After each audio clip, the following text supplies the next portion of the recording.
Greetings, everyone. Hope all of you are having an absolutely fantastic day. Very excited to be back in some Warhammer 40K Dark Heresy. I hope all of you are doing well. I have absolutely no complaints. I had a really nice live stream with Owlcat earlier today. Hope all of you were able to catch it. It was really cool going over the Dark Heresy beta. I cannot wait for the full version of this game to release. But for now, I'm excited to at least go ahead and be able to experience the beta again with all of you. Rando, what up, man? Thank God it's Friday. I've had a wonderful Friday. I hope you did too. What's up, Jeremy? Yo, look at that. Finally finished Rogue Trader. Congratulations, my guy. What disposition were you again? And ooh, you killed the final boss on Unfair. So you did the entire run on Unfair? That's crazy, man. I actually haven't played the game in Unfair yet, but I'm looking forward to it. Finish the final boss in one turn using Marazai. Wow. So he was that powerful for you. That's super cool, man. Super cool. Happy for you, man. That's awesome. What's up, Paradise? Oh, thank you. I'm glad you enjoyed it. Glad you enjoyed it. What up, Son? Yeah, man. All's good, dude. I got no complaints. No complaints on my side, except one from yesterday. We did a 7-hour live stream and there was no combat. not even a sniff, a whiff of combat the entire time. That will absolutely change with this stream. I promise there should be at least one combat scenario we get into. We might even be able to fit in two. We'll see. But definitely we're going to be able to do one, and I'm very excited for that as well. So, with all that being said, let's go ahead and get into it. So when we left off, we had just met Inquisitor Millicentilia, and she had asked us to investigate her excavation site, which is now completely empty of workers, and she has no idea why. We also met a Xenos character named Larthier, who is definitely going to be a companion, but we got to finish this section first before that can happen. So, with all that being stated, let's go ahead and get into it. There are knife marks on the inside of the vat. Someone tried to scrape off the hardened leftover porridge. The tracks left by the steel-toed work boots are intermingled with numerous other prints. It is difficult to work out what happened here and the chronology of events. Wyvern, what's up, man? How are you, dude? Yeah, I found a bet online from a guy named Revan Rutuber stole his Marzai build. Yeah, you're talking about Revan 619. Amazing builds. Best builds for Rogue Trader in my personal opinion. And that's coming from a guy who makes builds for Rogue Trader. Revan makes crazy builds. The only thing I like better about my builds is that sometimes they stick with a specific role-playing aspect of the game or a specific theme better, but from a mechanic standpoint, Revan is top tier, amazing, and he'll definitely get you through Unfair. What up, Matt? How are you, dude? At that shiny, oh, there's an achievement for beating the game on Unfair? I didn't know that. All right, I'm gonna have to go for it. Marzai was cool, but I unalive him every playthrough because of what? Yeah, Spooky. That's why I don't bring him. That's why I don't bring him. Oh, you finished Kingmaker? That's awesome, Matt. Were you happy with the ending that you got? All right, scan that.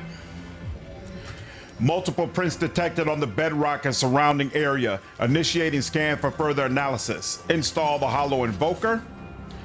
And there we go. Got that. And we can remove a container there. Dude, that's awesome, man. Glad you enjoyed it, man. I have got to circle back to Kingmaker when I finally have the time.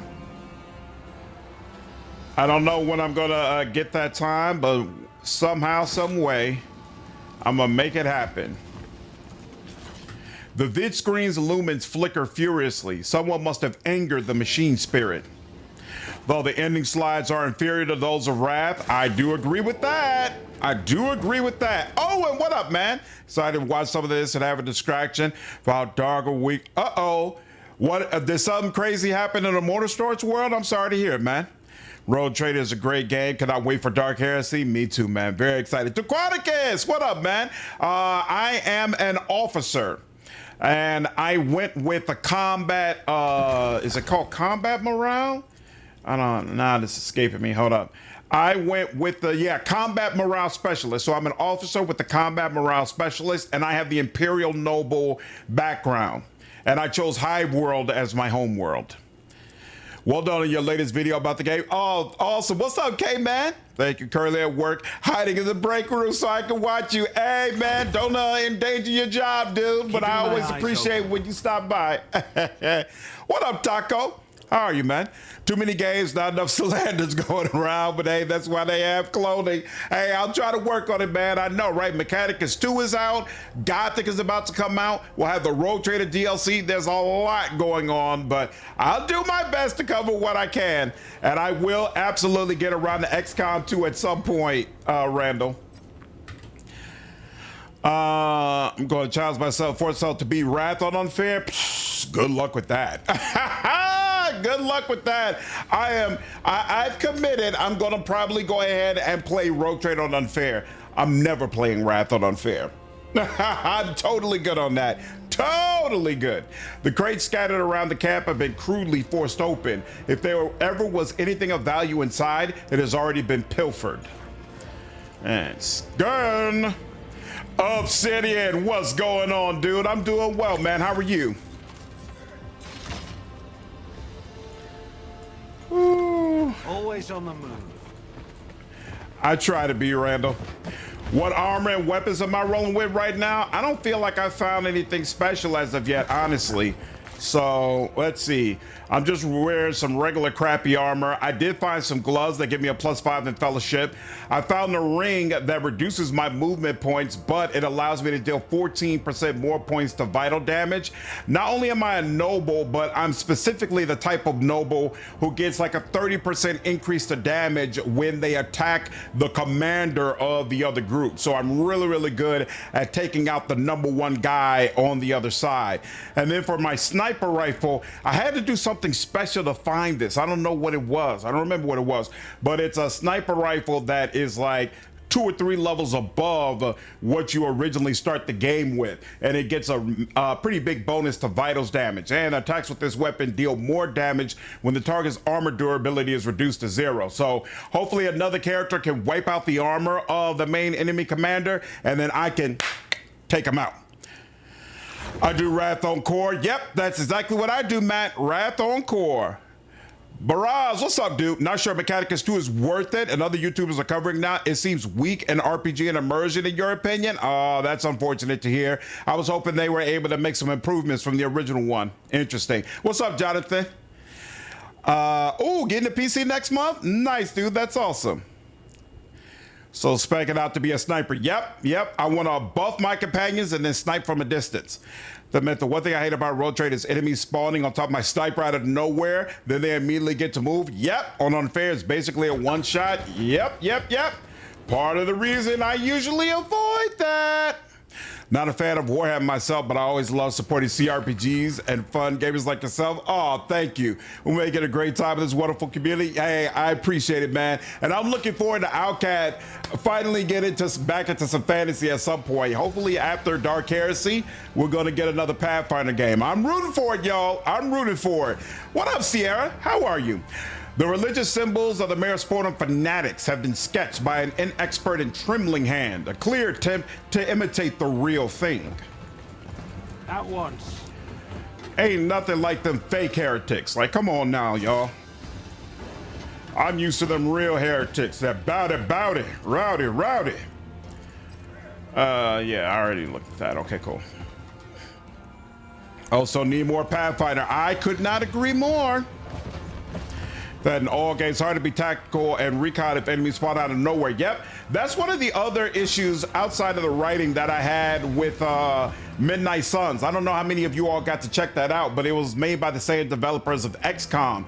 And their main way of making combat more difficult was just to have a constant flow of reinforcements over and over again. And I found that to be extremely annoying. Like, to me, it doesn't feel realistic at all.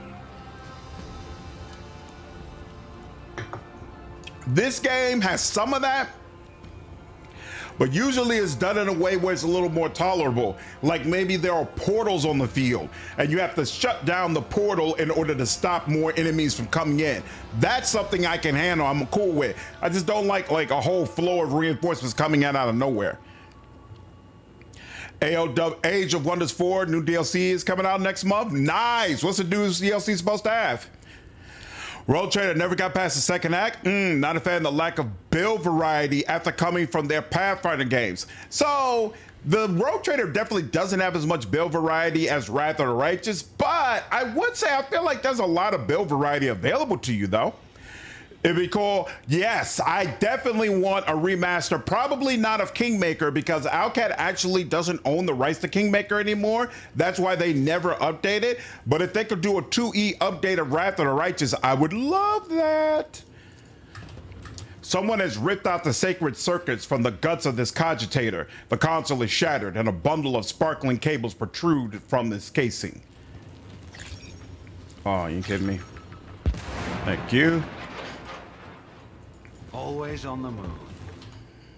Passed on XCOM until I finally caved in. XCOM 2 is so good. It's like Rogue Trader light, less RPG elements, but melee units are overpowered.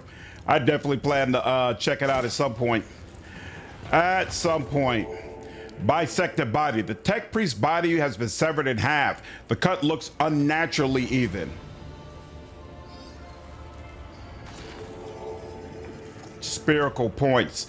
Traces of fading psychic activity detected. Changes scan mode to construct a hollow projection based on residual particles not suitable for standard visual analysis.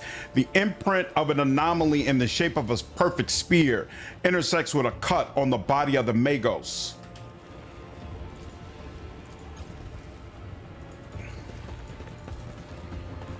Never still for long.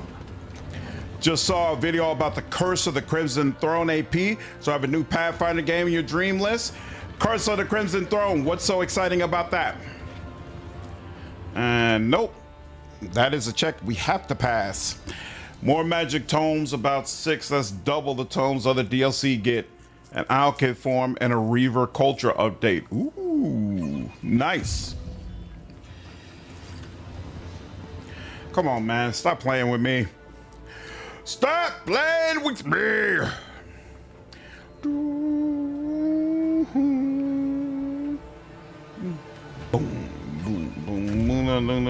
boom, boom. Dude. Okay, 4th should be the charm.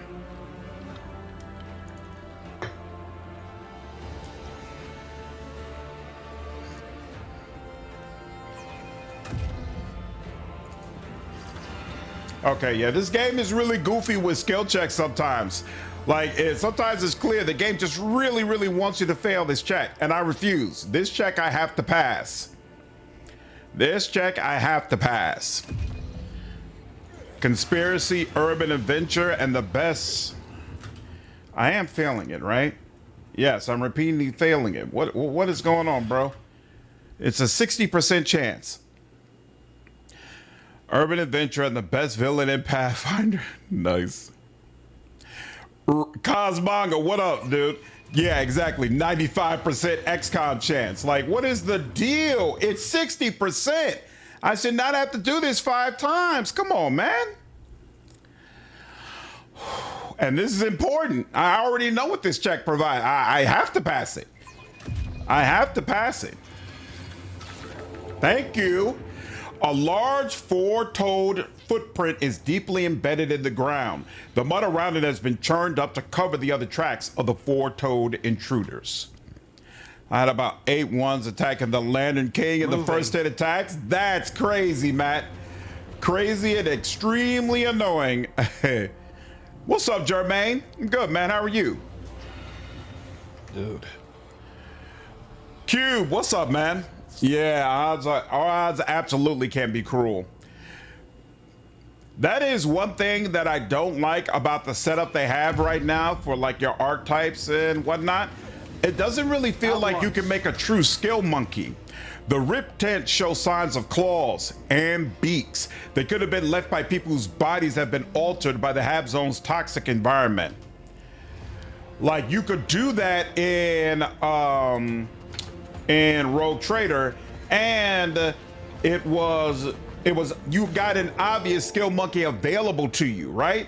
Whereas in this game, I feel like all of that is a little more dicey. Very unlikely.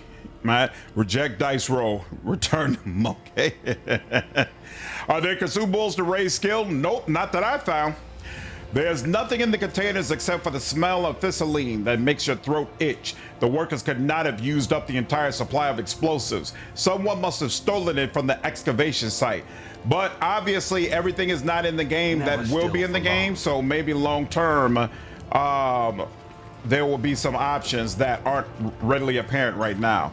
A fragment of the column is splintered off and the metal near it is melted, both pointing to a shot from a last weapon. Love those consumables that raise skill in games. Me too, it's very useful. The ground is covered in iridescent stains. A thick, oily stench clogs your nostrils, but cannot completely mask the smell of blood soaked into the dirt. This is a continuation of the playthrough that I started yesterday, Cosmanga. Registry signs of a confrontation between two armed groups. Moving. There's not, yep, I already did that. This is the one I was missing. Hold on. An expedition tent temporarily occupied by Inquisitor Millicentilia. Okay.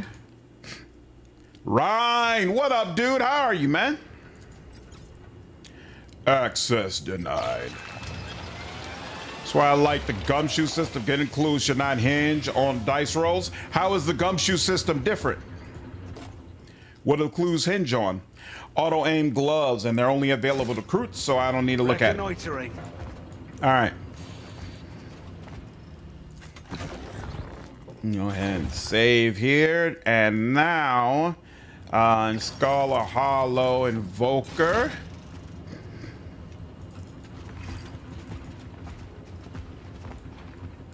Oh, what? Mm-hmm. All right, and now you got to piece things back together. Who attacked the excavation site? Bog Beast. And who was attacked? Bandits. Who ransacked the camp? The bandits took the supplies. And then wire tracks work beast here.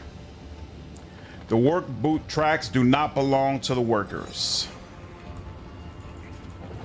I think that's the way it goes. We'll see if that's the case. Looks a bit sophisticated for a Kroot. Well, you know, the one we have is trying to assimilate into society, all right? So she's willing to wear things she usually wouldn't wear. Jupiter, what's going on? Lathier has already informed me that he told you of his findings. I dare say what he told you might even be the truth. Might be. Standing close by, the Xenos does not react to the Inquisitor's words. His gaze is distant, staring past you, as if he is listening closely to a melody only he can hear. You could have warned me that your specialist was a Xenos. What difference would it have made? Lathier and I have an arrangement. He is one of my secret tools. Like you, only more valuable. What up, Jeremy? This is the beta. So the beta is about double the size of the alpha. About 20 to 30 hours worth of content. You cannot help but notice the thrum of tension in the Inquisitor's tone and the look she cast at the Aldari. It seems that, despite her confident words, she is anxious about the Xenos' presence in her unit, most likely due to the dangerous proximity of a sister of battle to the excavation site. An Ogrin with enhanced intelligence. You don't come across too many of those outside the Astra Militarum. Interesting escort you have. He usually tells me I'm smart. Not that I'm interesting. I'm ready to discuss what happened at the camp. By the way, when I played through the beta, I betrayed both of my Xenos companions. So I have no idea what happens when you come back to the Inquisitor camp and you've recruited Xenos into your party. I'm very, very excited to find out what that's going to be like. Are you sure you have not missed anything? I'm sure. I have a working theory. As far as I know, Gumshoe has this investigation based on clue points that you spend based on your stats. Oh, interesting. Getting the clues is not the goal. Interpreting them is. Huh, that's an interesting system.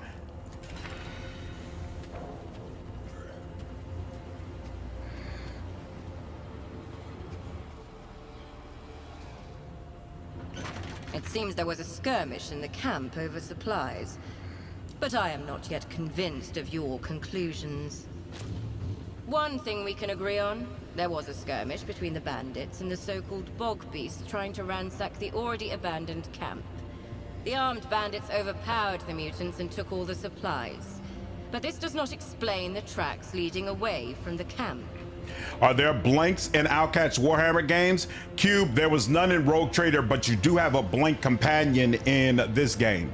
So actually, when we finish this entire section, after we get back, the Lord Inquisitor is going to give us the mission where we're going to recruit the blank. And then the blank will be part of our party when we go to the new area that's been added to the alpha. She's got some really, really interesting mechanics for sure. And when they launched this, the beta, they included a portrait in. So our portrait wasn't in the beta when I played through it, but a portrait is in there now. Looks really, really cool. Really, really cool. Did you see the mixed reviews for Mechanicus? No, but someone just talked to me about it, just spoke about it in chat. I'm disappointed to hear that, Clay. So I'll check it out though for sure. Yeah, we get a blank companion. Yeah, some of the companions in this game have some really, really freaking cool mechanics. Like there's another companion we're gonna get is as an option, he gets 2 options for heroic acts, whereas everybody else gets 1. He has a second one he could do where basically if you decide to take that, it flips all of his stats. So usually he has high fellowship, high intelligence, and high something else. Instead, it gets like a -50 on all of those, and then a +50 on strength, dexterity, and something else. And so basically you could just go to town with them as a melee character and completely change up his build. It's really, really interesting. Really, really interesting. Blanks are quite OP. Don't know how they will handle the gameplay. It handles it exactly the way you think they'll handle it. If a Psyker is in the presence of the blank, the Psyker is unable to use their abilities. And that includes both the enemies and your companions. And if you're in the presence of the blank, then automatically at the end of her turn, your morale drops. It works exactly the way you think it does. Basically, Sonar from Dispatch. Yep, very similar, Cosmanga, very similar. It'd be funny if you got a Death Watch, brother. That I couldn't say anything about. I just want a portrait for Arpadia. Yeah, it's not in the game yet. Hopefully it will be soon, though.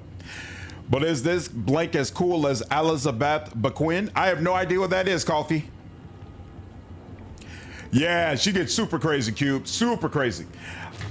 These are undoubtedly tracks made by work boots. But it seems my people had already left by the time of the altercation. So then, to whom do they belong? Find out where they lead. Something strange is afoot in Maris Portum. My agent, Rufinus Skraig, has been working undercover in this God Emperor forsaken place for several months already. We were due to meet at the excavation site, but the latest seaquake cut off our communication. Track him down and help him with his mission, if necessary. Tell him that Lady M sent you. He will aid you in your investigation. Cube, I'll tell you the same thing that was said in a comment on my channel regarding the Expanse video I dropped today. everybody who's really into Mass Effect is super hyped about the Expanse. Like, if you love the Mass Effect, the Expanse looks like the closest thing we've had to Mass Effect in quite some time. So I really hope Owlcat is able to knock it out the park, and absolutely, I'm going to continue to be all over that game. I do plan to play Zero Parades, Virgil, but unfortunately, there's some other games coming out that take higher precedence, so I'm not sure when I'll be able to play it. First, we're doing this, and then once we get through with this, either we're going to go ahead right into Rogue Trader DLC, or Gothic 1 is coming out. Gothic 1 Remake is coming out at the beginning of June. I definitely plan to do a playthrough of that. That's probably what I'm going to end up playing. And then once I'm done with that, either I'm going to go into Zero Parades or I'm going to go into Mechanicus 2. It depends on... I was really looking forward to Mechanicus 2 because I never played the first one. So I kind of have to look at the reviews and find out, all right, why do y'all dislike this so much? And do I really feel like I would see it the same way? And if I feel like, nah, it's not going to be a game I'll enjoy, then I'll just skip that and I'll probably head straight to Zero Parades. But otherwise, if I think it'll be really interesting, then I might dive into it, because that's a game I could probably sink my teeth into, do some content on the mechanics and how to build yourself up properly and all that. Like, there are probably multiple things I could do with it. So, but sooner or later, I do plan to get to Zero Parades, sooner or later.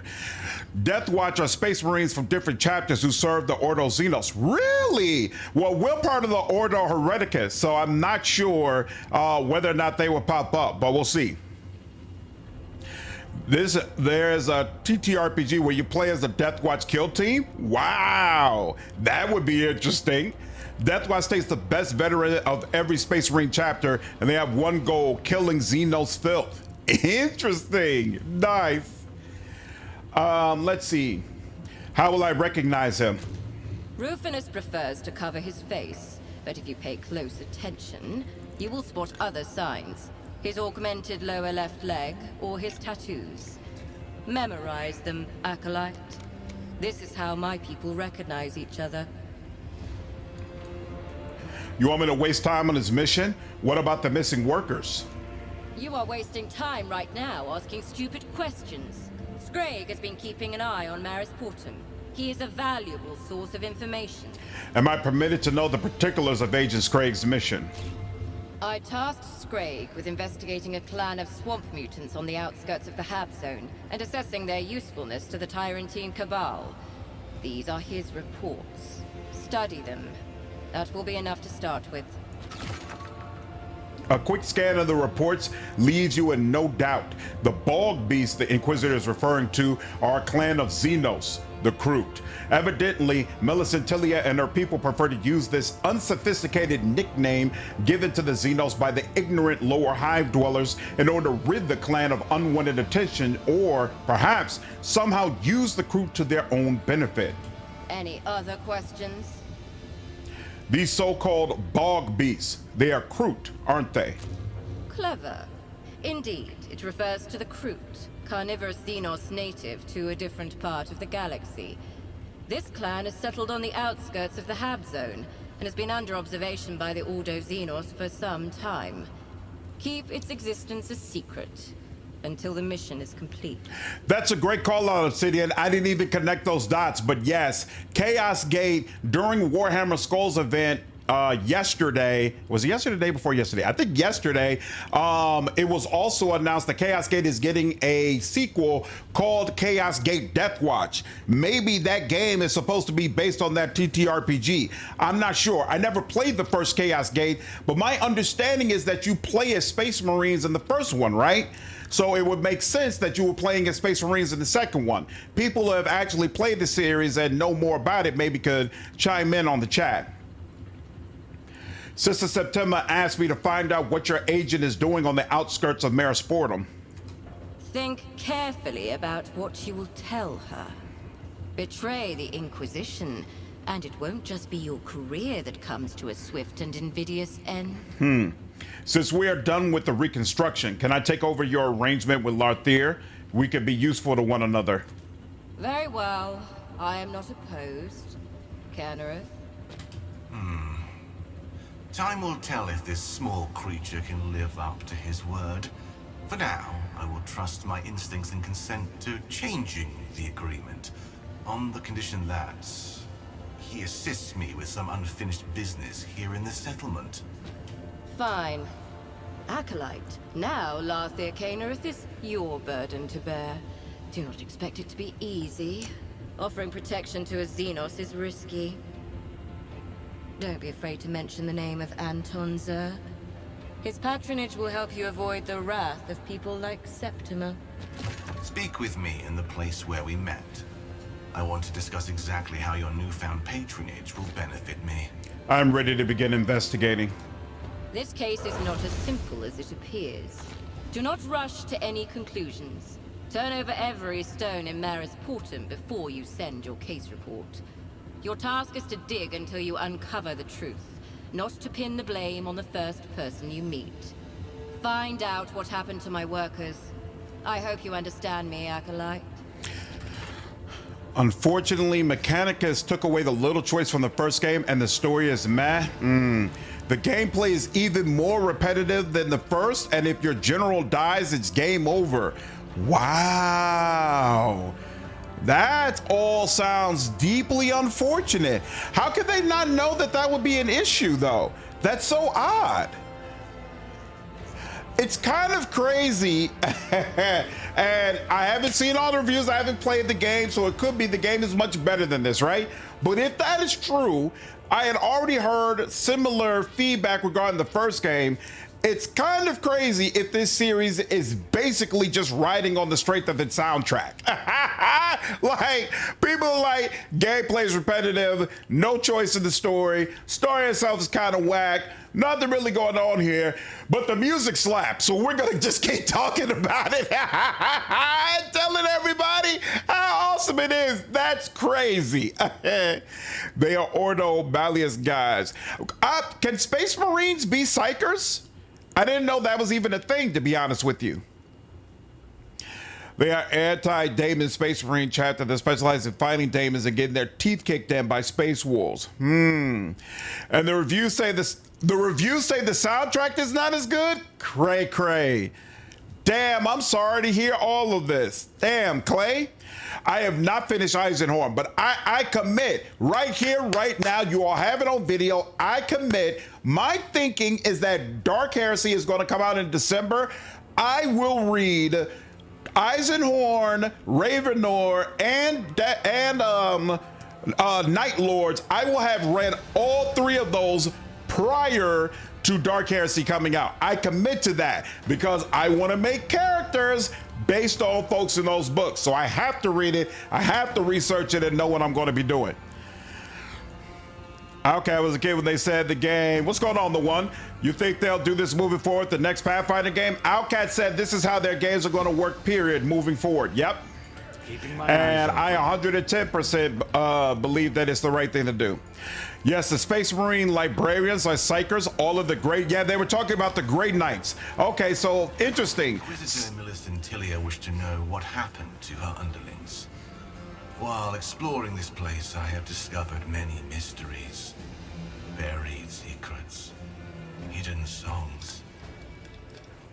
They are here, beneath the ground, waiting for someone to listen and unravel them. Some are connected to the Xenos you asked about, but not all of them.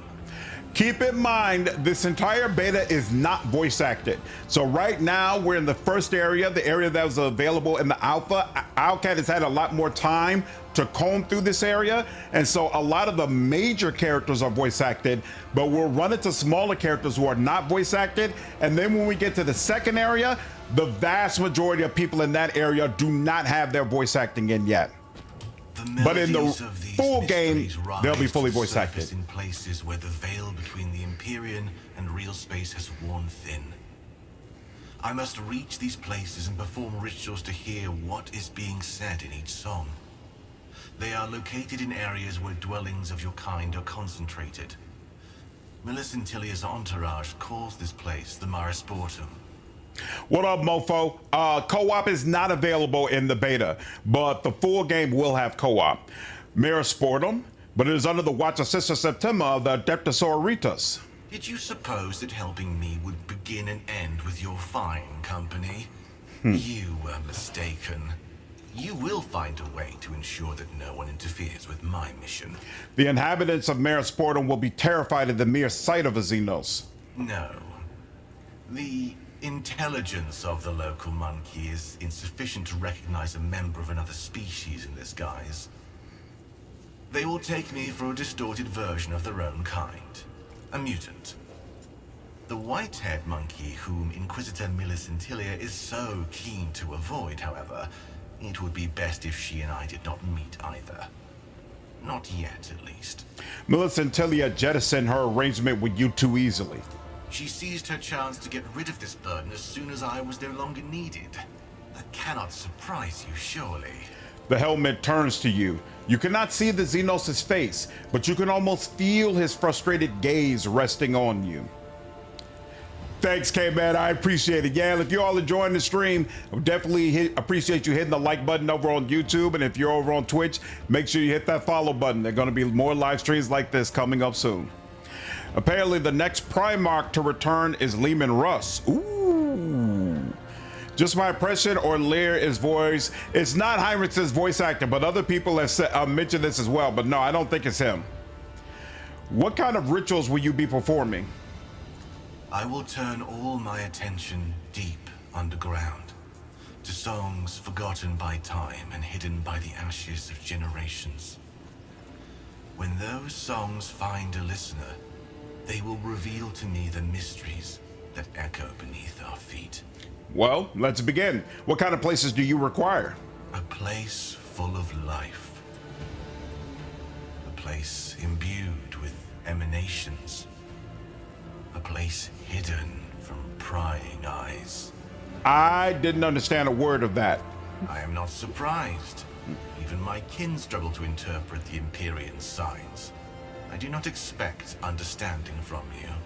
Ravenor is, so which book is considered to be better, Eisenhorn or Ravenor? I would like you to tell me what you learned. To what end? Our mutual aid does not entail any additional social rituals. I have put my trust in you. I would like you to trust me at least a little in return. That's all. Trust is a precious gift. I have yet to see if you are worthy of it. But your desire to know more is laudable. Yes, I will tell you what I discover. Come. When we draw close to one of the places I seek, I will hear an echo of one of the songs, and I will tell you. Beautiful. All right, and now finally, Lathier is officially a part of our company. So let's take a look at him. Larthier, rather, sorry. And what's up, Leth? He is a Wayseeker, which means he is an Aldari Psyker, and he's basically someone who tries to go out and find a path, find a way for his people. So Wayseeker is a unique archetype. You cannot choose that for yourself. The Mystic is a sanctioned Psyker who delves deep into the ground. So it is a Psyker archetype, but again, you cannot select it. And consequently, he has access to Psyker abilities that you do not have. Now, he also automatically comes with dual wielding specialist, and he comes with telekinesis as one of the specializations that he could use as well. Now, Wayseeker is going to give him a bonus to weapon skill, agility, awareness, and reflexes, and he could use the Wayseeker's path. So his MP and defense are going to be increased by an amount that scales with his perception bonus, and on reflex tests, he can use perception instead of agility, whichever is greater. His psychic powers do not increase veil degradation, and they do not trigger psychic phenomena or perils of the warp. So you don't have to worry about pumping up or making his stuff more powerful or how often you use it. It has no impact on veil degradation whatsoever. Now, he also is going to get deadly insight. So his melee precise attacks are attacks that specifically hit enemies' vitality, and you can only use them, or most of the time you can only use them when an enemy does not have any armor. His precise attacks get a 17% bonus to hit chance, and this scales with his awareness. Awareness scales off of perception. So again, he's really big on perception. Even though he is a psyker, willpower is not really his thing. The target is forced to make one additional test against critical effects. So when you do a precise attack, if you do like a precise attack against the legs, you have an opportunity to potentially make an enemy immobile. If you do a precise attack against their head, you might make an enemy stunned. Against their arms, I think you might be able to make an enemy drop their weapon, stuff like that. The enemy gets a chance to do a test to basically resist that critical effect despite the damage that you've dealt. So with Larthier, enemies have to do one additional test. So he's very good at applying crazy critical effects to enemies that'll make them more vulnerable. But his melee precise attacks cost 1 action point more when he does this. So it's something that you have to basically weigh and figure out whether or not it works for you. There's also some other things. Here we go. So he also has guidance, which is very interesting as well. So guidance allows him to select an ally, and then that ally is going to gain the benefits of his Wayseeker's path. And when he could use psychic powers on this target, disregarding the range and line of sight. And he has some powers that when he uses them, any ally who has guidance on them, they will also get the effect. So for example, Deadly Insight, is that not one of them? Guiding Light, here we go. If he uses Guiding Light, the Wayseeker and their allies affected by guidance are going to gain guided steps. The Psychic can move to a chosen location within an amount of steps that equals its perception bonus through both enemies and allies without provoking attacks of opportunity. So basically, you could give both yourself and an ally a bunch of movement points and allow them to get wherever they want to go. And I believe there's at least one other power you could take that'll interact with guidance as well. Yes, he's a Corsair. Kind of Timu Navigator. Basically, Wayseeker is the equivalent to Craftworld Farseer. What up, Quintek? Lookman says exhausted on Discord. I am. I am, but I'm pushing through it anyway, bro. He seems like he do more damage than me. He's getting benched. No. If you build your character up right, you can do a ton of damage. You don't have to worry about him outshining you at all. All right. Oh, and then he does automatically come with a pair of Force Blades. So they're going to do extra armor damage and extra vitals damage. And they're going to do more damage to elite enemies as well. And he also comes with Corsair armor. So at the start of this turn, 4 levels of toxin, burning, and bleeding are removed from him. And it's 42 armor durability, which is actually really nice. So all the way around, good stuff. And as you can see, his willpower is at 35, very low, whereas perception is 45, agility is 50, weapon skill is 60. So he's not like full all-on psyker the way some other characters are, but he most certainly has his uses. And he does have a limitation to Aldari weaponry, so there's going to be a lot of equipment that he's not able to use specifically because of who he is, but there'll be some other things that he will be the only character in the entire party, well, for the most part, the party who is able to use that stuff. You get one other character who is not Aldari, but he is, or rather she is, able to use both Aldari and Kroot equipment if she wants to. What up, Moonlight? What up, Nephi? Basically, Wayseeker. What up, Baras? I'm thoroughly enjoying the beta, dude. It's going well. Footprints.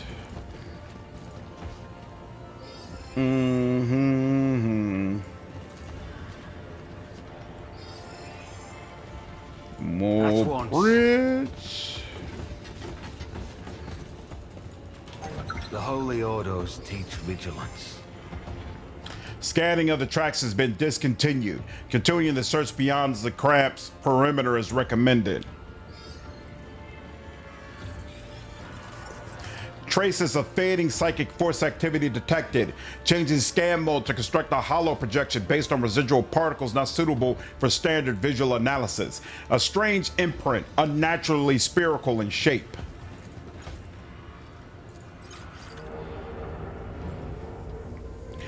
Russ wants to prime mark the space wolves. It's rumored he sits at the 2nd and 11th prime marks during the Rangun genocides. Nice. Whoops. Didn't mean to do that. Good lord. Inspect, inspect, inspect.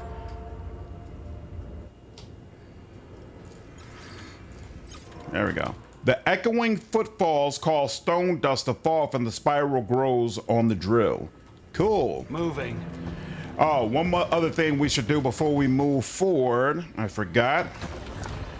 We've got more things in our cases. So now that we have that whole conversation, we've got more case-related things we can look at. So now we have an Angels report. Reports from Agent Rufinus Skraig received by Inquisitor Militancilia. They reveal certain details of his mission. So we can research. Initiating data upload to the sacred repository. Data decoded, structured, and appended to the case evidence. All right, so now we have that research. The agent was studying a clan of bog beasts that had established itself on the outskirts of the Mare Sportum sectors. The agent was gathering intelligence on the bog beast clan at the behest of the Inquisitor. The agent deemed the clan weakened, but believed its potential could be unlocked. And that's all we needed from there. And then over here, we still are not clear on how the agent looks. However, we know agents identify marks, a tattoo on a concealed area of skin, characteristic of Inquisitor Militantilia's agents. Comparison data acquired. So we've got a little bit extra information, but still nothing that allows us to make a hypothesis on this case as far as what happened to this agent. Now, when it comes to the missing people, we have a lot more information. So first of all, we know about a Kroot clan. The outskirts of the Hab zone are home to a clan of flesh-eating Xenos called the Kroot. The four-toed footprints at the excavation site belong to them. Someone's attempting to cover up the presence of strange creatures at the excavation site. We can do some research, initiating data upload to the sacred repository. It's been, it will serve as a foundation for further analysis. The Kroot purpose in life is to absorb the right best strands or genes for the evolution of their race. All right, and now if we looked at this, so we found a bisected body while we were looking around the excavation site.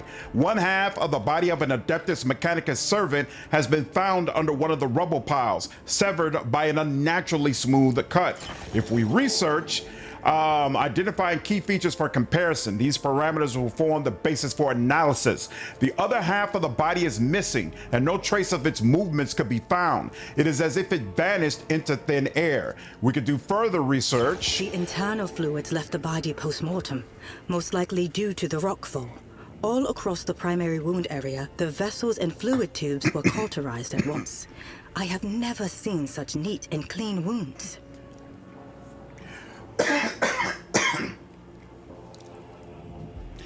Leth, you say you never finished the other ones because of burnout? Outcat has been adamant Dark Heresy is going to be the shortest game they've ever made. They say they're shooting for 60 hours with this, whereas all the other ones I would consider 100-hour games. We'll see if it works out that way though. There is no scientific explanation for what could have cauterized the wound so that not even a drop of blood spilled from the body. The other wounds were inflicted posthumously, probably due to external impact, rockfall. Look at this clean cut, like it's been done with a las cutter, but the caliber is non-standard, so it's not an Inquisition issue weapon. Judging by the nature of the wound, the body was severed with something akin to a custom-sized las cutter.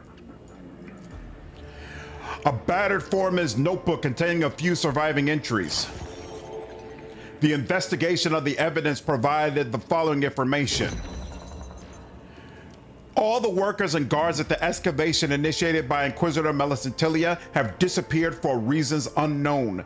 The Aldari believes that the disappearance of the people from the excavation site is not as a result of the actions of ordinary mortals. According to the foreman's notes, some members of the expedition have begun secretly following the teachings of the Flock of Repentance. The divers perform sinister rituals on the shore of the town, after which they throw bloody corpses into the sea. Let's see. Spherical imprints invisible to the human eye have been found at the excavation site, manifesting themselves in the servo assistant's particular wave radiation. Identifying anomalies in visual representations, any deviations from the norm will be made apparent. The source of the tracks and their purpose could not be identified. Measurable characteristics, perfectly round spear with a radius of 1.8 meters.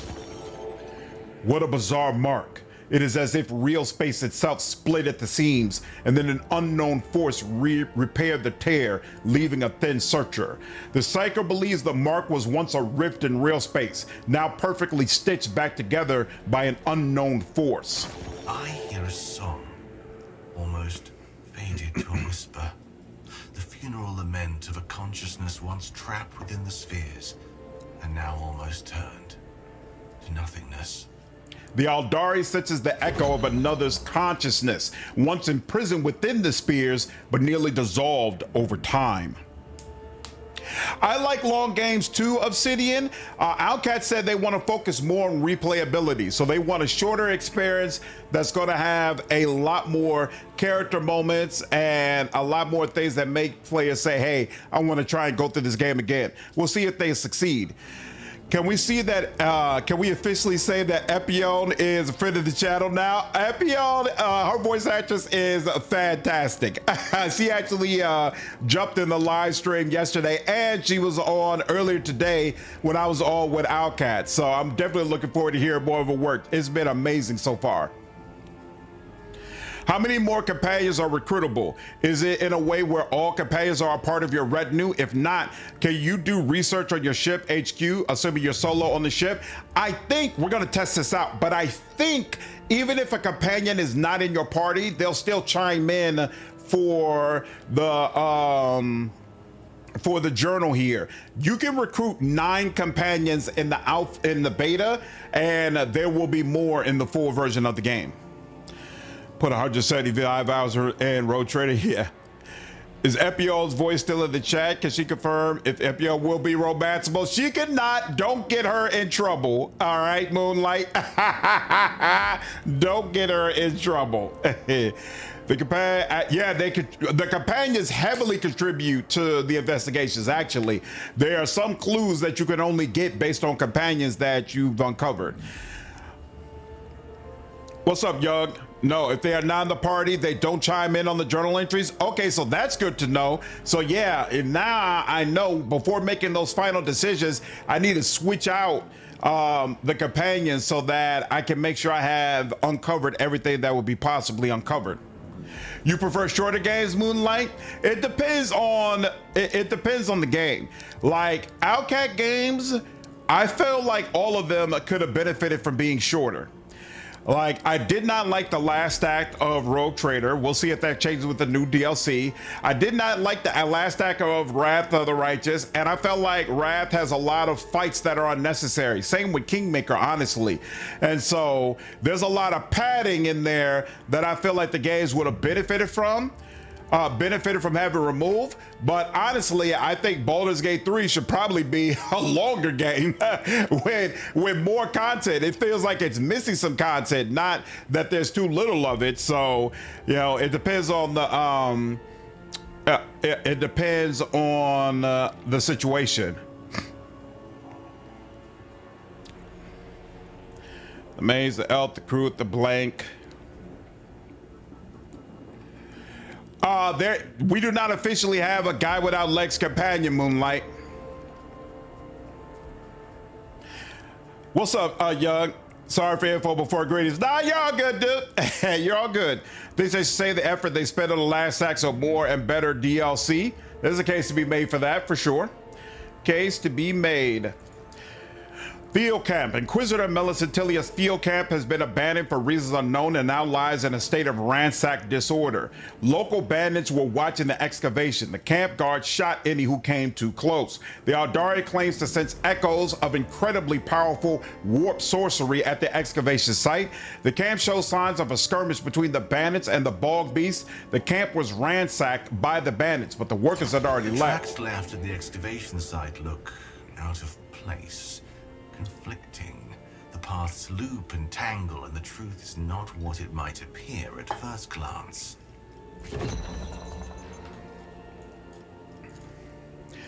Crates of Physaline. Missing from the excavation are crates of Physaline, a dangerous explosive likely used by workers to quickly remove obstacles and clear debris. The work boot tracks left on the dusty ground lead toward the elevator, the way out of the field camp. Need advice. I want to play Wrath on Unfair, and I'm leaning towards being a lawful good monk, traditional fists, etc. Can all take and deal massive hits. What mythic path pairs with? I'm the wrong person to ask about Unfair. I don't even want to give you bad advice. Unfair is a totally different beast on Wrath. The guy from the prologue who hates you. The one, oh, you're talking about him, who gets stronger the lower his morale is. Toma, he's an officer. 2 warriors, 2 soldiers. So wait. All right, fine. You want me to do this? Fine, fine. Here, hold on. You get, who are the 2 warriors? So you get Cog and Hypatia. Then Toma and Aspis are the officers. You get Epion and Hamar up front, along with Saros. You get...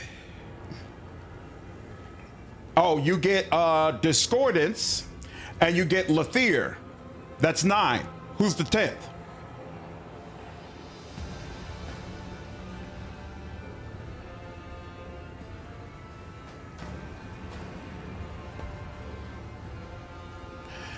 Two warriors, 2 soldiers, the Psyker, the elf, that's Lathier. Yeah, that's Lathier.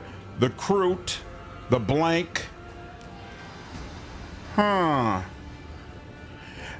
and Angel would be the pass for Monk due to alignment restrictions. Oh yeah, you got to consider alignment when you're going for the mythic path as well.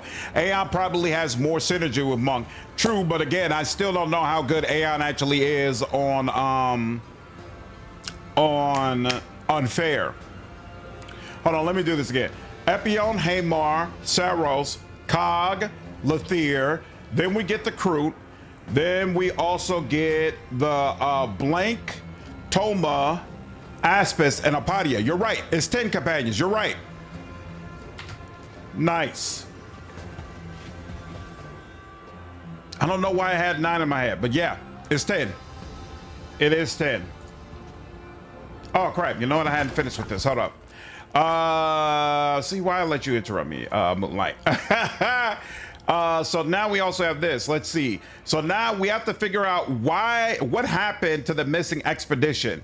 The divers killed the expedition members for ritual purposes and disposed of their bodies in the sea. That's possible, but we think that might not be the case. And then we have a potential hypothesis of what is the reason for the missing person. So we could say it's because of the bog beast, the flock of repentance, the Mare Sportum Sectoris, the inhabitants perish in the depths of the toxic sea following a series of quakes. I don't think any of those are the case, so we're gonna hold off for now.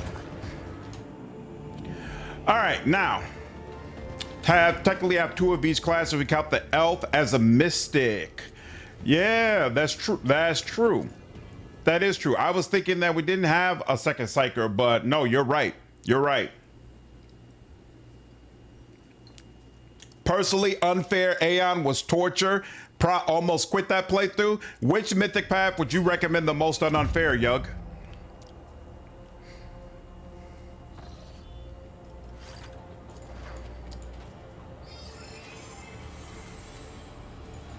Beautiful. And you, let's go ahead and do that. Toxic, what's up, man? How are you, dude? Appreciate the 94 bits, man. Hope you're having a good Friday. Bap. Woo-hoo. Nino, what's good? The game is amazing so far. Beautiful. Millicent Tilia's people leave no witnesses. The old Recoliger was lucky to receive a quick death from a gunshot to the head. Yikes. Never still for long. Of the depths rises nearby, somewhere near the water.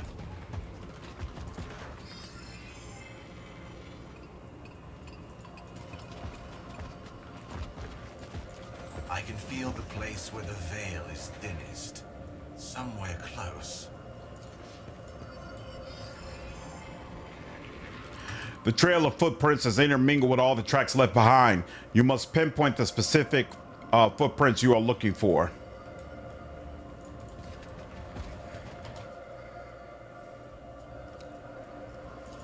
Yeah, unfair is not fun to me. I agree, Moonlight. I hear the song of the Empyrean with clarity in this place. Step aside and I will begin. Angel and Lich, by far the best ones. Merge spellbooks let you spike early and spare you a lot of BS. That makes sense, Yug. So my take so far, camera's hard to control personally. Registering movement for some reason don't work all the time and have to spam click. You're talking about playing Dark Heresy, Toxic? That's unfortunate.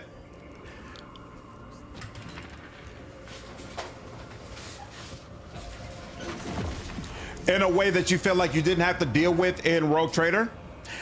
Strange because Azada Trickster can be a stronger late game, but early mid game is not fun. Got you. For some reason, you have not gotten a single voice line yet. Did you start with the Palace? The Palace has little to no voice acting. All of the voice acting that's been added is in the Merisportum Sectors. The Xenos freezes, one of his hands raised. At first you notice nothing unusual until the air around the Aldari begins to fill with a barely audible ringing, high-pitched, unpleasant, and surreal. You see Larthier's fingers clench spasmodically several times, and a stifled sound comes from the Vox speaker in his helmet. If you're a psyker, you can use your powers to basically pull him out of this trance, but we're not, so we'll try diplomacy. Call out and grab his shoulder. Larthier, wake up!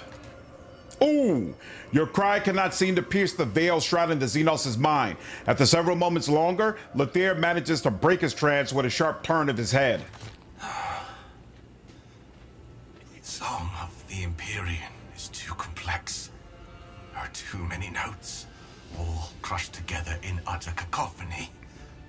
I could not make out the melody. Are you all right? Larthier makes a nonchalant gesture with his hand. The strange attack seems to have had no serious consequences. What have you learned? Nothing. The Empyrean was not forthcoming, and it would be extremely unwise to press the issue. Are all the songs you hear as dangerous as this one? No, not all of them. However, some songs of this world are older than others. They are barely audible, but those who listen to them risk their very souls. Even I have been enthralled by it. But if such a song were to penetrate a monkey's consciousness, it would simply consume them. What up, Adeptus? Hey, I'm glad you enjoyed the stream, man. And I'm glad it got you hyped for the game. That's super, super cool. I was happy to be a part of it and provide folks with more information. Couldn't be more excited for the full release, man. So definitely subscribe to the channel if you haven't already. I'll be following the game for sure. You started at this location and you're not getting voice acting, Toxic? Definitely make sure you submit a bug. That shouldn't be happening. Right from the beginning with Septa Septima, you should be getting voice acting. As you can see, Cog, Larthier, Epion, they should all be providing voice acting for you. Haymar is probably the only major character who doesn't have voice acting, as far as I can tell. Zada works really well with Monk, but you would have to play Drunken Master or override the alignment requirements with Toy Box. Yeah, I had actually considered playing Drunken Master. Is there any way for us to protect ourselves from these songs? Deaden your soul and your senses. Become more and more deaf to the world around you. You are already on your way to doing that, but enough questions. It is time for us to move on. All right, I don't know if that leads to us failing his quest overall, so I'm not keeping that, but I did want to hear the dialogue, and super, super cool. What up, Hunter? Is this game good? The game's still in beta, so it's not complete, but from what we have access to, yes, I think it's going to be amazing, and I'm really looking forward to it.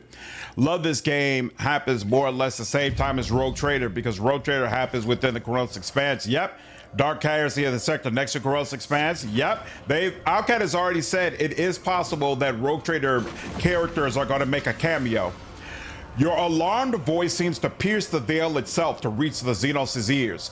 The roar bathes you in a wave of otherworldly cold before falling powerlessly to the ground at your feet, coating it with frost. The song tried to take me. You put yourself at risk by interfering. You should not have done so. Nevertheless, you have my gratitude. Moonlight, I don't know how we are able to justify having Xenos yet in our warband. That's part of the reason I'm really looking forward to the end of when we finish this area, because after you finish, you go back and you report to the Lord Inquisitor. And I'm going to have to report to him that I have an Aldari in my warband, that I have a Kroot in my warband, and that I've formed an alliance with a whole tribe of Kroots. And I'm interested to see how the Lord Inquisitor reacts to this information. You think we'll help Matt Mercer or Neil Newbon in this? I wouldn't be surprised. Matt Mercer seems to find his way to anything, and Neil Newbon seems to be the exact same way. Would be crazy if they replace male MC voice actor for the Expanse and he gets to voice Hamar. Hey, I hope those guys continue to get work. You know, just because you made a mistake or weren't able to do one thing right doesn't mean you should never get a chance again. So I wouldn't mind hearing them in a different role at all. Among the ancient notes, there was one that sounded recent. A powerful emotion. Suffering. The ground beneath our feet conceals a secret. Not too deeply this time. Are you all right? The ancient song is particularly strong here. Its source lurks somewhere deep beneath the settlement, one of the many traces of the vanished civilization. Or perhaps the concept of deep is metaphorical, and the source is close to us in some other incomprehensible system of coordinates that our minds cannot accept. Are all the songs you hear No, dangerous? Can we Dead in protect your them? soul and your Let's move new on. Voices are calling to me. Let's find another place where I can hear their songs. What up, Jovi? How are you, dude? I'll dig up the soil. Okay. Ooh, there's a body there. Good lord. And he's got just a bunch of trash on him. But I'll take it.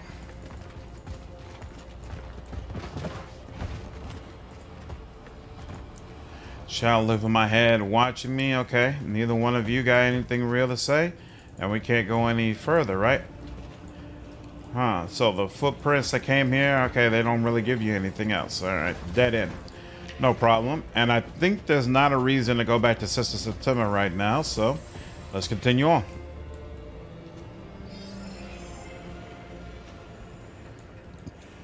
Reconnoitering. He seems like he'll be prone to talking in circles. You might be right.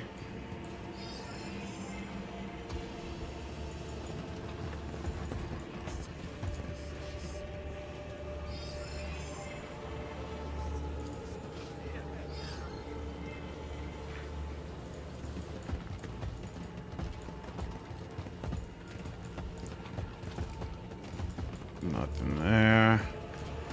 You track that. Oop. Hey, you with the 10 throw. The Baron politely asks that you pack it in with these sermons. If you try to make a fuss, he'll ask you impolitely. Faithless ignorance. Ooh. Once again, you stand in the way of repentance. Once again, you take salvation away from these people. We will endure it, but only for now. Yeah, endure it. That's what the God Emperor told you to do. The rest of you, get out of here. Don't you have jobs to do? Is it the story that you're on thin nights for messing up the prologue already? Yep. Imagine now that you're in cahoots with Xenos. At least it's not demons. Effective, as always. The poor man found the last trove of his light. The body was almost ripped to pieces by the crowd. Yikes. Yeah, not good. No sense in delaying. Not good at all. The footprints turn sharp. Oh, cool. Separate the footprints lead to the shore. A group of footprints left by army boots. One set stands out for its inhumanly large size. Okay. A trail of footprints that perfectly matches the previous set.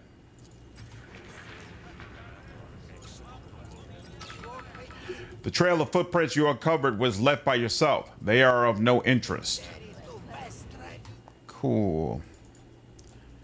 Reconnoitering.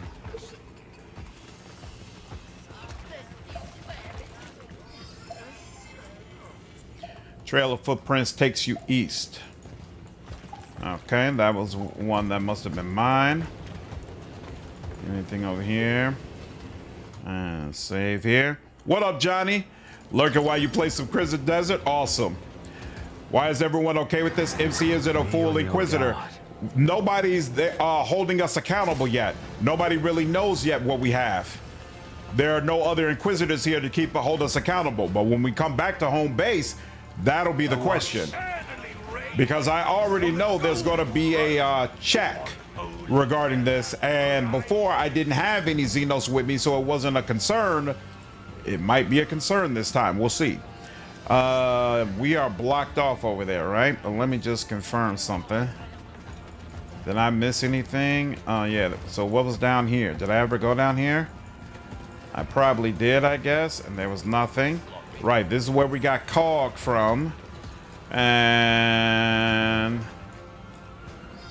thought I already picked that up. The footprints around here belong to Fusiliers and the Ogren. There are no excavation workers. Okay, so that's another set that we need to figure out. And now this other set goes beyond the door. Cool. What's up, Aaron? Is there still plenty of combat so far? We did a 7-hour live stream yesterday, and I did not do any combat whatsoever. So you have not missed any combat whatsoever. And yes, there will be combat in this stream for sure. Disperse the locals to separate the footprints. Awful lot of clean shirts hanging around. What do they think they'll find? A Gargasum stash or something? Or Gargasum stash? Always on the move. Isn't this Aldari literally your superior's contact? Millicent Tilia is not my superior. She is of a higher rank than me in the Inquisition, but my superior is the Lord Inquisitor. And the Lord Inquisitor tasked me with coming here to help her. But that still doesn't make her really my leader, although she is of more power and authority within the Inquisition than I am. And she can still have me killed if the situation calls for it. What up, JB? Each portrait emphasizes the distinctive features of the subject. They're usually painted on pics with a bounty on their heads. We have to come around for that body, so we'll do that in a minute. Goods there. Hey, never know when you might need a toxin grenade.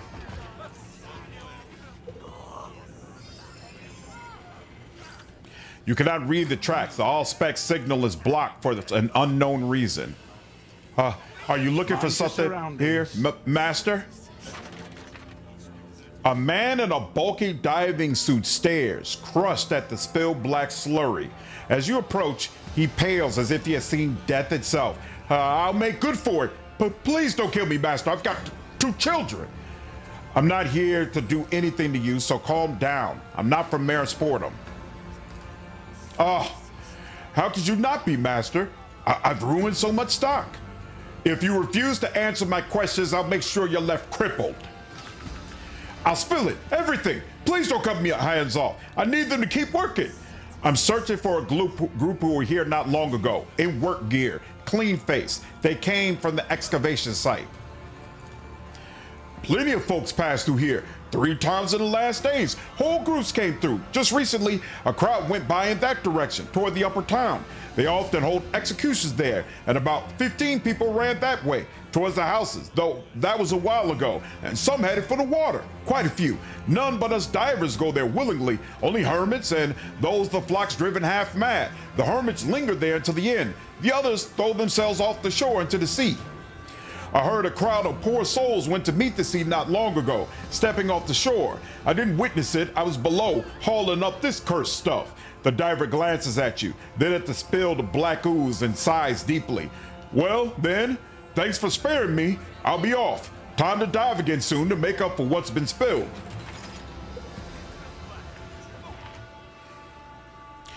Yeah, but if she says it's okay, she's the Inquisition boss here, then who's gonna prosecute you? Nobody. Nobody. Lots of footprints left by the crowd that came to the execution. No excavation workers here. Absolutely nobody. But when I get back to the Inquisition base, that's going to be a different story. There's a combination of choices where Millicentilia is very angry, but Zerb defends you. Nice. Moving. Yeah, I did the one where I tried to kill Larthier, release the divers, and I promise you an easy death. Like I'd believe you, the Baron's mutt. Everyone knows that your boss saws people's arms and legs off. Listen, let the fishermen go, and you can clear off back to the swamp. I promise I won't shoot you in the back. Not today. Sure, we'll do that. These stinking fools are our best shot at some loot. The burly thug covered in aluminum tattoos looks mean and wary in equal measure. Stop, you idiot! Can't you see we've got a situation here? Ugh. Shut your trap, newbie. Oh! Listen, you're not local, are you? Help us out, eh? I'm Calby, head of... The disheveled man with a bloody mouth burst into gurgling laughter. A new audience? Let's see what happens now. Addressed the tattooed man. It looks like the situation isn't entirely under your control. Perhaps there's something I can do to help. Call me Dire Spike. I'm in charge here right now. Those bloody ferals, Crimson Fangs lot. The bandit nods at the disheveled man with all the animosity he can muster. Got past the guard post and hold themselves up in anger. Only there's black sludge and divers in there. Now they're asking for ransom. Usually they just grab someone or rob them and run back to the swamp. But they're getting cocky now. The disheveled bandit grins. What are we supposed to do, eh? We went to that hole in the ground to get our loot, and those vicious bastards were there. They took out 2 of our squads. Man's got 8, you know? And now I've got you. Tough luck. What can I say? Dire Spike. Who are these people anyway? Scumbag. The tattooed bandit glances at the disheveled man and swallows the word before it can slip out. These outlaws call themselves ferals. When the water came, the Baron, the boss of us carvers, rose to power and began to restore order. He kicked out the looters and anyone who fought back and took charge of the town. So this lot decided to live in the swamps, outside the border. That's how they got the name ferals. Sometimes they come in and cause situations. The man with the bloody grin, with the bloody gums, grins nastily in response and smugly adjusts the weapon on his belt. Address Crimson Fang. Why are you attacking the fishermen? They have nothing for you to take. Crimson Fang fixes his eyes on you. Suddenly, the repulsive, stinking... He got me hair picks? Yeah, he just called. He said he was caught up calling, but you're street. Yeah. A few people were looking for you. Who? Mo was looking for you. Oh, wow. Your dad. So, Okay. I'll call Mo tomorrow. Okay. he's So, like, "What if you ring me?" who, Mo? All right. I'll call him tomorrow. So that's you. Thank you, darling. Appreciate you. Suddenly, the repulsive, stinking man looks bone tired. What are we supposed to do? Oh, yeah, we already read this, right? Oh, wait, no. What are we supposed to do? We went to the hole in the ground and the swamp muse was there. Bad enough when your crazy Baron sicked those freaks on us. The bandits nearly ate the whole lot of us. We're not stupid enough to mess with them, but fishermen are easy to pick. He cuts himself off and his gaze turns hateful. You know what? You can ram your questions down the fish's throat. I got nothing to say to any mud of the Barons. I really like how if you really roleplay mono-dominant, you have to drop half of the other retinue. They are a bunch of degenerates. Yep, I do too, Yug. I'm gonna be betraying party members left and right. When the full game releases, most likely my live stream playthrough will be mono-dominant, and it's gonna be beautiful. What's up, Control? Do you know if the beta means you can actually finish the story from start to finish? You can finish Act 1. You could do Act 1 start to finish, except all of the companion content is missing. None of the companions have their side quests in, but other than that, my understanding is the vast majority of like the overall content is in there. Crimson Desert update today gave you pets? Whoa, you got a baby wyvern? That's wild. What's up, Minerva? We do not know how many acts, but we do know it's going to be less than Rogue Trader, so no, it will not be 5. They're heretics and Xenos. It's okay to betray them. Exactly, Dusty. Exactly. Address Crimson Fang. What do you want in exchange for the hostages? The unkept bandit spits red on the ground. Booze, lots of booze. My boys are born without it. If you bring some, maybe we won't kill them all. I know what we should do. The bandit leader nods to you, then turns to Crimson Fang. Wait here, Fang. We're going to settle this. Don't take too long in there, all right? My boys are twitchy buggers. Yeah, oh, you just got the wyvern as well, Sod? Nice, that's awesome. So instead of 150 hours, it will probably only take 100 hours, probably. Don't forget they're gonna add 3 or 5 DLCs to add more hours as well. Absolutely, it's Owlcat, you already know it. Oh, I already have the alcohol? Beautiful. What's your plan? They're demanding alcohol. Why not give it to them? I suggest we use Lord Commander Cherzo's tactics. During an assault on a fortress of heretics, he bribed smugglers to deliver a shipment of provisions laced with paralytic poisons. We could likewise find some effective toxin and add it to the drink. If you get the drink, I'll handle the rest. Maybe the poison idea is the most promising. Just be quick about it. The situation needs to go away quickly. I'm sorry.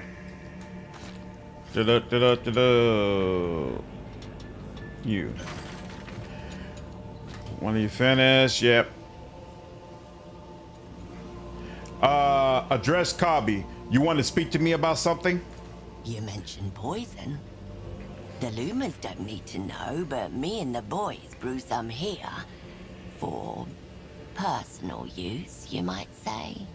With a conspiratorial nod, Cobby shows you an injector filled with a repulsive green sludge.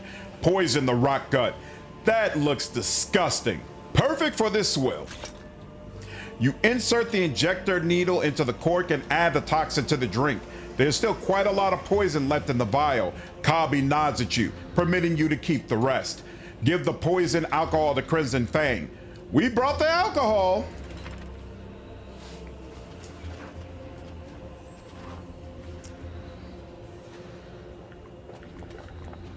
Go, go, go, go, go.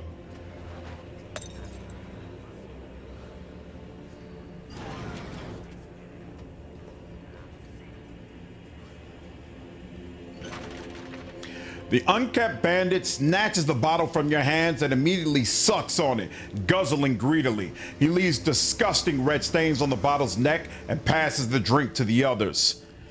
Cliff can now use muskets as well. It's neat to see how his magic is used with them. Really fun? Nice. That's awesome. It's great to see all the Crimson Desert fans feel like consistently they're being given what they want. Bloody throne, it worked! Good stuff! Get some more, or we'll kill your boogle-eyed friends. We need to confirm that the hostages are unharmed. You brought the booze. Can't be all bad. Fine, one person can go. Either you go or you pick someone. Send Cog. Go inside, count the people there, then tell me after.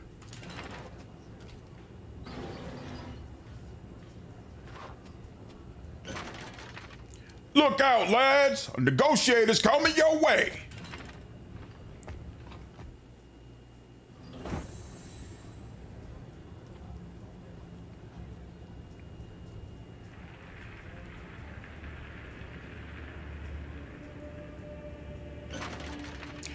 Well, did you get a good... Puh. The scarred and dirt-encrusted bandit struggles to move his tongue. Suddenly, he vomits straight on the floor. What was in the drink? Lads, we've been poisoned! Smoke 'em! Enemies and allies can often affect other units within a small radius around them. This radius is called influence, and in most cases is equal to 2 cells, although various effects can increase or reduce it. If a unit has passive abilities related to influence, hover the cursor over it to see the area affected by those abilities. All right. The battle begins. Let's see. Cog, do I like where you are? You can't really move. You are my officer. You'll hang back here. Who goes first? Sorrow is gonna go first. Sorrow can hang out over here. You're gonna go right after Sorrow.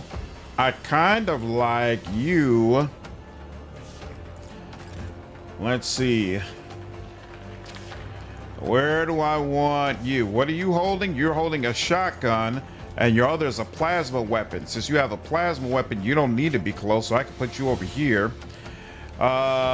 Which means Haymar. Now, Haymar, you do need to be closer.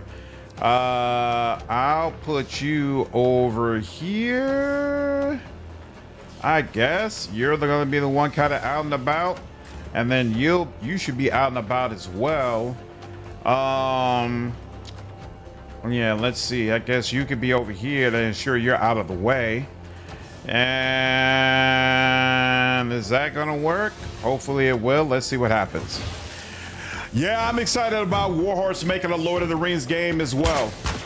Very, very exciting stuff. Hopefully they knock it out of the park. Good Lord, his armor is getting cut up.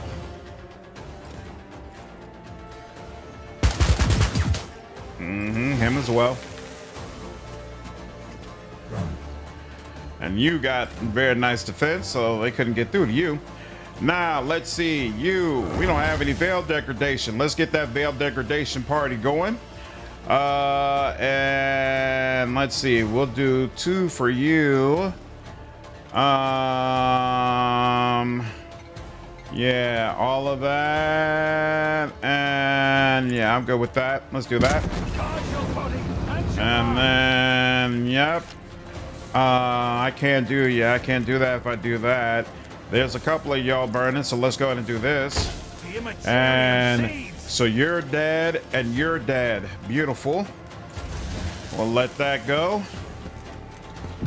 You're gonna do your thing. You're gonna die. Excellent. Now, who do I want to go ahead and attack first? Does Firestorm have the big enough AoE to hit both of you at the same time? I don't remember. Let's see, who's going next? Once you go, then it's you, then it's Cog. Okay. Here. Oh, you know what? It makes sense regardless because I don't have voice of command yet. Get back in the fight. Oh man, I really need voice of command. Wicked Scorn, while the Noble gains +2 morale. That's cool. And 0 morale here. You know what? Yeah, here. We'll go ahead and give you your extra turn. With purpose. And you're gonna get +2 momentum from that. Or morale rather from that, which is nice. I cannot get both of you in here at the same time. So instead, I could attempt to assail you. And in fact, I can turn this on, and then I can be sure to assail you twice. There you go. You chill out. I hope they do well. Would love to run around Middle Earth as an elf. Yeah, I think they could be the devs to really go crazy with it. I'm very, very anxious to find out what they plan to do with it. Could be super, super cool. Yeah, let's do that. Ooh, -7. He is in bad shape, really bad shape. And unfortunately, bro, I'm just not gonna make it any better for you. It will be. There we go. And you are broken, sir. Broken. All right, and now let's see. You got positive morale. We don't like that. Take that off, sir. You're not feeling good at all. And now, yeah, you're staggered. You're not going to do anything. That helps. The character defended. Defense is one of the most effective ways to avoid damage, but it is difficult to increase its value. Man, they are tearing COG up. This difficult increases its value. Does not protect the unit against all types of attacks. Yeah, they still don't have the actual description of what defense is in here. I hope they get that one day. Still have Bring It Down. That means Ancient Academy abuse on turn 1 is still on the table. Not to the degree that it is in Rogue Trader. It doesn't work nearly, it's not nearly as just automatically brutal, but it's there for sure. It's definitely there. Let's see. This does not work with guidance. So let's see. This is for melee precise attacks, which does not help me right now. What is the chance that, oh, 98%? Well, let's do that. Yeah, you're really in bad shape. And then I could turn this on, and then I could do this. Oh, wait. Nope. Can't use precise attacks yet still. So instead, we're just gonna have to do regular attack here. There you go. Now you're ready for precise attacks, but I can't do it with any of them. But I can ensure that you are able to run wherever it is that you want to run. So let's do that, and then we'll let that go. All right, you are just damn. They jacked you all the way up, homie, and I'm so sorry. You get a little bit of that, and you're definitely gonna need some of that. And then you could do that, but it doesn't really help you that much, so you might as well just go ahead and do a single attack. And 73%. Yep, you're good, and that's about the best I could do for you for right now. What are you doing? Well, I don't appreciate that at all. All right, now, oh yeah, she hasn't had a turn yet. Good Lord, all that, and she has not had a turn. She can, let's see, can she get both of you at the same time? Not that way, so she is going to have to use shockwave shots. But first, she's gonna come over here and give you a little love. Baby, I need your loving. And then she's gonna let y'all know, damn, even this is not good enough to be able to get both of them, huh? All right, well, fine. If I can't get both of you, then I'll just get one of you. You are not a good candidate for that. Damn, neither one of y'all are good candidates for it. She's not really going crazy with this at all, unfortunately. What do I want to do? 7, 10. This is gonna have, actually, you know what? Since it's only one target, yeah, okay. Since it's only one target, we might as well just do single target. 6, 8, that's 35%. Yeah, she's only getting 35% with these shots as well. That's unfortunate. Oh, that's why I'm doing area attack, because it's going to hit twice. So, you know what? If it's going to hit twice, let's just go ahead and do it like this. There we go. That's about as good as it's going to get. And she might as well go ahead and give you some defense while you're at it. There we go. And hey, you know what? Did that also pop up for her? I didn't realize that. Okay, no, it came up twice, but maybe it was just saying that she used it. All right, Hamar, finally Hamar. What do I want you to do? Just deal with this guy, right? We definitely want to shoot twice, and I definitely want to do, well, actually, he is limited. That other one doesn't help me right now. So we'll do this for now and 100%. And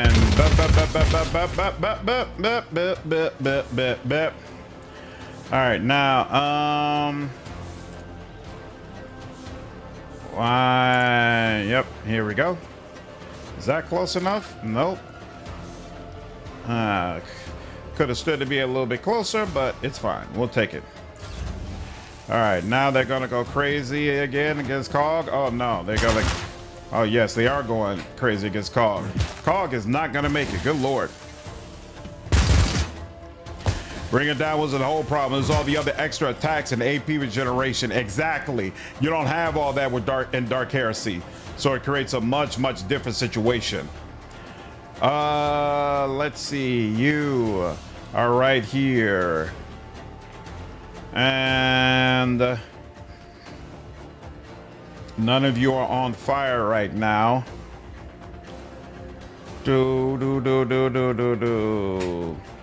It's actually kind of a tough situation.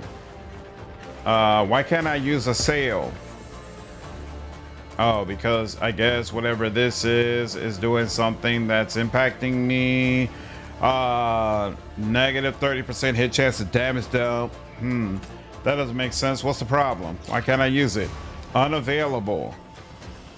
I'm not sure why I can't use it. I think it's counting me as having done it again, but this guy was dead, so I didn't rhyme it to use it against him again, so shouldn't have been a problem. But it is a problem, so oh well. That's the way we'll deal with it. There's no way I'm going to be able to get both of y'all in at the same time, but I could get you. I could get you. Or I could get you. I'm gonna let Lathier handle you. I mean, I could go for you as well. But I feel like, you know what? No, there's no reason to assume somebody else is going to be able to get you. So let's just deal with you. Yep. Yep, and now you're dead. Start of Psychic's turn, they'll suffer -2 AP if there are no allies within their influence, so you need an ally within 2 squares. We already have that set up, so we're good. How do you like the change to the burst fire being a single target? The burst fire is not single target. Are you talking about the special, the rapid fire ability and how it fires at a different enemy in the section? If you're referring to that, I don't care for it. I'm not a fan. Not a fan at all, to be honest with you, but it's what they decided to do. You will go ahead and get another turn because I believe this is going to give you. Make it work. Oh yeah, it's going to make you nice and heroic. So we're gonna do that. Free use of a power. And then we'll do this. What the hell? Oh, whoops. Take that off. There we go. And then I could do this. But I think it probably makes more sense to do this, right? Because that way, because neither one is going to kill you. And this will, yep, take you out the picture, which is what I want. All right, and now you've got 9. Hey, looks like we have an opportunity to go ahead and break you. Let's see if we can make that happen. You're broken. And you have Heroic Act. What is the Officer Heroic Act? The officer removes all status effects from target ally and restores their morale to 0 if it's negative. That ally immediately gains an extra turn with 3 action points and 6 movement points. Then the Heroic Act is removed. First beta since WoW that you've been a part of? Nice. Outcat deserves my money and beta testing. Hey, I'm glad you've been enjoying it, dude. Glad you've been enjoying it. You know what? You get 6 movement points. I really want you to open this damn door and let these people in, to be honest with you. So here, let's do that. Let's see if there's something we can do. That pink should obviously not be there. Move closer to interaction. Oh yeah, the pink is following them. All right, now it's gone. Melter charge. There we go. We're in. That's a good start. Now we want to be able to kill these guys, but not kill hostages. Is that even possible? Not this way. Oh, wait, hold up. 66% and no hostages, so looks like we're golden. And I'm gonna give myself a little bit more. Actually, nope, can't do that anyway. So it's fine. Let's just go ahead and get this 66% and bam.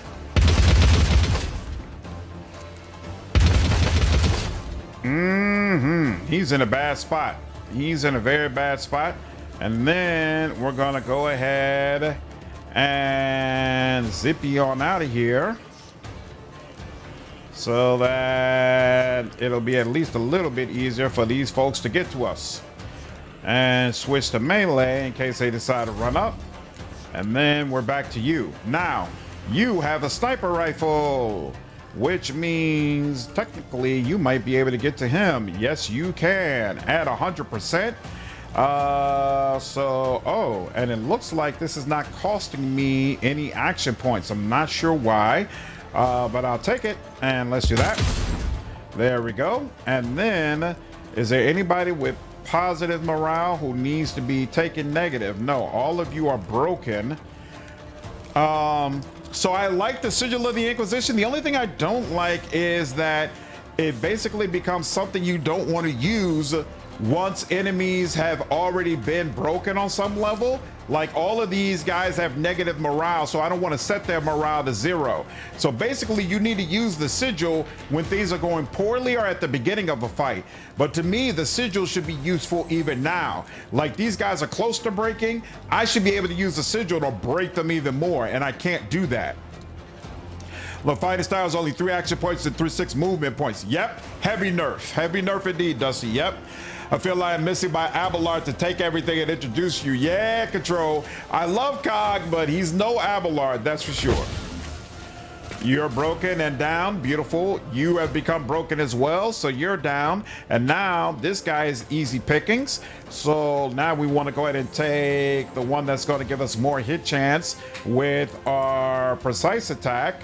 Go ahead and attack you. So this is the precise attack, and now you have the choice of what body part are you going to target. And then each body part, I think it has a potential critical effect.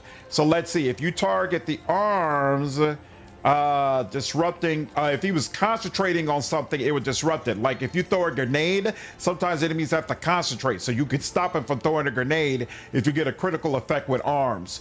With torso, no critical effect. With legs, they'll become, initiative will be affected, and they can become immobile.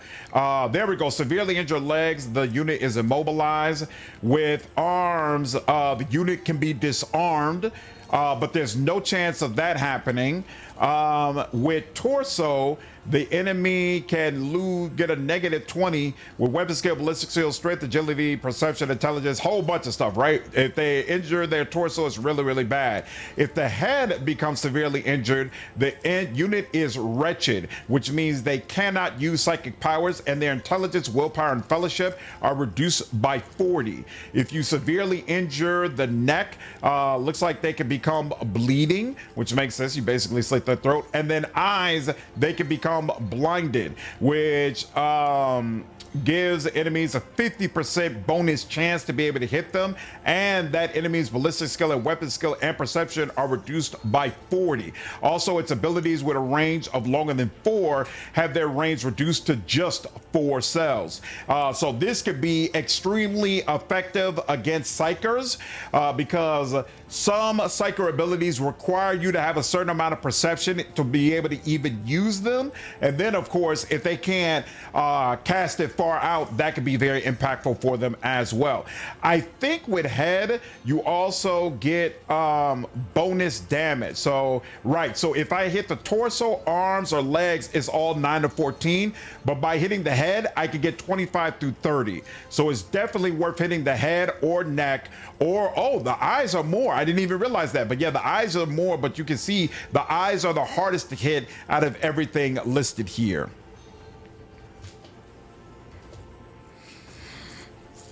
Hope they bring some of these changes of Road Trader. The combat gets very stale later on. I doubt that, but I know they have some other things they're potentially looking at to make it more difficult. We'll see.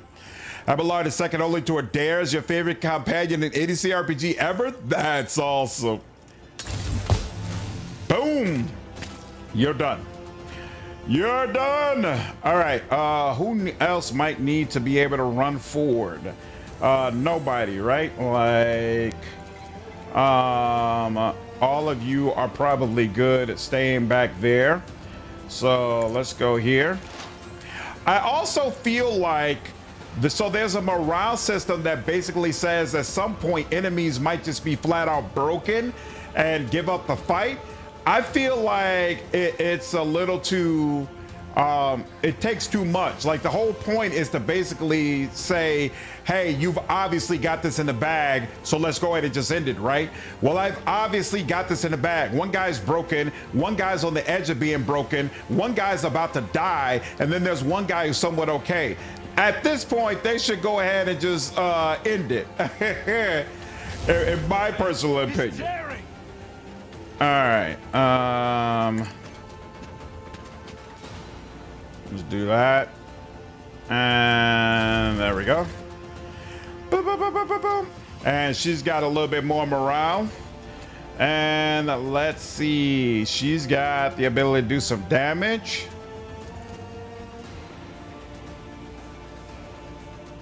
Let's see, and then Haymar's gonna go next. Okay. So she comes in here.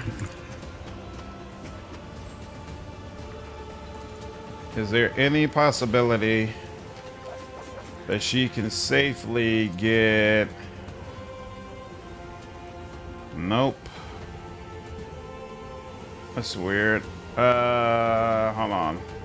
Can she get a better angle? Yeah, she probably needs a better angle to see everything. So let's, there we go. Okay, and nope, it still doesn't like it. Still says you got to choose.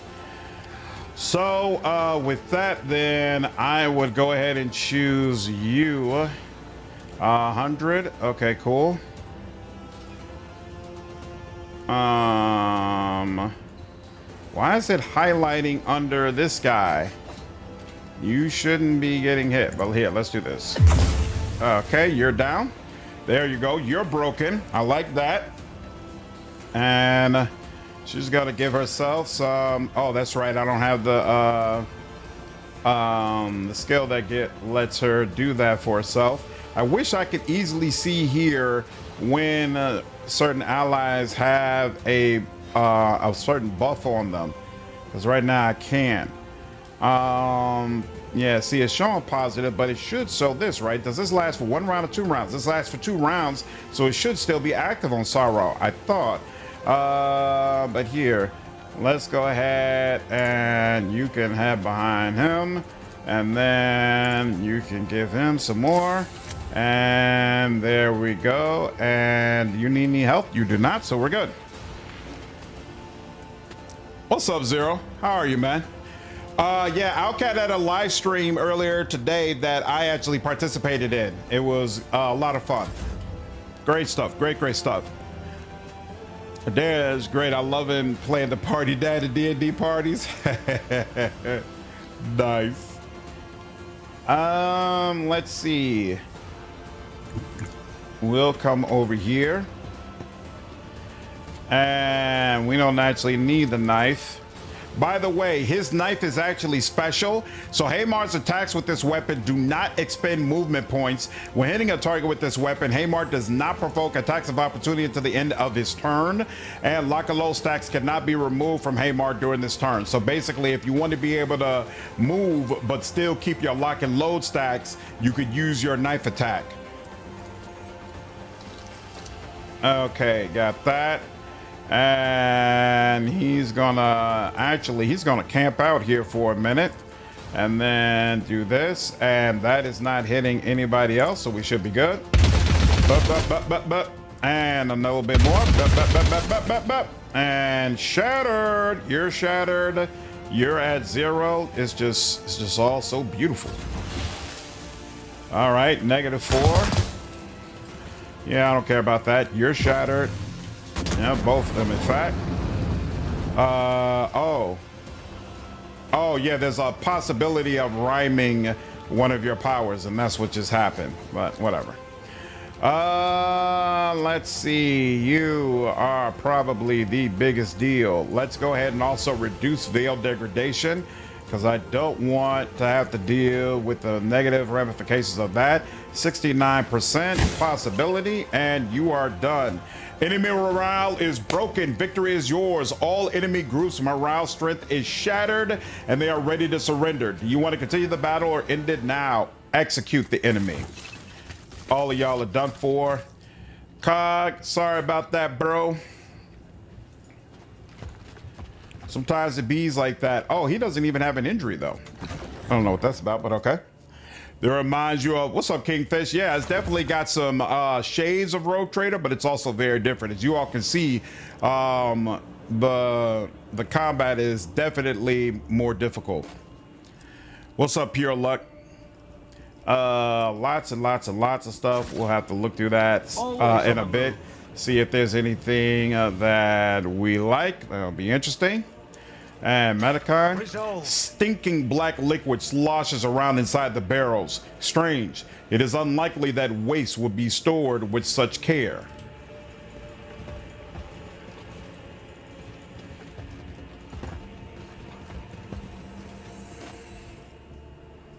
And looks like we got some rope along with some other things. Rope is, of course, useful in any game. And let's go over here. Moving.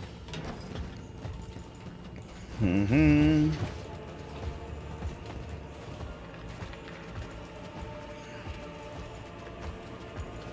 Did we check over here? No, we did not. The Holy Orders teach vigilance. Aluminum tattoos and the traces of numerous wounds are visible on the body. It looks like the unfortunate man was beaten to death by an entire throng.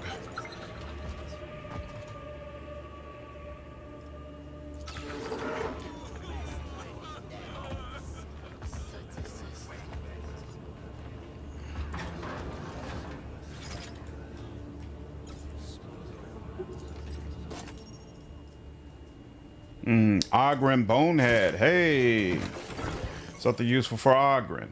Okay, so let's see. We've got Staff of Flames, which allows you to have spontaneous combustion. So this will set levels of burning equal to 7 plus veil degradation. But if I recall correctly, that's not useful for him. He already gets Pyromancer Blaze Weaver, which is every burning unit in combat has burning level increased by 5 plus veil, half of veil degradation.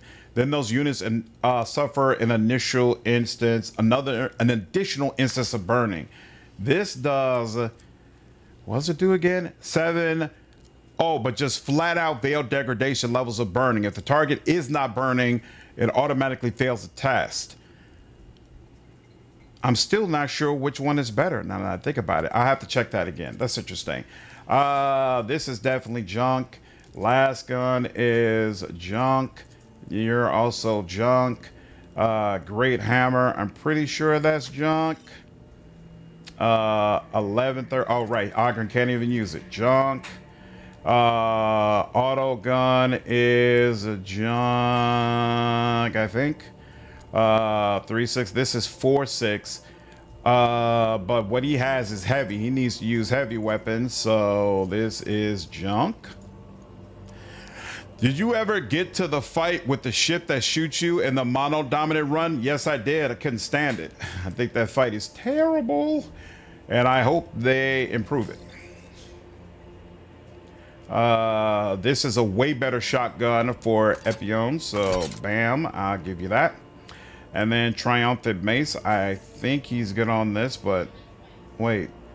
Oh, this is a mace that augurs cannot use. Well, that definitely goes in the trash, and this last gun goes in the trash.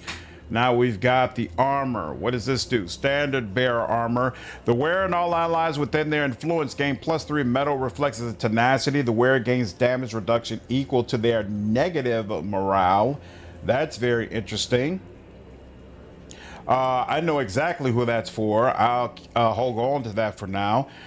This is heavy armor. None of my peeps can use heavy armor. This is regular flak armor. None of us can use that either. This is also regular flak armor. While the wearer's morale is negative, they gain +5 defense. That's another option. And this is medium armor as well, but it has no armor durability. I like the other one better, so we'll hang on to that. All right, now this, you could use this. Whenever Cog hits a target with an attack of opportunity, the target must pass a tenacity test or suffer immobilized, which means they can't move. Beautiful. Boots of Masochism. Whenever the wearer is hit for the first time in a round, they gain +1 morale. This obviously is very useful for him as well. Now we've got Friend Zone Injector Gloves. Whenever the wearer's melee attacks kill 2 or more enemies, the wearer gains +2 morale. If someone was going to get that on my team, it would be you, and even you can't use this. So we'll just hang on to it for now. And then the other one is only for Kroot, so we'll hang on to that as well. Do we all have our full consumables? We do not. You are missing a med kit, so let's give you that. You got all your stuff, you got all your stuff, and you got all your stuff. Okay, we're good. What's up, Avatar? Never joined a live before. Just want to say love all your videos. Hey, thank you so much. I'm glad you've been enjoying the content, dude. Always such a good watch. Thank you, man. I'm happy to hear that. Really, really happy to hear it. Let's see. Open this up. Y'all are all in here. Lord Heresy. The sea did not spare the makeshift statue of Saint Sibelius, but its features are still visible under a layer of silt and shells. That's Dire Spike. We already looked at this, right? Nope. Crates containing half-faded seals of the Astra Militarum. The Aquila has been ravaged by rust, but remains intact. And let's just walk around and make sure there's nothing else to discover. There is not. Dire Spike. What are you hanging about here for? Go save the fish eyes. Oh, whoops. Reconnoitering. They are not considered to be saved yet. My bad. Thank the God Emperor and Saint Sibelius. We're alive.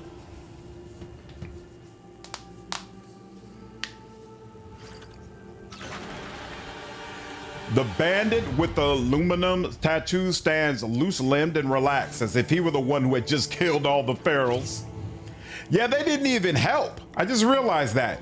Get a load of you. You'd never know your shirt was clean. That worked a treat, so the Baron won't be chopping off any of my limbs today. You did well. You pleased our boss. When he gets upset, people start disappearing, you know? Anyway, here you go. I owe you one. And you notice we got 4 points of Amalathian. Very nice.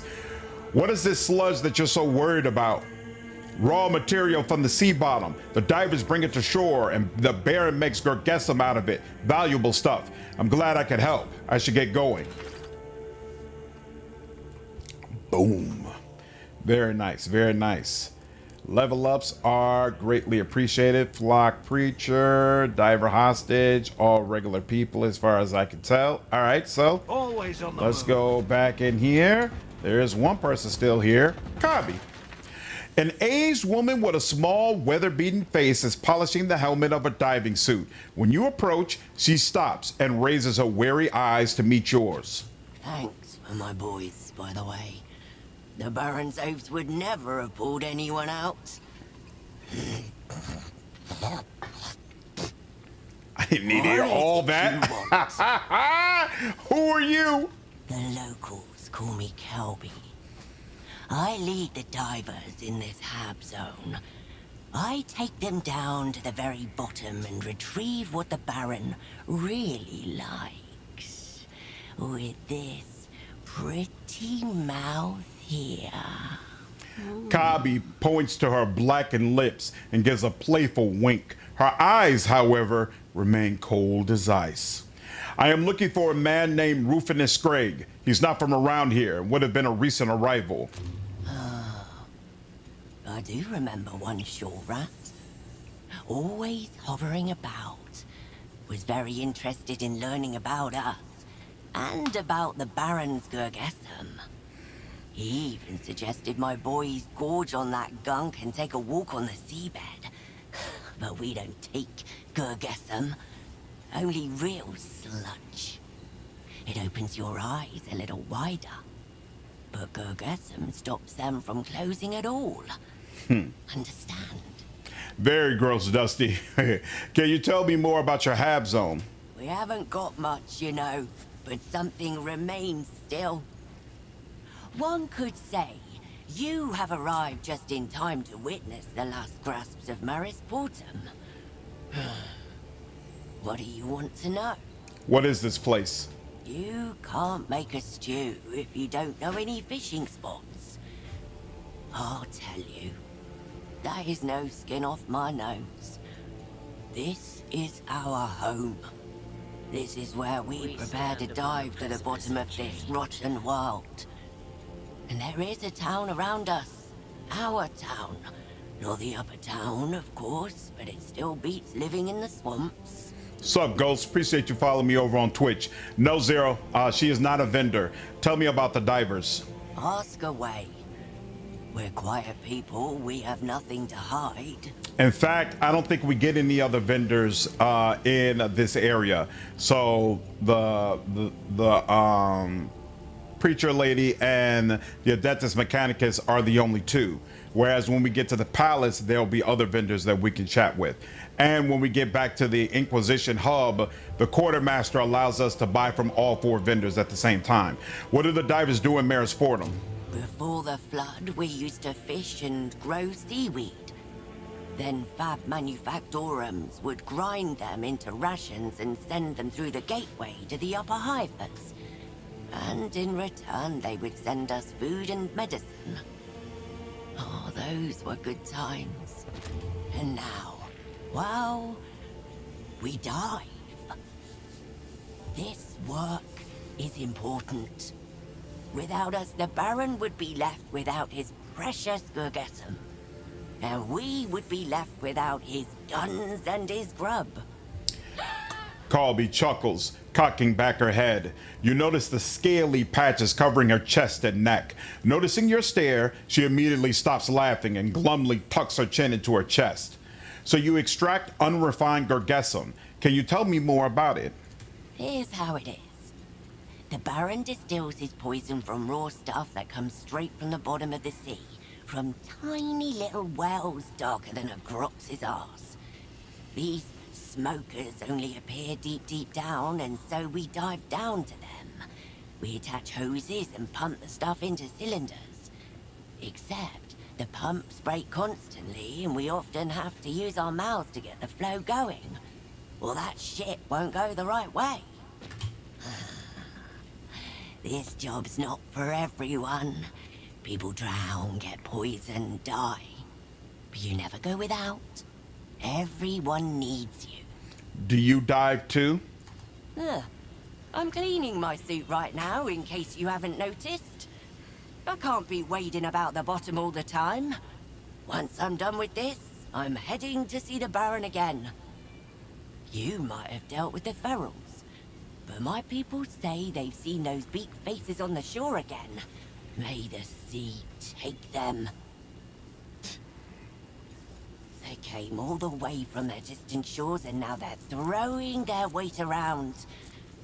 If you're here because of them, you should go see the Baron as well. He somehow managed to put them in their place the last time. Have you lived here long? We've been here since Maris Portum was founded.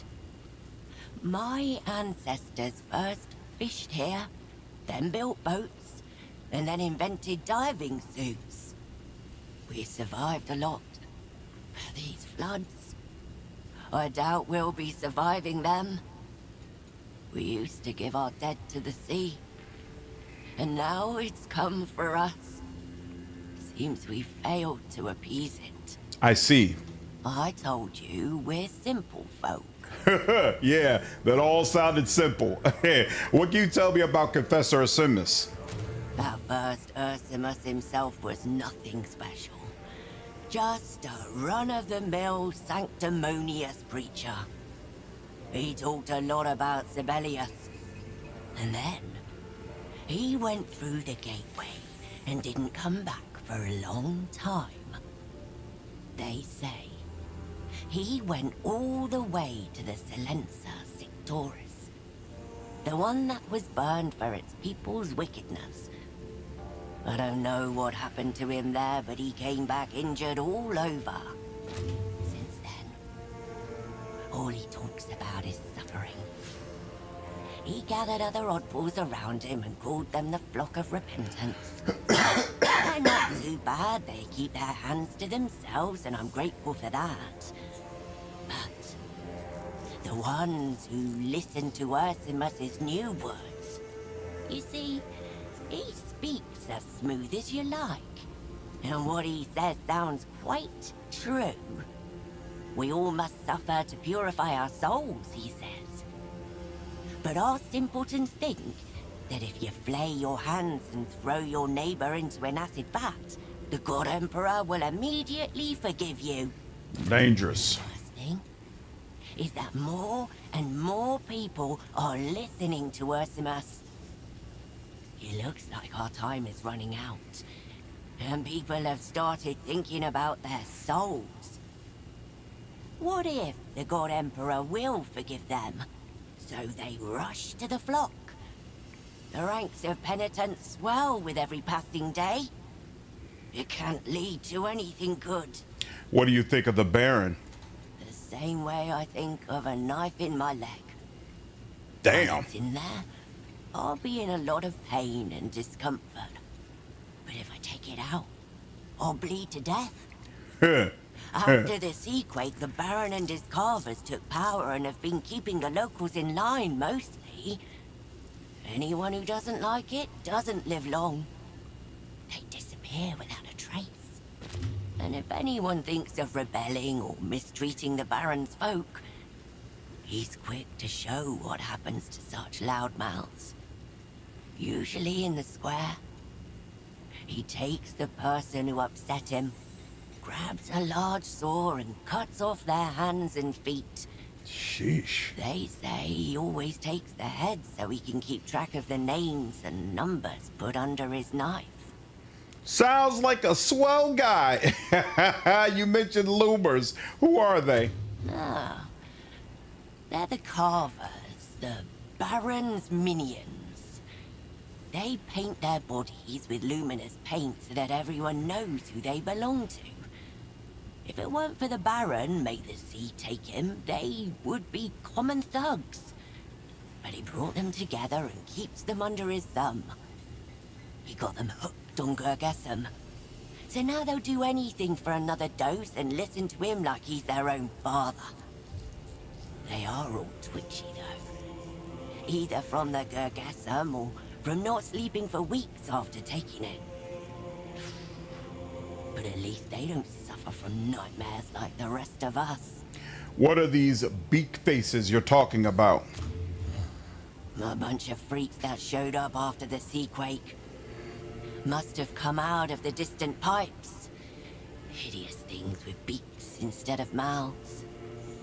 They swooped in, killed some of our folk, and even ate someone if the rumors are to be believed. I think they must be starving to death since they came from the swamps. The ferals don't turn their noses up at human flesh when they're really hungry either. The Baron kicked the beak faces in the arse and sent them packing. Except he started being friendly with them later. Damn it. I see. That will do for now. You don't want to know anything else about Maris Bottom? Thank the God Emperor for that. You have Ficeline crates in your warehouse. Are you aware that this is theft? What crates? Oh, we found them in the sea. People throw a lot of nice stuff into the water and we put it to good use. We keep our suits and hoses in these lockers. Everything we need for diving, basically. What is that profane idol in your settlement? It looks heretical. Heretical? God Emperor have mercy. Oh, didn't you recognize the saint? Who's the idolater here then, eh? That's Sibelius the Infallible. The sea roughed him up a bit, of course, but we're no strangers to that, so we dredged him up from the bottom, stood him up, and now we honor him just like rotten fish instructed. I have learned everything I needed. So long, shore rats. If you want anything else, come back and we will prattle some more. Sounds sus indeed. If I could have children, I'd name them after you. If I could have children. Hey, sounds sus indeed, but we will revisit this particular topic. All right, we are at now level 4. So let's do some leveling up. Now, this is an area that I feel like is significantly better than Rogue Trader. Everything's a lot more clear. So I already have Bring It Down and the other one that allows a little bit of healing. Now I can take Break the Ranks, increases damage dealt by an ally during their next turn by a certain percentage. I assume it scales with what, Fellowship? Yep. One of the things I like too as well, you can always easily see here what attribute or characteristic rather the ability is scaling with, so you don't have to look at the specific formula if you don't want to. His children would be named Slanderous Maximus. We also got reinforcement, moves the target, our officer moves to the target ally, and both the officer and the target ally gain defense. Ooh, a nice amount of defense for one round. This move does not provoke attacks of opportunity. That's interesting. Then we got Take Aim, which is based on willpower, grants an ally more hit chance on their next attack. And Voice of Command, that's definitely what I'm going with. Target ally gains 2 morale for 1 round. The officer ignores distance and line of sight when using their abilities on that ally. I will take it. All right, now we got to figure out what are the proper talents I should take, and I'm still not sure about that, to be honest. Let's see, the Hive World character gains hit chance for each ally within their influence. No, I like to keep him in the back. The Hive World character deals more damage to the enemies that have no allies within their influence. This is interesting. That happens all the time, and it's based on Fellowship, but it's also based on agility, which I'm not planning to increase. But even now it's at 18%, so that's worthy. The Noble and their allies gain 5% bonus to hit chance against non-disposable enemies. This bonus is doubled against the enemy commander. Very possible as well, and this is from Noble. The Noble's damage is increased by a percentage amount that scales with the Noble's morale minus the enemy's morale. That's actually kind of cool, but no, probably not. Personal retinue. Allies within the Noble's influence deal 16% more damage against disposable enemies. Yeah, so it's weird. It seems like this game really pushes you to have allies within melee distance of each other.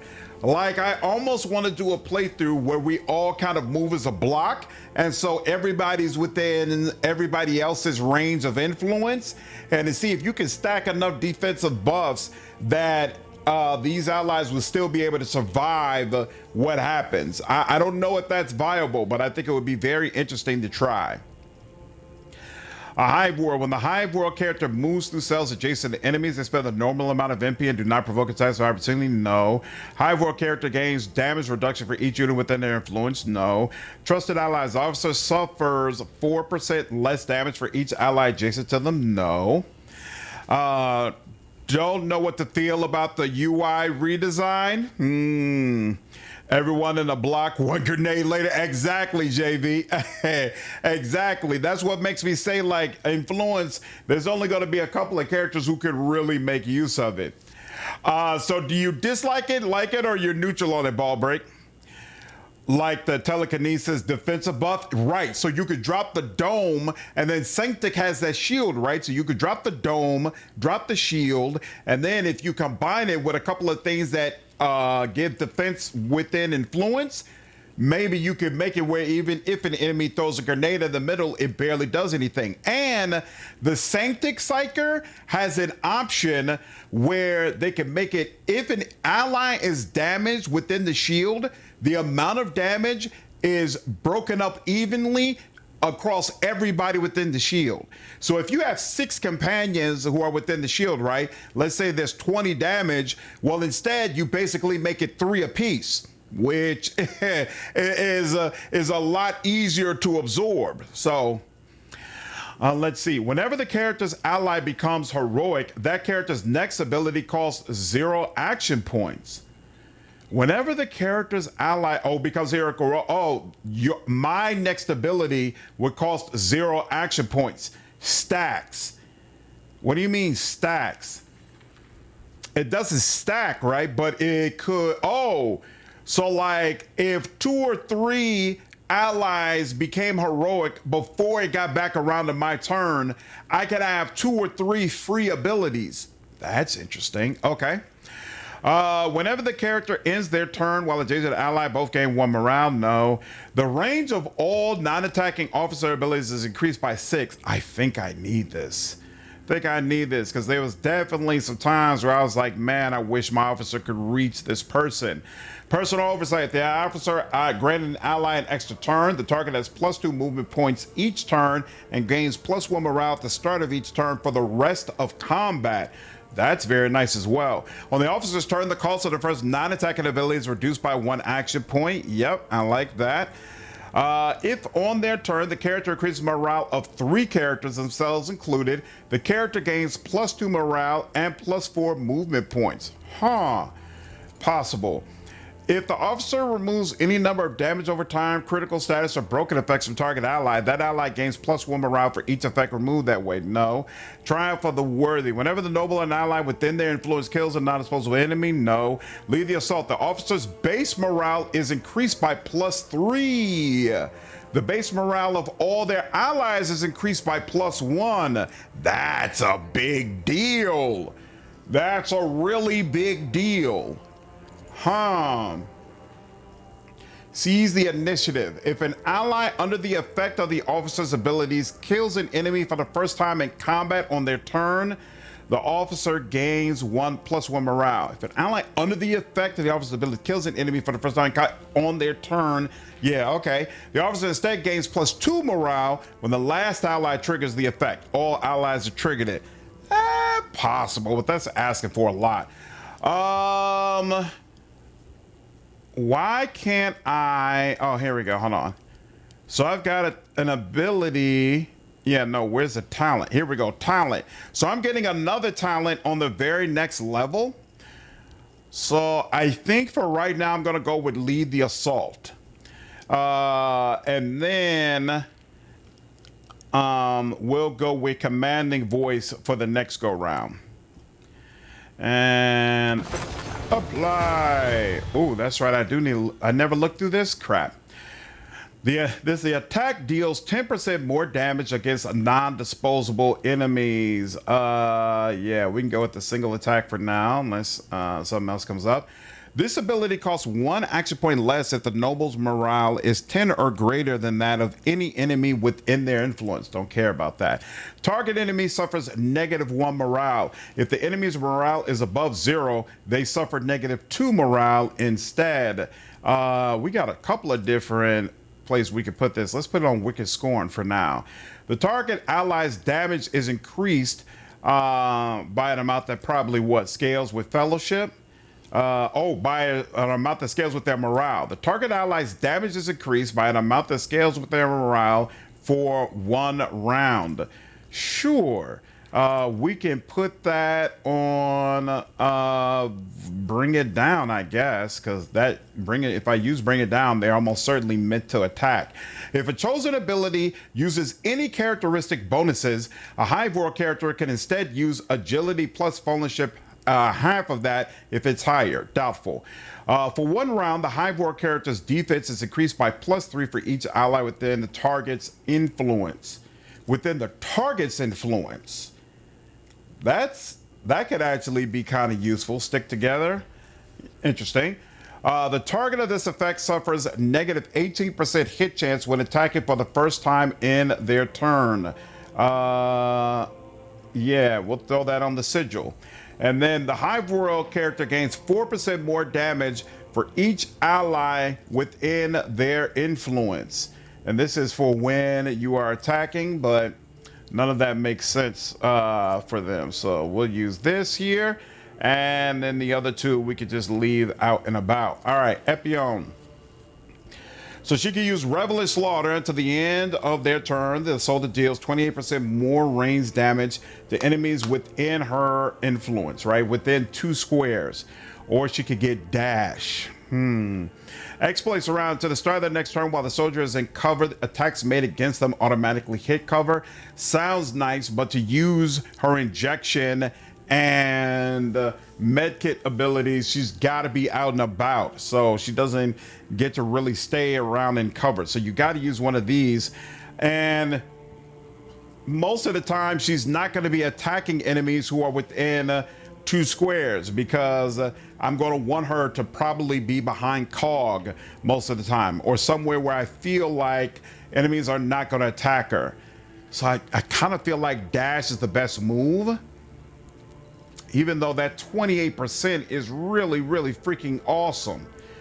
Does she get another ability? So she gets 1 more ability, but not until level 8. So yeah, I think I do have to go Dash Zero. I think that's what it's gonna come down to. What's going on, Air Cold? How are you, dude?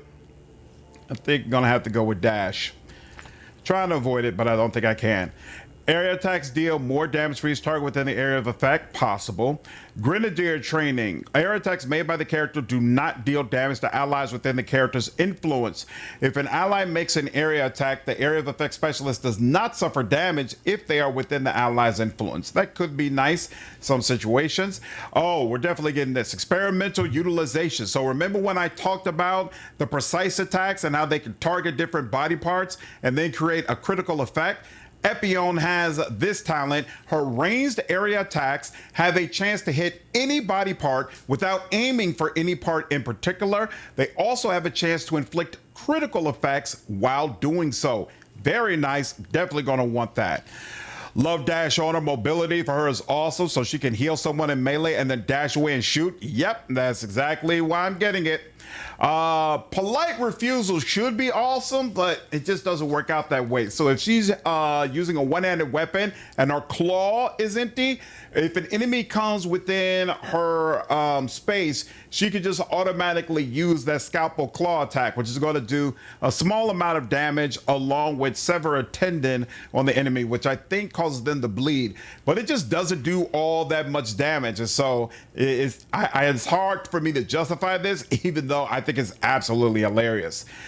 Each time the soldier's burst shot, nope, not burst shot.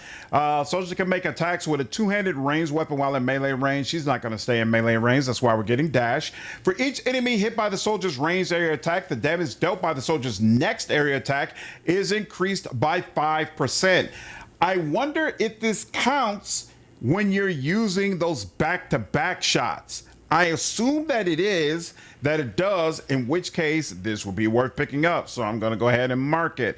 Let's see. Survivability. Character can use defense against area attacks. That's actually pretty powerful, but she's actually...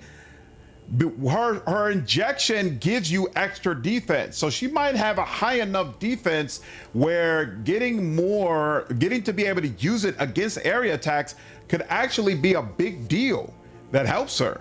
I'm gonna mark that. For one round, the soldier gains +1 defense for each cell between the soldier's position at the start of the turn and the position at the end of it. Probably not, but I mean, she does have dash, so she could make more use of this if she wanted to, but I'm gonna skip over that. All right, Scrupulous. Medikai kits cost 1 action point less to use. Healing provided by combat surgery and Medikai kits is increased by a percentage amount that scales with Medikai. Makes sense. For every movement point unspent by Epion on the current turn. Possible, maybe down the line, but not right now.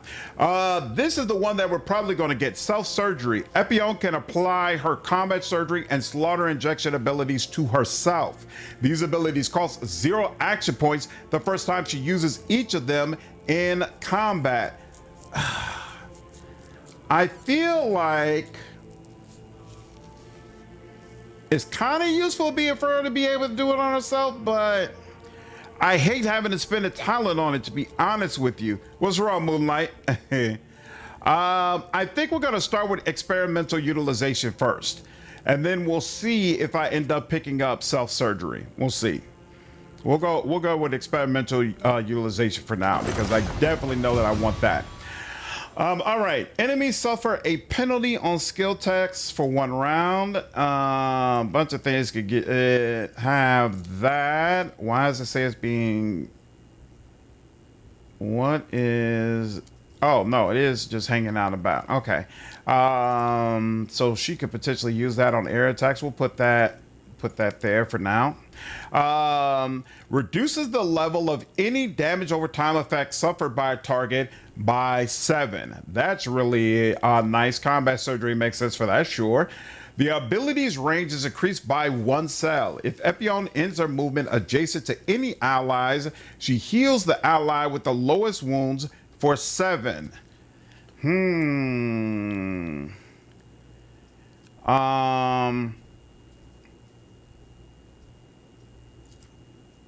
Oh, this is for dash. That's interesting. Oh, yeah, it's going to extend it for 1 cell. That is useful. And then adjacent to an ally, heal them? Sure, why not? Automatic healing. Epion's great for that.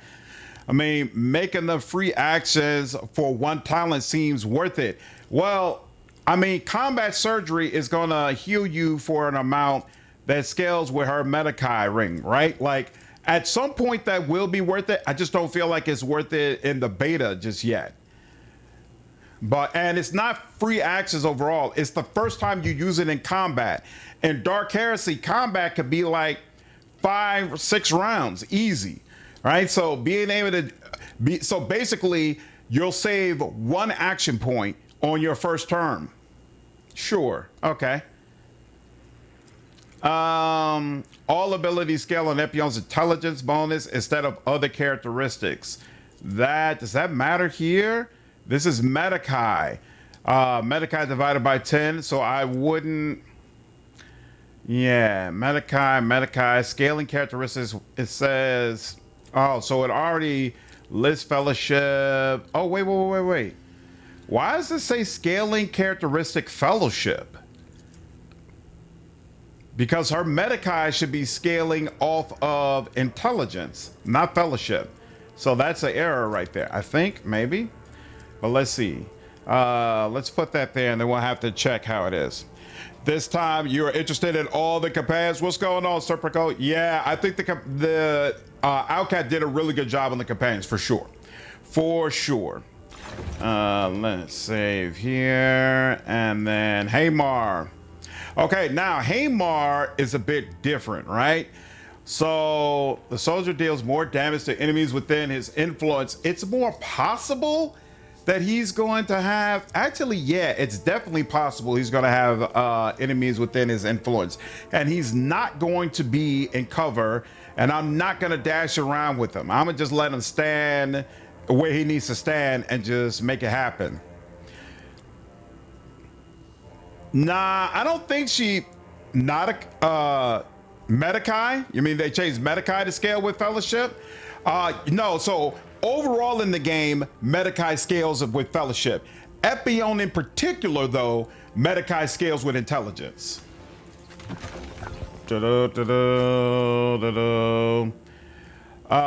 Epion's Medikai skill is based on intelligence, not fellowship. don't really think cell surgery is that good. You can always medicate yourself, and injection is mainly for melee people. But that's the thing. You use injection on your melee people to keep them on their feet. You just saw Cog got absolutely torn apart, right? Because when a bunch of people got around him. So, and that's the thing. Cog is kind of deceptively tanky because heavy armor isn't really the best way to tank in this game. It's kind of similar to Pathfinder, actually, where having high armor, enemies just shred it. What you really need is high defense to keep enemies from being able to hit you in the first place. So Epion's injection is going to give Cog and other melee fighters much more defense, and that in turn is going to help them stand on the front line. So that's where having it as a free action, it could assist you. Because self-surgery makes it where the first time it's used in combat, it'll cost 0 action points. Right, so it's not about her being able to use it on herself, it's about making it free to use on other people for the first time. But again, you know, is that worth it? I'm not sure. Do you know if you can move the portraits to delay turn in this game? I don't believe you can, Zero, no. So we don't want to move it around. He's not going to be in cover, so I think Revel and Slaughter is the one that makes the most sense. Let's see. We'll start from the bottom. Haymar has a chance to ignore penalties to morale equal to half his level. Whenever penalty is ignored, he gains 2 morale. Interjection. If a target is hit by half his rate of shot fire or more shots from a burst attack, it must pass a tenacity test with a +30 bonus or become immobilized for 1 round. That's certainly interesting. Face to face, Haymar gains 12 defense while wielding a heavy weapon and having no cover. Definitely want that. What is that scale with? Toughness? Ballistic skill, actually. Beautiful. At the start of his turn, Haymar regains wounds equal to 40% of damage he's taken over the round. If he's about to fall unconscious due to damage over time effects, he remains in combat with 1 wound. That's definitely something we want as well. Holding position for 1 round, the soldier gains +1 defense for each cell between. No, we don't necessarily need that. And then here, precision fire. For each enemy hit by the soldier's ranged attack, the damage dealt on the next area attack is increased by 5%. I don't like that for him. Soldier can make, oh, here we go. He definitely needs this. Soldier can make attacks with a 2-handed ranged weapon while in melee range. Yes.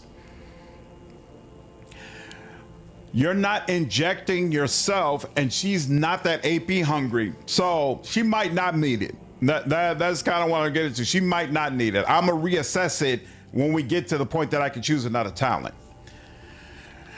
This game's like Rogue Trader or more like Pathfinder? I would definitely say it's more like Rogue Trader. What up, friendly? Getting stronger in defense by getting better at killing is wicked. And perfect for him. Perfect for him. Each time the soldier's burst shot hits the same target, it deals 5%. Yeah, you can't control that with him, though. Every time Haymar throws a grenade, a frag grenade appears in the same slot. If I could have a way that this game doesn't have a talent similar to Rogue Trader, where you could throw a grenade and it doesn't count towards the attack limit per turn, but if I could do that, I would combine it with this talent and he would just start every combat by just throwing a grenade in a group of enemies and then going about his day. The character's burst attacks gain 25% rate of fire. Come on now, this is obviously awesome. Finishing shot. The last shot in a burst deals 11 times rate of fire more damage. And this is based on his agility, which I'm not sure if he's going to be increasing agility all that much.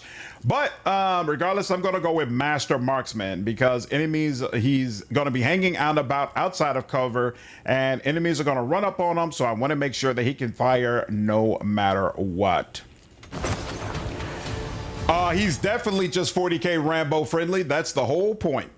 All abilities scale on Haymar's toughness. You scale on agility. So actually, you probably do more if you scale on this. Let's see. Your agility bonus is 3. Your toughness bonus is, where is, your toughness bonus is 5. Yeah, you will definitely benefit from that there. Bullet Storm is locked in. This is locked in. So yeah, I actually like that. Let's do that. Scale off of toughness, please. Haymar's ability range is increased by his number of Katakan Jungle Fighter lock and low stacks. Does not affect personal abilities. So this is, let's see, what does it say? Ability range. So the range of his burst attack is going to be increased by the number of lock and low stacks he has, which is usually low, but still could be considerable. We'll see. When attacking, Haymar gains weapons rate of fire bonus to damage reduction for 1 round, and this does not stack. Cool. We use Bullet Storm all the time. We'll take that. Rate of fire for all weapons is increased by 25% for 1 round. That's beautiful.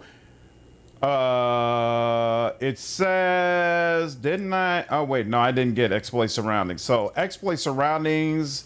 Oh, wait. So it would be available for Revel and Slaughter as well. So let's see.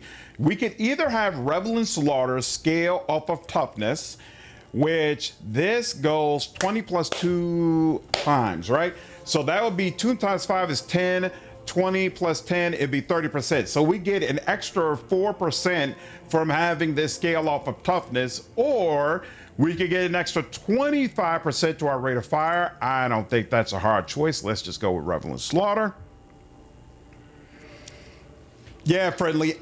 From a personality standpoint, I'm not really impressed with Haymar, but his mechanics, I think if we can get him working right, he could be a monster. A monster. Now, we got other things that can potentially scale off of toughness. Is there anything useful here or here? No. So that'll just have to sit out, and that'll have to sit out. Oh, wait. Why do you not have anything now? You should have had something. Yeah, because we can't. Right, it's not gonna let me put that there. Or will it? Oh, it does. Eligible abilities. Right, okay, so yeah, that is there. Okay, cool. What is going on? And so nothing needs to scale off of toughness. We'll leave that there. Cool. All right, save. Now we got Sorrow. Sorrow is our Psyker, and our Psyker could take Molten Beam.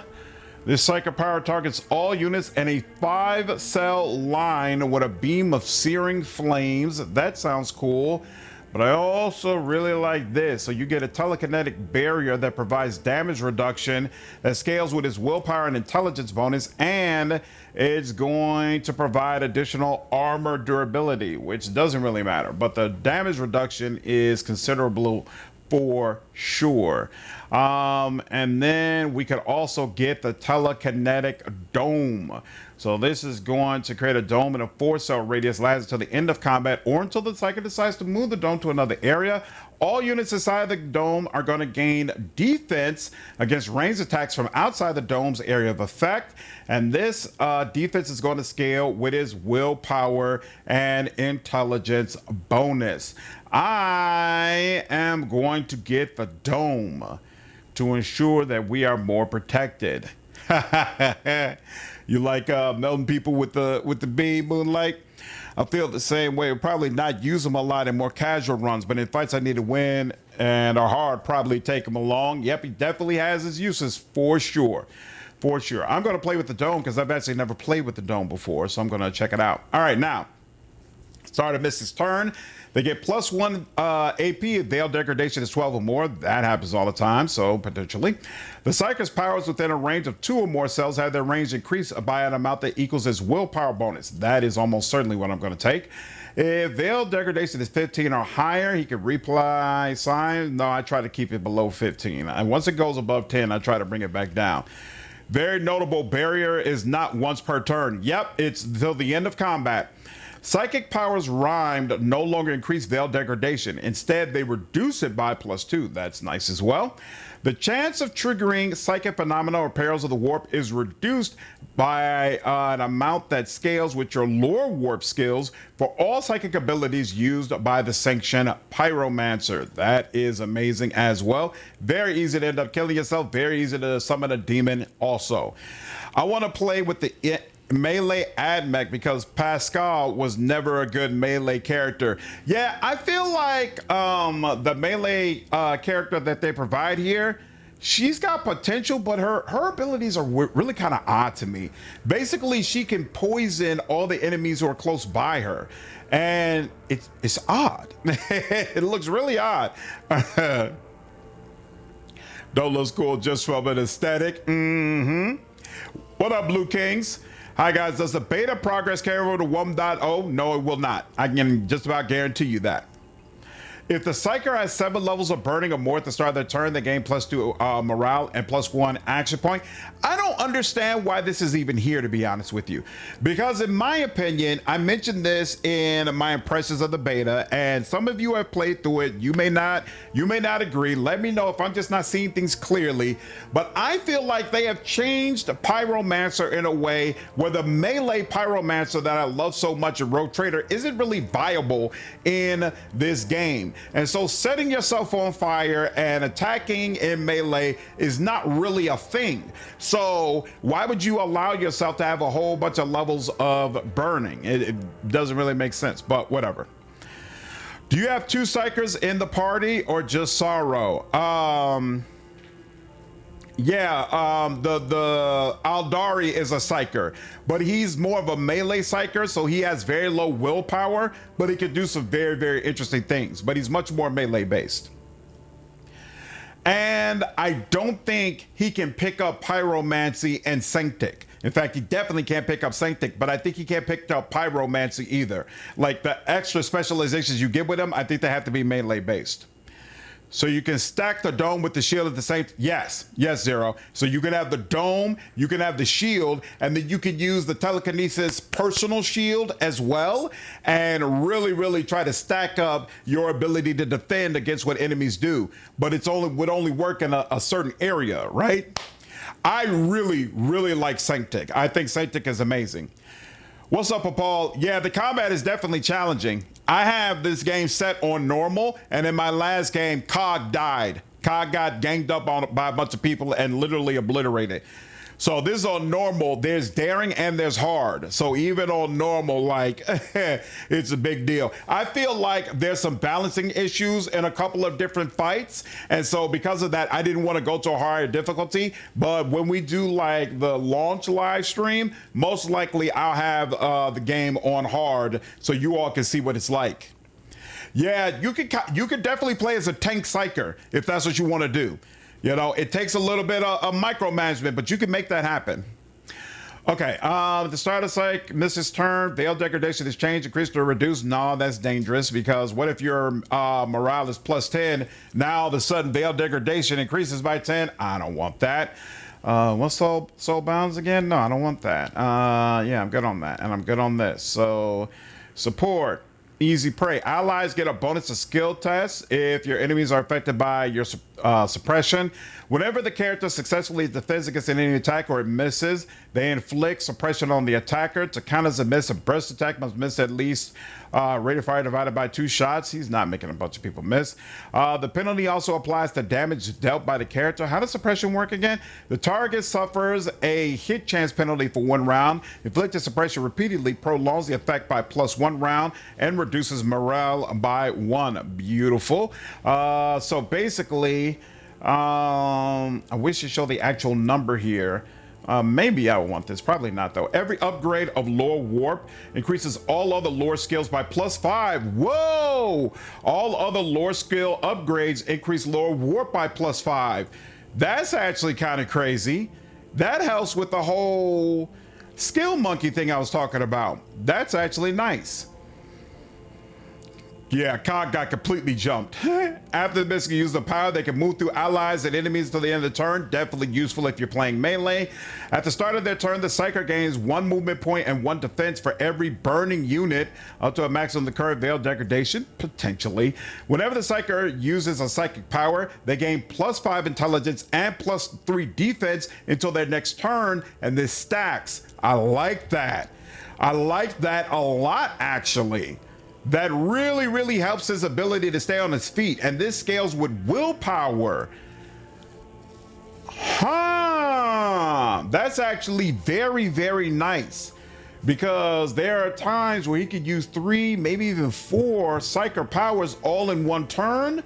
So he could get a major bonus from this. That's really nice. Whenever the Psyker inflicts a common negative effect or uses a sail on the target, the Psyker gains +1 defense until their next turn. Stacks to a maximum of 12 defense per round.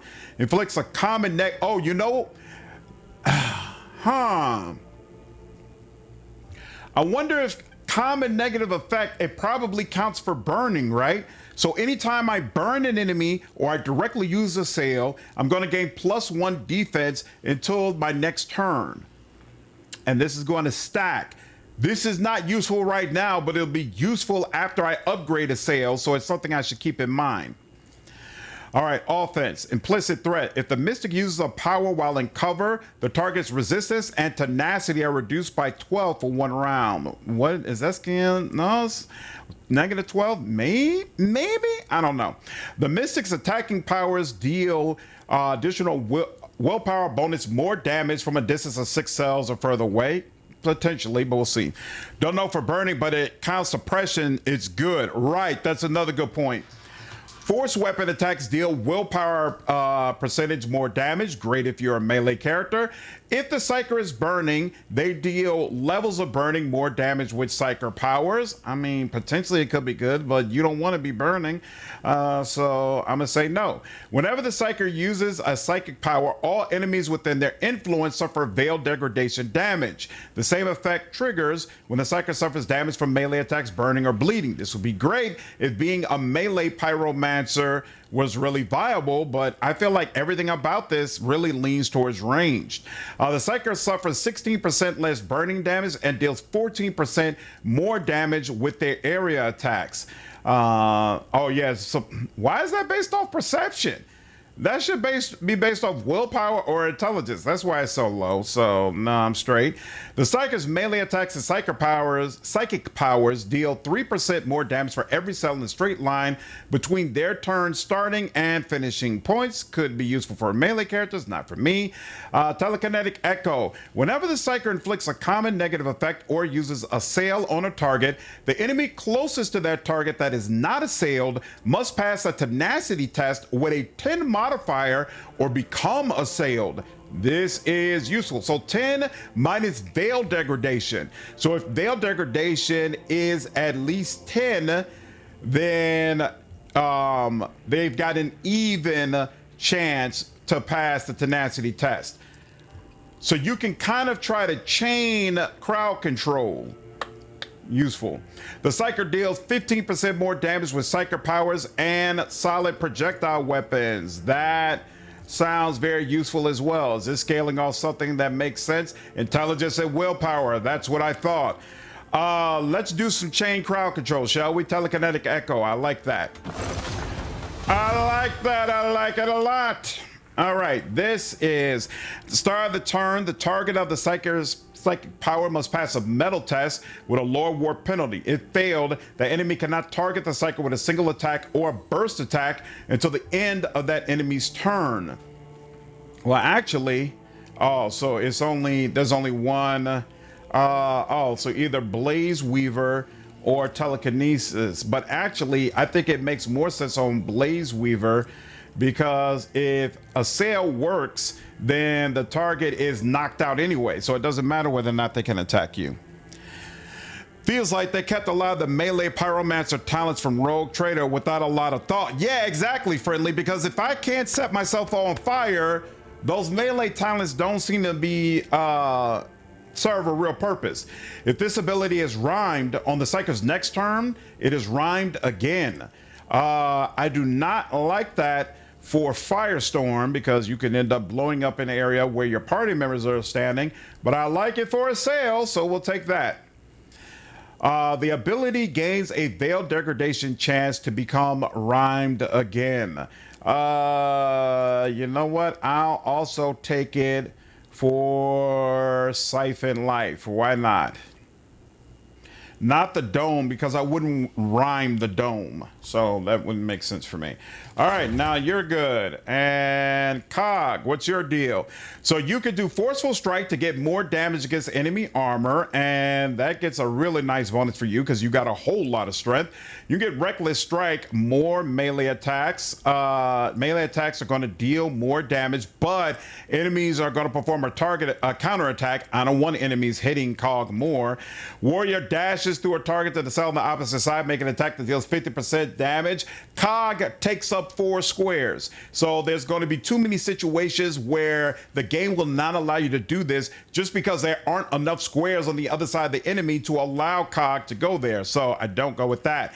The warrior marks an enemy. Until the start of the warrior's next turn, they're going to gain defense against the enemy's attacks and deal more melee damage. I've mentioned before, low defense is definitely an issue with Cog. Sworn enemy works very, very nicely, and you can take an upgrade where it'll apply to an area of enemies instead of just one. So this is what I prefer to go with for him. All right, combat readiness. The warrior's first attack, melee attack on their turn, does not spend MP. I don't care about that for him. Warrior deals a little bit more damage. This probably scales to something that's not good for him. Cog, believe it or not, has very, very low weapon skills. So things that scale off of weapon skill, not good for him. Heavy armor, heavy blow. The character's melee damage is going to be increased by an amount that scales with their armor damage reduction. This could be good for him. Impressive constitution. The warrior's movement points is increased by an amount that scales what? Agility? Yeah, he doesn't have good agility, so let that go. Cog deals 100% damage to cover. When cover is destroyed, all enemies within a 1-cell radius around that cover must pass a reflex test or suffer a random critical effect. The enemies do use cover regularly, but I don't feel like regularly enough for this to really be all that nice.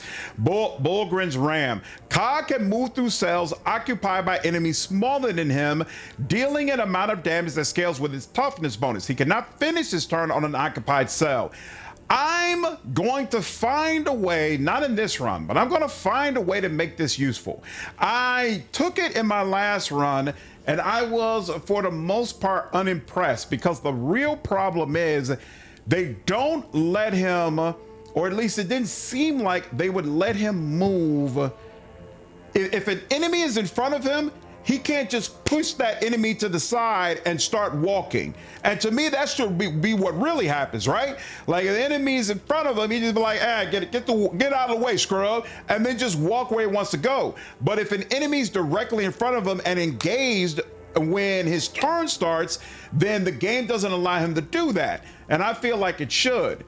I haven't sent this feedback to Alcat. I think I'm gonna do that, because I feel like that's what's really missing to make this more viable and to make it work the way I feel like it should work. Like, I feel like it shouldn't matter if the enemy's smaller than him, if he's got some little Kroot in front of him, it shouldn't matter. It should be like, fuck out my way and take 12 damage while you're doing it, and I'm gonna just go wherever I wanna go. When your companions die, are they gone forever? No, they are not, K-Man, but they will come back with injuries. So we're not going to take that for now, but when we get to the full version of the game, there's got to be a way to make this amazing. Armor Expert. During the first round of the combat, damage dealt to the warrior's armor is reduced by half. Definitely want to take this. Yep, we're going to alt be at 0. I want to just go through this first. Combat Hardened. The warrior automatically passes the first 6 resistance tests in combat. That's actually a good call. Hand-to-hand combat. The warrior gains 5 defense against melee attacks. This is weapon skill. It's not going to get any higher. No reason to take that.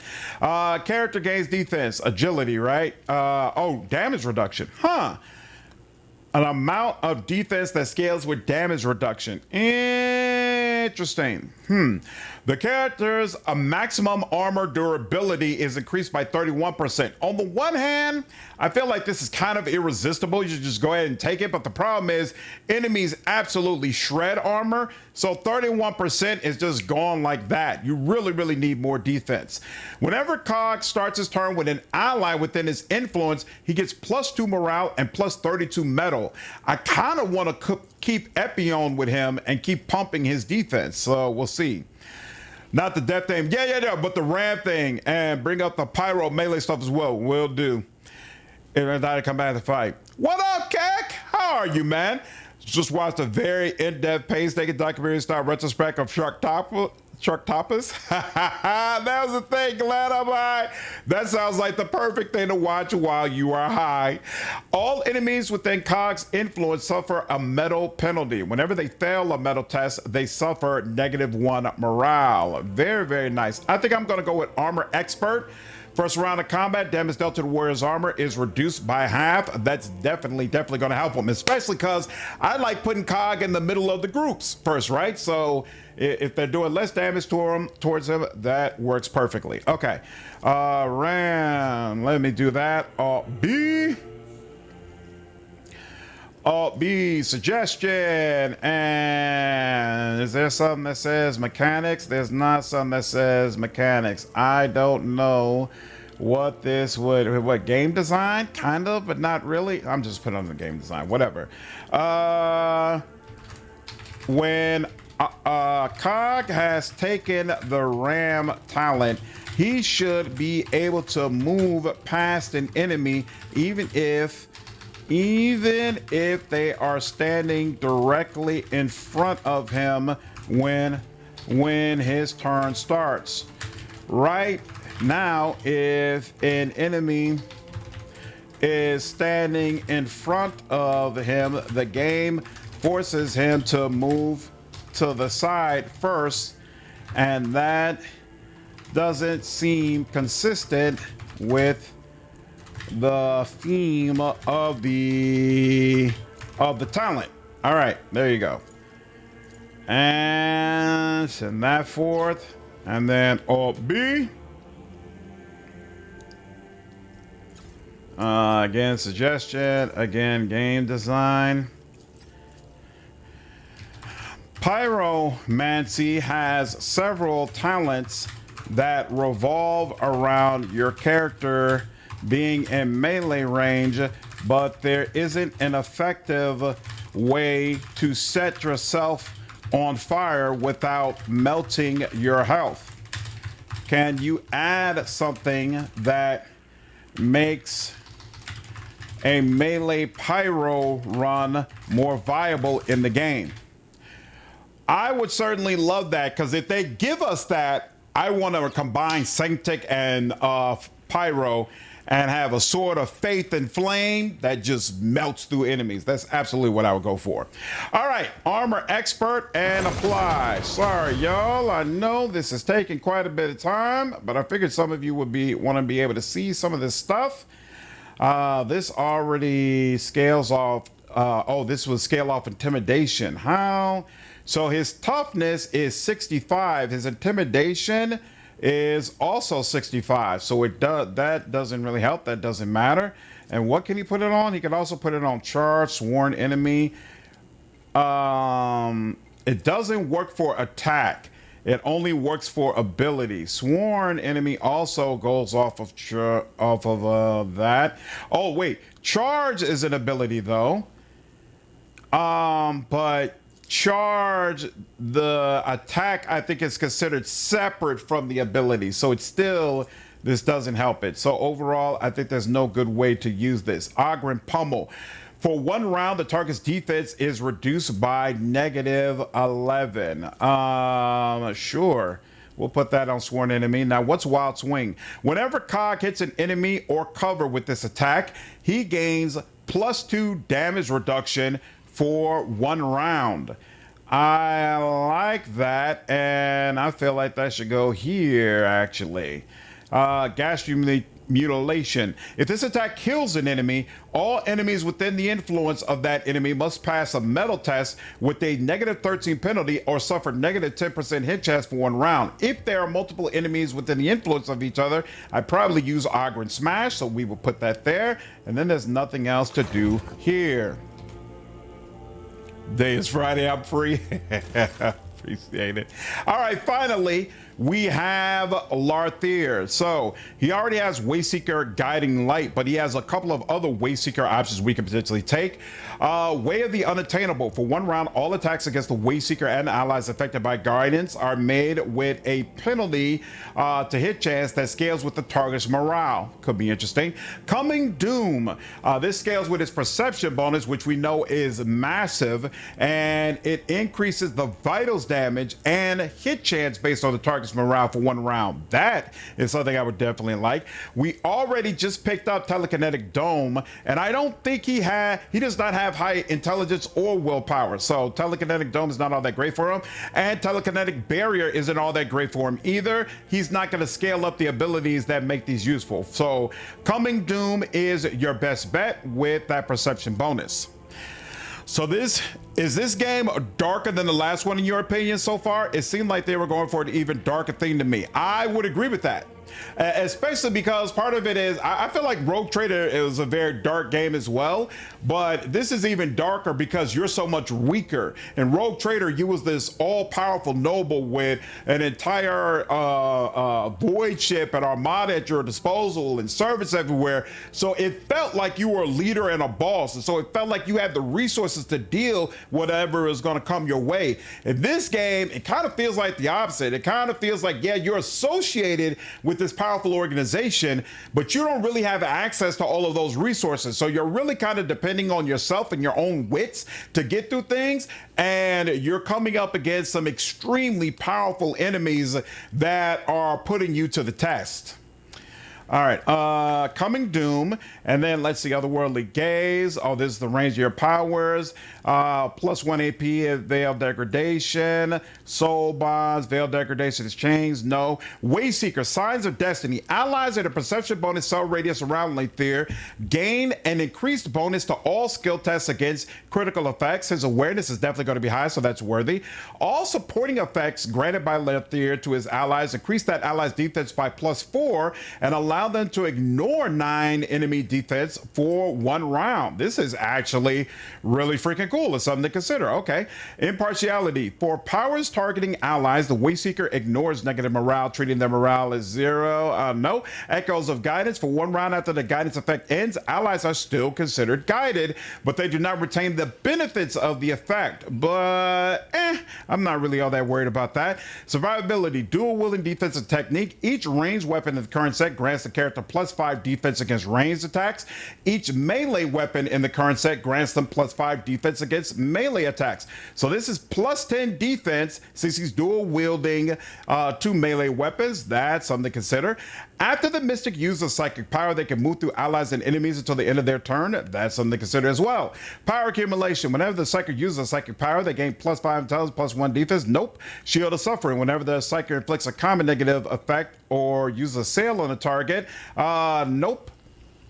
Well, actually, until the next turn, the second gains +1 defense. Nah, I'm straight on that. Dual wielding, combat flexibility. If the second weapon attack in a turn is the same type as the first one, its hit chance is increased by 18%. If it's of a different type, the target's defense is reduced by 18%. That's certainly something to consider. The second attack made against the same target in a turn is going to deal 18% more damage. That's also something to consider. The Mystic uses psychic power while in cover, rarely. The Mystic's attacking psychic powers deal more damage. No, he doesn't attack from a distance. Force weapon attacks deal willpower bonus more damage. His willpower is low. The Psychic's melee attacks and psychic powers, that's probably based on willpower, again, low. Whenever the Psychic inflicts a common negative effect or uses a sail on a target, the enemy closest to that target that is not a sail must pass a test. Now, what decides this again? Let's see. Target within a 15 cell radius suffers impact damage and then suffers veil degradation penalties. Then it must pass a tenacity test with a modifier based on willpower and intelligence, and because of that, he's just not as good on hitting with a sail as Sorrow is. We'll skip that. Psychic deals 9% more damage with psychic powers inside of projectile. Nope. The character's next precise attack made after using a psychic ability deals 12% more damage and costs 1 action point less, but this does not stack. That's nice. Imminent Lunge. The character's precise attacks ignore 15 damage reduction and defense. Wow, that's a big deal. And this is based on awareness. I really like that. I really like that. I feel like that's probably really going to help him. And you know what? I think I'm going to take that. He's got some really good stuff. Oh, we could get that extra defense though. I'll get the extra defense on the next one. Yeah, he's got some really good stuff, but I think we're gonna go with Imminent Lunge. And then Wayseeker, so all abilities scale on awareness. Oh, I could make could I make his assail? That says psychic power though. That doesn't say ability. Could I make this scale on awareness? That would be extremely useful. All abilities on Larthir's scale on Larthir's awareness instead of other characteristics. Let's try it out, and let's try to remember when a sale comes up. Let's see what happens. For 1 round, this unit's attacks ignore 7 of an enemy's defense. Okay, so I should be using guidance on a regular basis then. And calculated strike. For 1 round, precise attacks against this unit gain 7% hit chance. This would only be useful if I could use it against another enemy. The Wayseeker affected by guidance. Yeah, this isn't used against an enemy, and this isn't used against an enemy. Also, this would only work on telekinesis. Interesting. What does this do again? For 1 round, precise attacks against this unit gain hit chance. If I'm using telekinesis, it's probably because an enemy is not within melee distance. So, but this does last for 1 round. I don't know. If this doesn't work out, then that's what we'll stick on them. Okay. All of that is done. Beautiful. But we're not quite done yet because we got journal stuff to do. So, agent's mission. The agent took a keen interest in the effects of Gergesum on living beings. Keep that in mind. That's the only addition here, but there's a ton of additions here. All right, companion. Fusiliers beat those beggars a lot. The sergeant said there wasn't many now because they got scared. That's awesome. I didn't know companions could voice their addendums. I didn't even expect that. Super cool. Crimson Fang let it slip that the Pharaohs did not risk exploring the excavation site because of the bog beast that scuttled about there. On a tip from the Baron, the bog beast eliminated nearly all of the Pharaoh gangs on the outskirts of the Hab Zone. The Fusiliers have been involved in eliminating Pharaohs in the Hab Zone. The followers of Confessor Ursamus had previously followed the teachings of Sibelius, the Infallible, for many years. That changed several months ago when the Confessor renounced his patron. The bands of pharaohs are constantly invading the town, robbing and capturing local inhabitants. The locals do not dare to go against the Baron, as all those undesirable to him disappear without a trace. A clan of bog beasts have been terrorizing Maris Fordham since the first seaquake. When the official authorities left the Hab Zone, the Baron and the Carvers became the local upholders of law and order. The Baron's gang suffer from insomnia due to their Gergesum consumption. It saves them from nightmares. The sergeant said stay away from those. They're not right in the head, that's what he said. The sergeant of the Fusiliers did not want to mess with the Baron's gang because of their violent nature. The Baron manufactures the combat stimulant known as Gergesum. The Baron prefers to hold public executions and keep a record of all those killed by the Carvers. The influence of Confessor Ursamus and his flock on the people of Maris Fordham is growing by the day.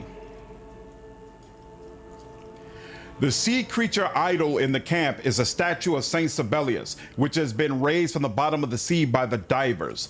The divers' bodies have been distorted by mutations they can carefully conceal.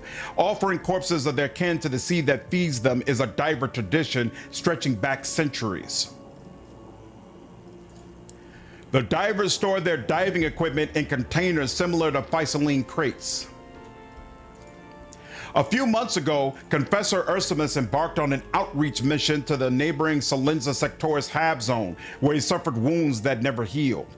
All right, now, oh wait. The Pharaohs have stayed away from the excavation site ever since the camp guards obliterated 2 of their squads. Okay, so now for sometimes they'll just give you one of these markers and it just provides some general clues for you to be able to look at. Other times there will be specific situations that you'll be able to try to figure out what's going on, and it'll open up more potential answers for you to dig in even further in the case.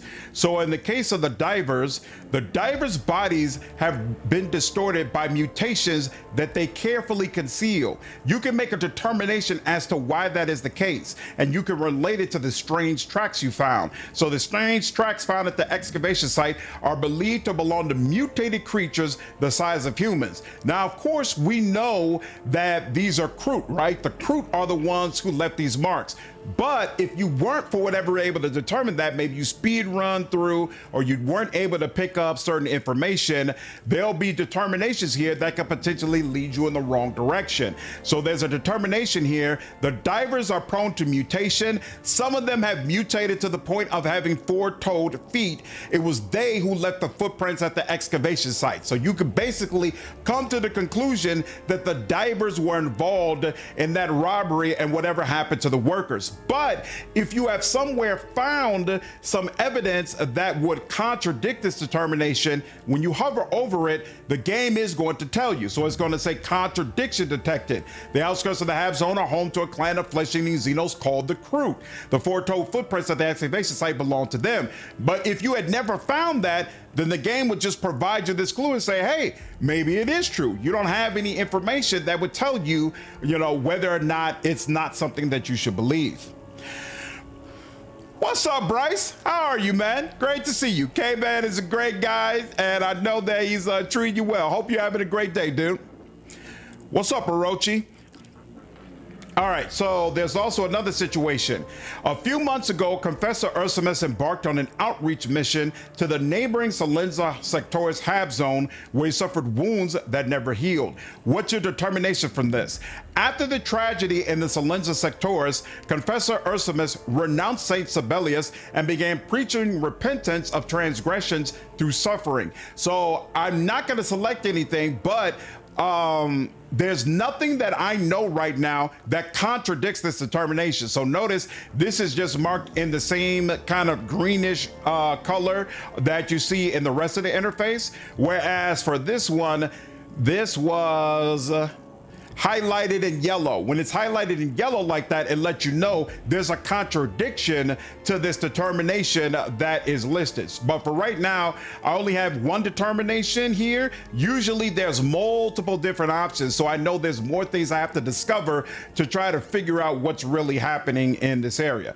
And then for this section, there are actually multiple things we need to figure out in general about the Merasportum Sectors and why these people can't sleep and what it is that's really disturbing them. Yep, no problem. Hey, and your Uncle Dave, yo, you're surrounded by family, K-Man? That's awesome, dude. I hope all of you have a great weekend for sure. So at the Merasportum Sectors, a clan of bog beasts have been terrorizing Merasportum since the first seaquake.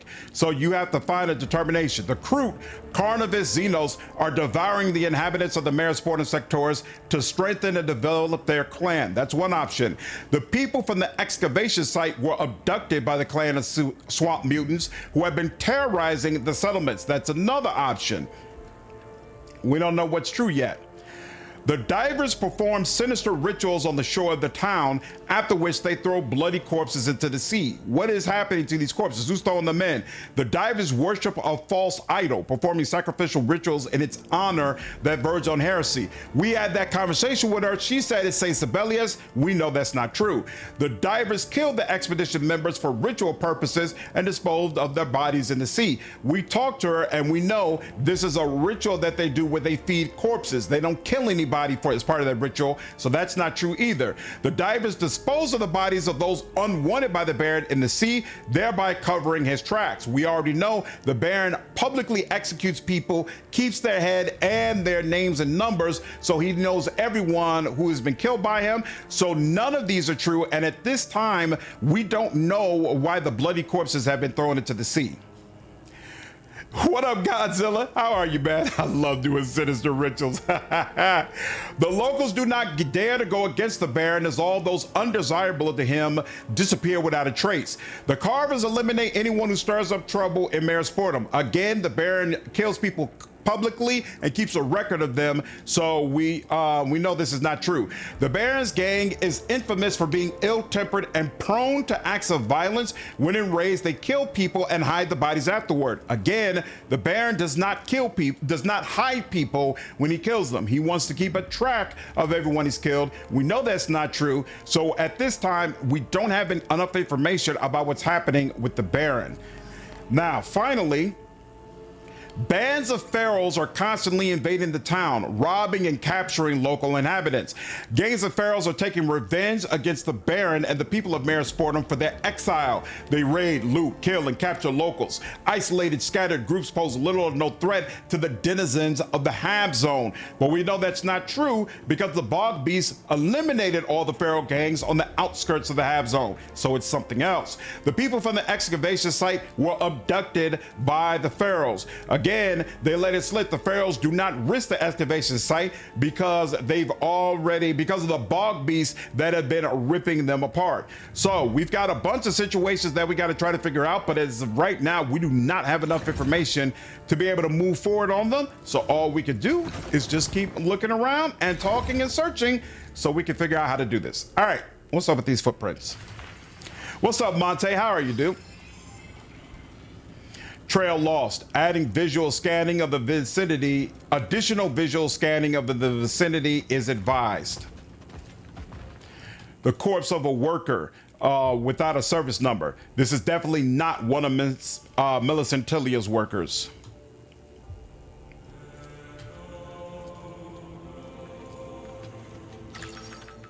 And bam. And now we can walk through here. This is where we picked up Cog. We will now be able to walk through here without an issue.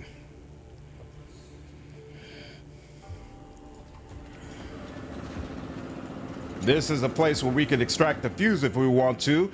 The mechanism is thrumming with effort, but it is doggedly pumping air somewhere below.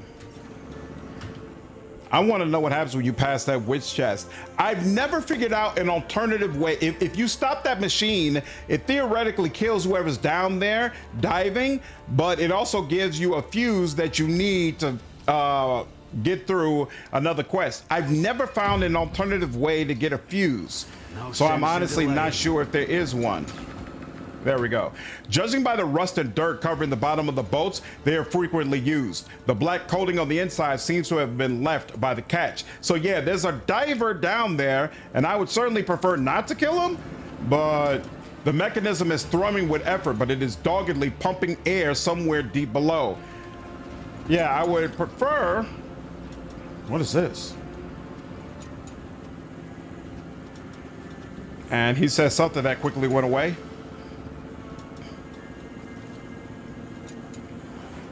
Uh-oh. Well, that was unfortunate. That couldn't have been necessary. What did he say? Oh, wait. Here, hold on. I'm not handing it over. I found it first. I asked nicely, you piece of grok shit. Now I'm not going to be nice anymore. Where'd you come from? Pa, forget the jacket. I was never here. Okay, so he left the jacket? Is that what happened? Oh, Fusilier jacket. The uniform armor of a regiment of the Scintilian Fusiliers bearing a sergeant's insignia.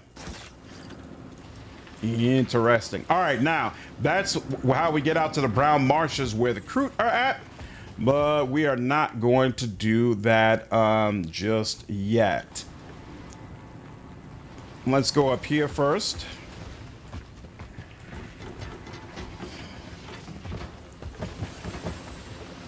And then you. And then you're shooting twice. You are shooting twice.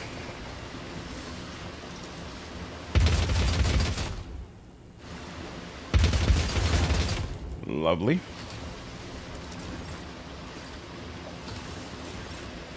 What is the problem?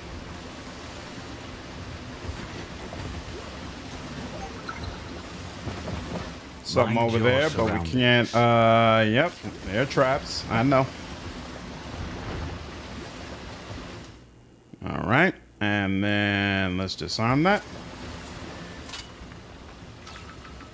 100%. Always on the move.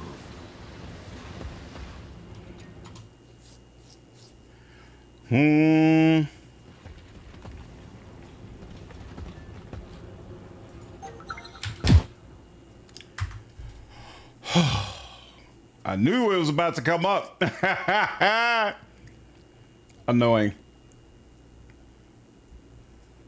Oh, you know what? I should have let Larthier go first. What's up, Ogamo? How are you? I should have let Larthier. You know what? Actually, now I think about it. Yeah, I'm all jacked up. Here we go. You in front. You in front. You back here.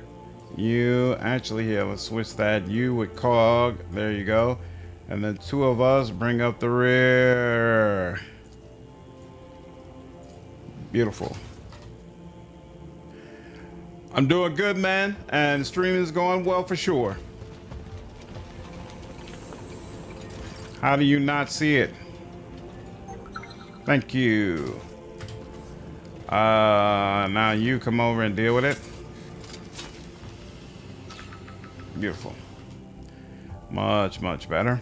Always on the move.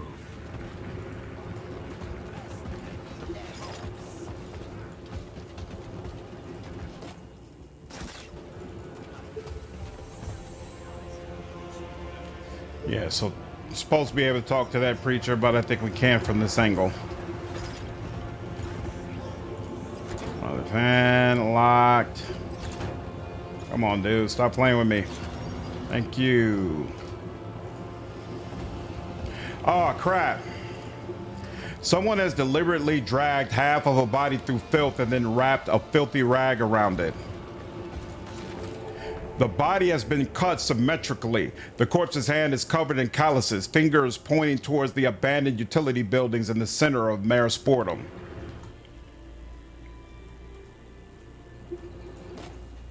So that does not have a handle. That doesn't either. All right, so we need to handle it before we can open these. No problem.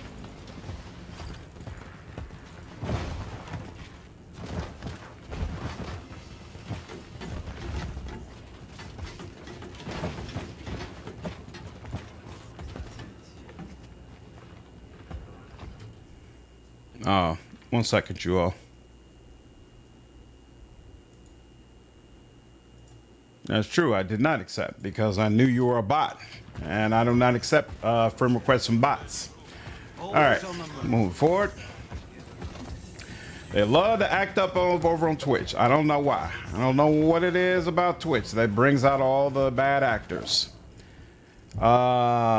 Gargesum, black oily liquid lazily flowing in a cracked injector, a combat stimulant that reeks of chemicals and stagnant water.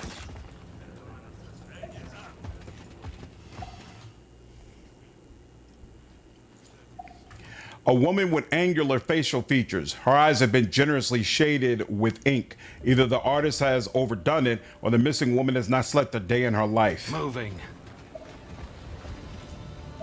A man with sunken cheeks and sharp cheekbones, his tall, thin mouth twists as if in pain. Several faces sketched in ink, one on top of the other. Eyes, mouths, and noses overlap to create an indistinct image of a monster.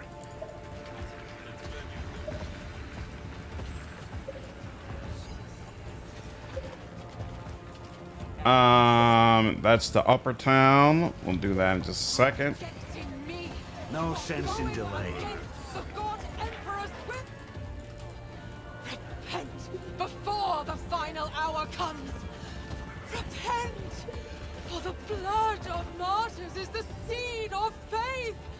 Pain will guide you, brothers. Good Lord. Is he threatening us? You all heard that. He's threatening us. What was he saying about pain? I'll show you some pain and you'll find your way, Sharpish. Sharpish? Are they gonna kill him? Or are they still just arguing? Cut a mess with people's ass some more? Okay, they're just repeating it then. All right. Boots are the junior commanding officers of the Scintillion Fusiliers. In other regiments, these are worn only by senior officers.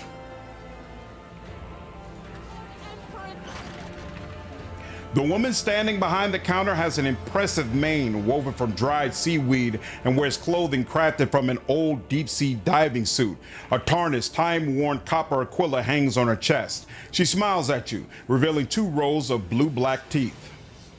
Step right up and take your pick, Master. Inktooth offers the best the sea has to toss up. A daunting tower of assorted junk covered in shells and seaweed debris sits on the trader's makeshift counter. Among the clutter, you notice a few seemingly intact injectors, a rusty knife, and a rather decent pair of boots, the type issued to officers of the Scintillion Fusiliers, not to just regular guardsmen. Are you selling or trading? I have a few cents on me. The woman's eyes widening in surprise. What am I supposed to do with cents, kind master? We've never used money around here. We trade everything. If you have Medicaid kits, that's cracking. They're much needed here. I'll trade anything for them. Their guessing will do as well. The Baron's charging triple for it these days. These boots belong to an officer of the Astra Militarum. The color drains from the trader's face, making her dark teeth stand out sharply. What? How's I to know? I traded rotten fish for them, so go knock on her door. How about you take them off my hands before I get into trouble? Where can I find this rotten fish? You'd have to go to the island when the hermits make their home, master. Well, a trader who respects authority. All right, I'll take them. Thanks a lot, master. Just take us someplace far away, will you? I don't need any trouble. Inspect the knife. The knife's blade is so eaten away by rust that a few holes pierce right through it. Its handle is a crude replacement with the letter I burned into the surface. This knife used to belong to a darling man. He wielded it to shield his family from the swamp mutants and lost his life. Later, his children brought me the knife. I traded them 3 rashes for it. Give the Medicaid kit. I might put it to good use. Let's trade. Great choice, master. Give it a little scrape with a slipstone and it'll shape right up. Good as new. I must go. What's up, Bruce? How are you, dude? Everyone is great Memorial Day weekend. I certainly am. Come back anytime, kind master. Inktooth always has only the best.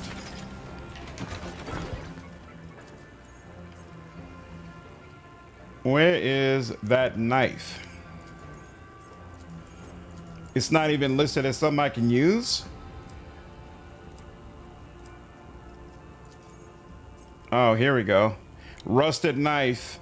A rusted and useless knife with A embossed on the handle. It's already marked as trash. Yeah, I agree, Bruce. I think the game is looking amazing for sure.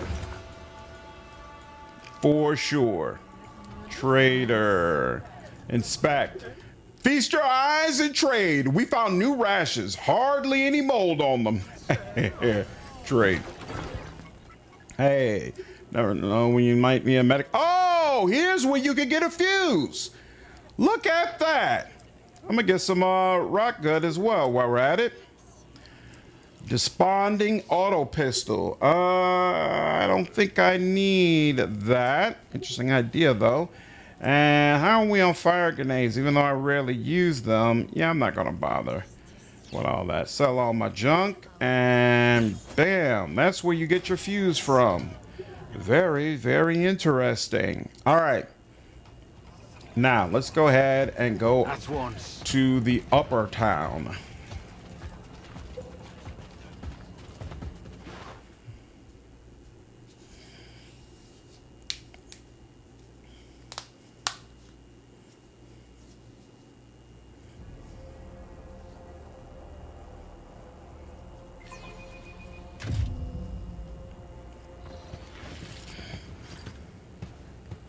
Hear my words, sons and daughters. His messengers have revealed the truth to me. We are all transgressors, cursed with pride, but there is salvation. Repent! Wash away your crimes with your own blood. You're not welcome here, preacher. Clear off while you're still in one piece. Baron, you cannot stop his word, just as you cannot stop the wrath of the elements he has unleashed upon us for our transgressions. Repent! Show your people the way. The next pain peddler that shows up on my land, I'll send to you in pieces. This is my last warning, old man.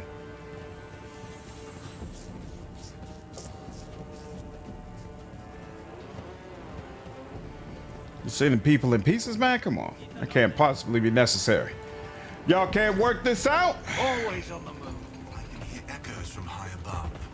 We must go up to one of the monkey dwellings. One of the places where I will perform the ritual is there. Is that right?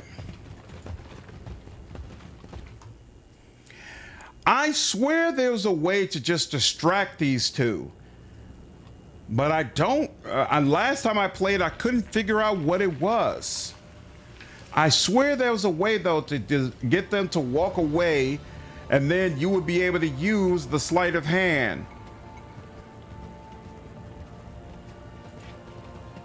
Keep moving. No reason to hang around here. Oh, whoa! Look at that. They're both leaving. Okay. I feel like that didn't happen last time. Okay. I'll take it. Moving. Yep.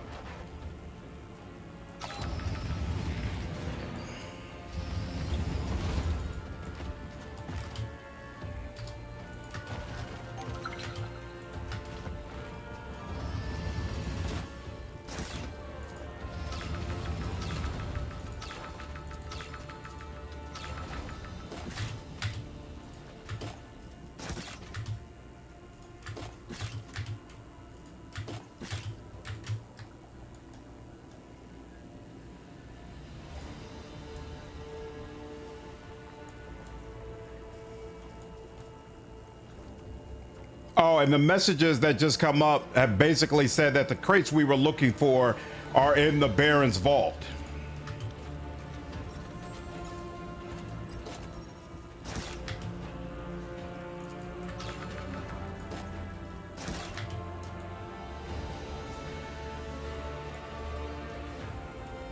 I wonder why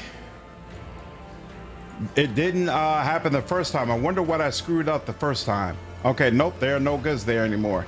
Beautiful. We cleared the whole place out.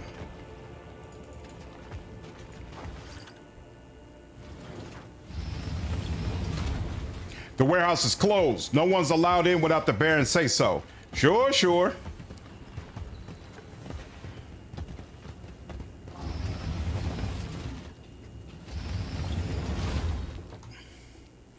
So if you're unable to do that, you can come around here and you can knock down this wall over here if you have...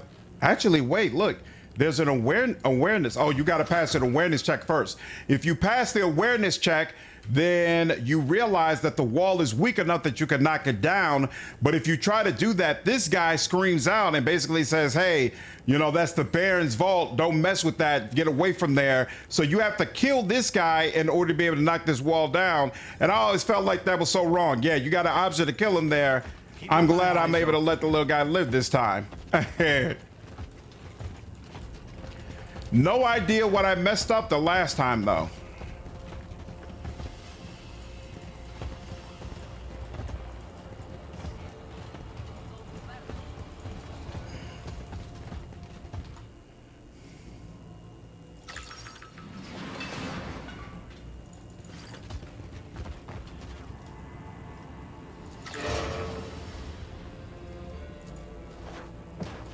Oh, I can walk over there.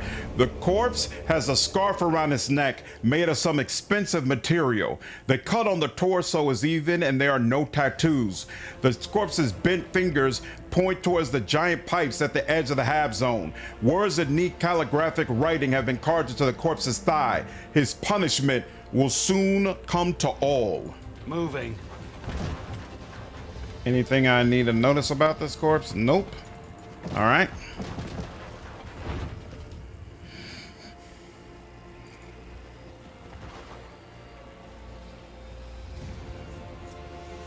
Cray, cray. Doo-doo.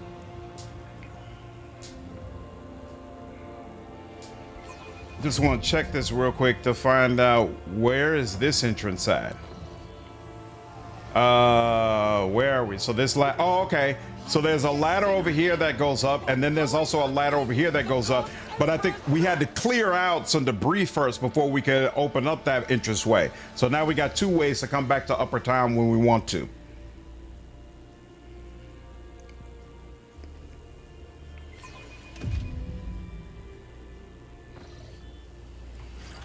Okay, and now come over here. We already searched over there.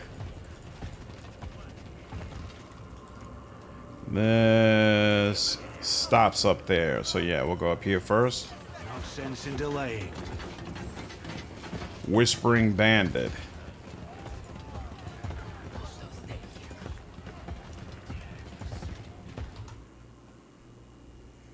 Can I say anything to them? Oh, you can listen in. I didn't realize that. It's been a while since we last saw that bastard Durkis. Even seems a bit suspicious. Wouldn't mind not seeing him for just as long again. Still hear that woman's screams in my ears. He really went all out that time. The lads say the only skin she had left was on her face. Maybe someone's finally done him in. Oh, I'd give anything to see that. Maybe we should tell the Baron that bastard swiped something from the warehouse. Who are you talking about? They've called us. Let's go. What's up, Vakar? Stop. Sorry to hear that, man. Yeah, you got to find some ways to not stress as much about things that are going on. And I know that's much easier said than done. Much easier said than done. But take it one day at a time, man. Take care of yourself. I can feel the place where the veil is thinnest. Somewhere close. What's up, Hermit? How does the beta feel compared to the alpha of the lower city area? I picked the upper city, so I haven't gone. Wait, how does the beta feel? You mean like the new area? I think the new area is really cool. It's got a totally different type of case, and there are 3 companions that you can recruit there. So all of it makes it very awesome. But on the other hand, the area isn't nearly as polished as the first one from the alpha is. So like even now in the beta, there's a bunch of voice acting in that area. There's virtually no voice acting in the palace. So like you can tell it's gonna be awesome. It's gonna be a great time for folks, but it's not necessarily a great time right now. If you need all those bells and whistles, if you don't care about voice acting and you don't mind a couple of bugs though, then yeah, it's gonna be great.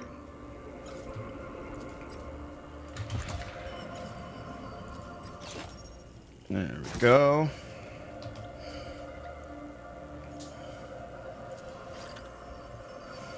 This is one of the suitable places. The currents of the Empyrean are strong here. You should keep your distance. The ritual will not tolerate any interference, and a song that slips free from its notes could be perilous. Here, in this hovel? As a rule, your pitiful kind are too deaf to perceive the notes of the Empyrean. I am not surprised that one of you latched onto the idea of erecting a dwelling right here, where the veil is at its thinnest. Perhaps they liked vivid dreams. There are quite a few curious onlookers here. I say again, anyone who interferes with the ritual, even by their presence, risks being captured by the song. Protect your kind if you see fit.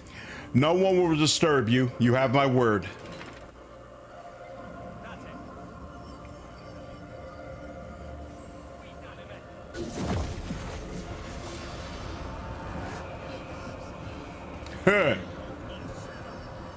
Look at that.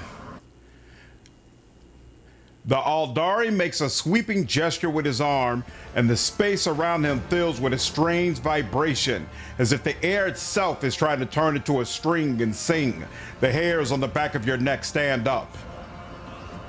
A man in soiled clothes and with a stump for an arm cranes his neck warily, trying to peer inside. Is that one from the flock? Is he here to consecrate our houses? You idiot! The upper Hybris must have finally sent someone to help with this flood, right? The onlooker seems ready to jump out of his boots just to see what is going on in the squalid dwelling. Please stand back for your own safety. Something in your words, or rather your tone, makes the onlooker flinch. He narrows his eyes at you warily before turning away. I wasn't going to. No need for that. No need for us to hang around. No need at all.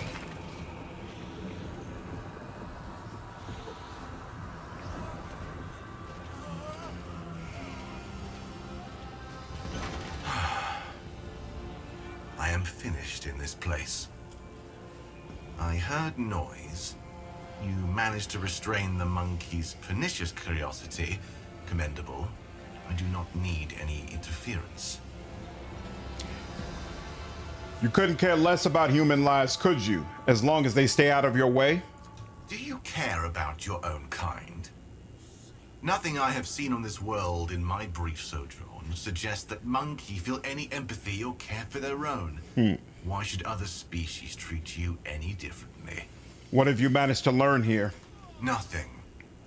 The monkey's interference disrupted my focus. Wait, what? But I kept them from coming inside. Didn't I?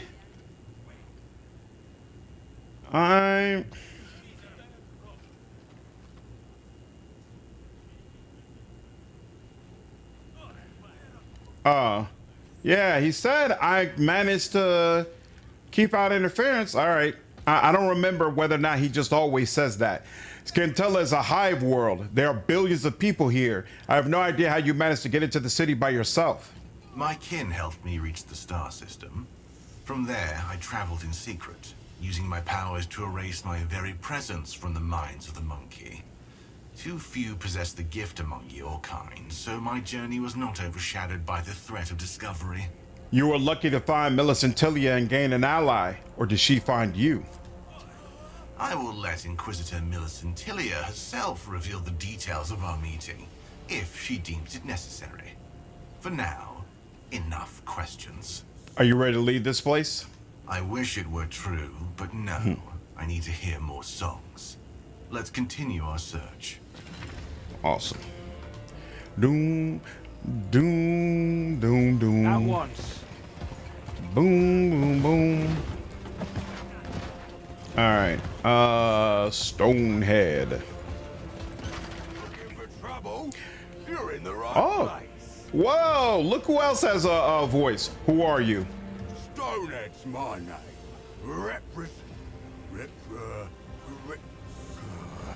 Top man in the Baron's carvers and all that.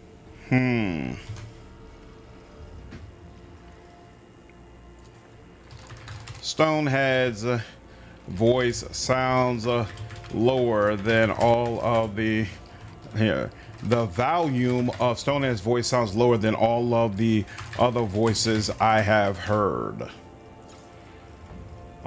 Sound normal. There we go. What do you want with these people? The Baron says before the new floodings, we need to whip things into shape. That means the locals have to hand over whatever they got tucked away. Oh, wow. So we can put it to use. No. That's where I come in. Getting them moving. When I'm around, they don't feel like hiding nothing. Absolutely not. You should leave them be. Who knows? Someone could acquire a knife. You'll lie down and sleep, and things could turn ugly. Hey, you know, don't be daft, all right? It's not me bullying them. I do as the Baron says. Fine, then. We won't push them too hard. I am investigating the disappearances in Marisportum. I have some questions for you. What? What disappearances? Have you seen anything unusual around the town recently? I've seen nothing. And even if I did, I wouldn't tell you. Those who talk too much end up with too many problems. I 1000% agree, So Cold. What's up, man? More interesting and more likable so far, for sure. What do you think happened to all these people? I don't know. Maybe they got on the Baron's bad side and then disappeared. Happens all the time around here. Or maybe the sea took them. Have you witnessed any heresy in the town? What now? You mean something not about the God Emperor? Yeah, I've seen it. Over at the diver's place. They put up this statue. Scary looking thing. It doesn't look nothing like the God Emperor. They leave fish and good drink there. Bunch of idiots. Should have had it all themselves. Agreed, Wilhelm, for sure. There's no point in talking to someone like you. The bandit ignores your remark, distracted by cries of pain coming from afar. I heard the Baron's people use a stimulant known as Gergesum. What? Oh, the black sludge. Yeah, the Baron gives it to us. Potent stuff. After I have some, I can take down a dozen bog freaks easily. And I don't feel like sleeping at all.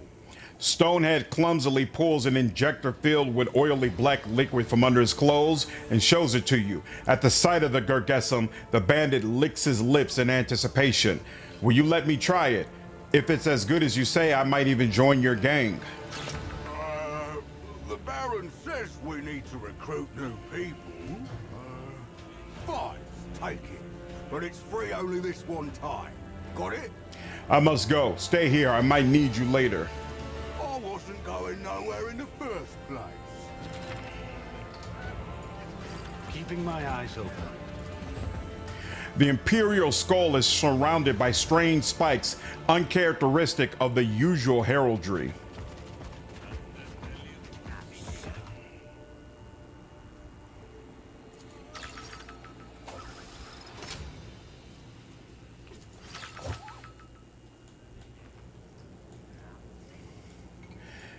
Yeah, see, last time I came here, this door wasn't open. I couldn't figure out how to get it open either. That's interesting. Medkit, is that Gergesum? More Gergesum? Is that a machine spirit volant? Okay. And then what are you? Boots of the Lower Hive. The wearer gains plus 10 tech use. Whenever the wearer suffers damage from toxin, they regain tech use armor durability. I know who this is for. And it's not a person we have right now.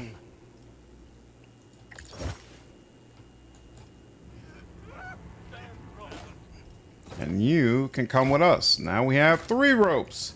You never know when you might need more rope.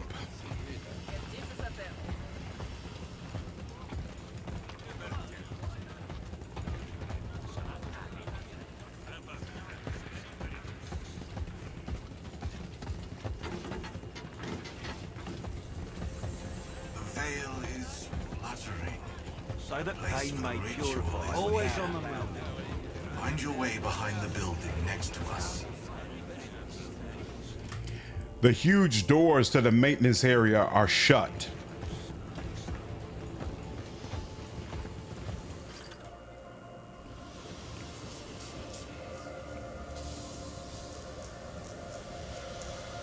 I don't know why they have that woman writhing in pain on the floor.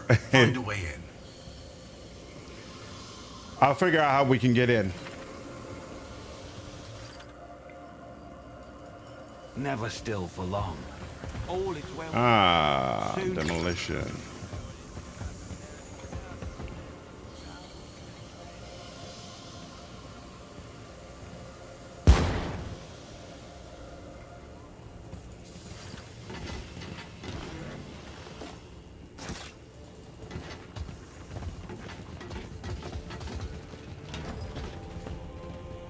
Be on your guard.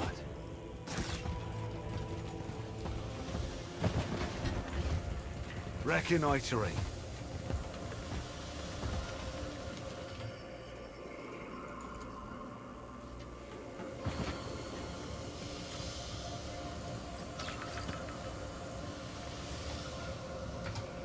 Yeah, they got these people lying on the ground in pain, and like there's nothing you could do to help them. I guess they've been impacted by the smoke, but I feel like I should be able to do something for them instead of just watching them in pain. Like, damn.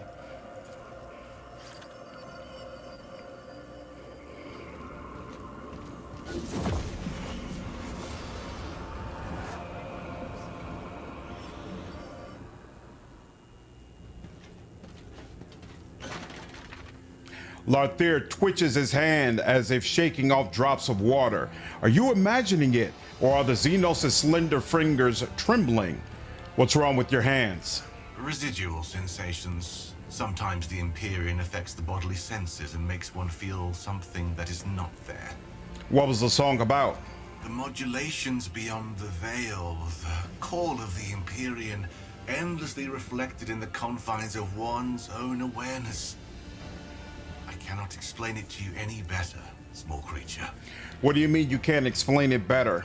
Your language, which we use to communicate, is too primitive to convey so complex a spectrum of meanings. And since language shapes the mind, your mind lacks the capacity to comprehend what I might try to convey to you. Haven't you noticed that your explanations can be very condescending? Perhaps.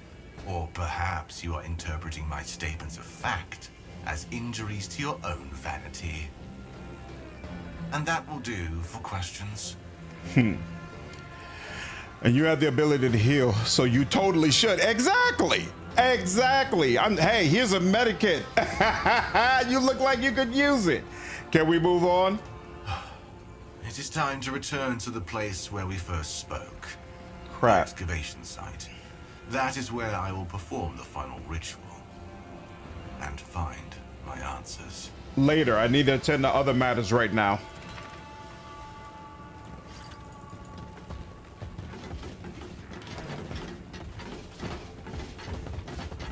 On the 5th day, that's when Hayden goes away.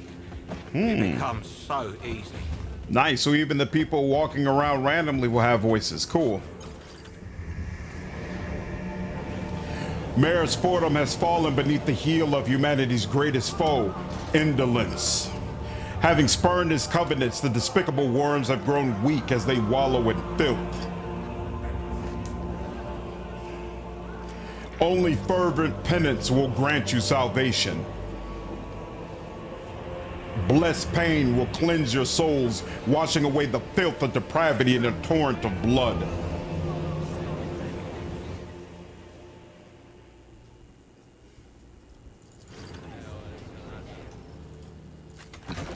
Well, all that sounded super pleasant. Definitely a great group for you to join. A man wrapped in the tattered robes of the Adeptus Ministorum gazes out over the half zone spread out before him. The miasma-laden wind tugs at his garment, exposing bare feet crusted with sores. At the sound of your steps, the man turns with effort. A gaunt face, criss-crossed with a lattice of fresh scars, is revealed to you. The scars are so many that they merge into a monolithic mask of rapturous pain. Astonishingly, whatever has been done to his flesh, the man's two great blue eyes remain unmarred, still burning with the light of fervent faith. When he opens his mouth in greeting, you notice the heads of coarse nails driven into his gums. With what pain have you come, my brother? Who are you? My name is Ursamus. The flock calls me Confessor, but such a title ill befits me.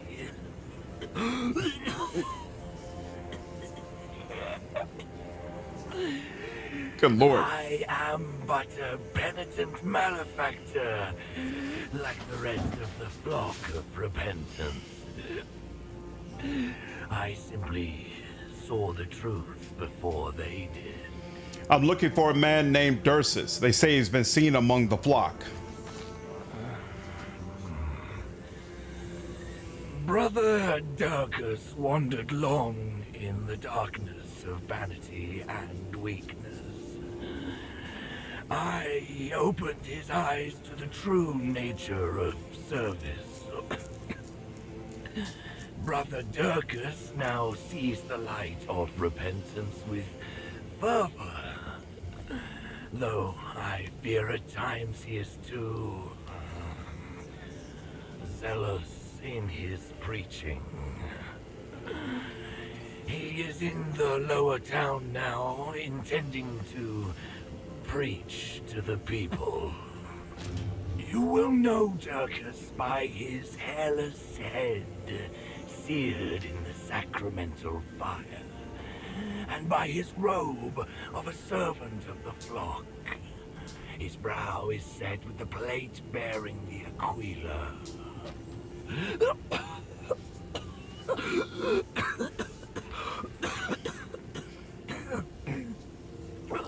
Good lord. Brother Durkis has only just begun his path along the road of pain, yet he has already brought many to repentance. This guy is going through it. I have a few questions about the Mare Sportum Sectoris. A wretched settlement of wretched people. There are millions such in Svellas. The sea that fed us and gave us work rose and swallowed thousands of lives. A dreadful tragedy. Yet it opened the people to the light of repentance. We pray with fervor for the waters to return, but for now, the sea remains still. Tell me the story of this place. Into these lands flow the wastes of the Hive. Since ancient times, the people of Marisportum have tended the sacred cleansing engines and dared to think themselves useful. For years, they skimmed, filtered, and stirred the outflows. The sea fed them with fish and kelp, and envoys from the upper levels brought bandages and remedies. Life in this place is harsh, and so at times, in their foolish free thinking, the people of Marisportum have risen against the upperborn.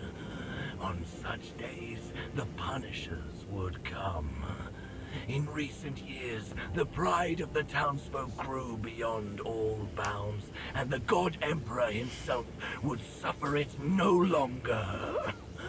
He sent the sea to claim the souls of the heretics. The waters burst their banks, and many malefactors met their end.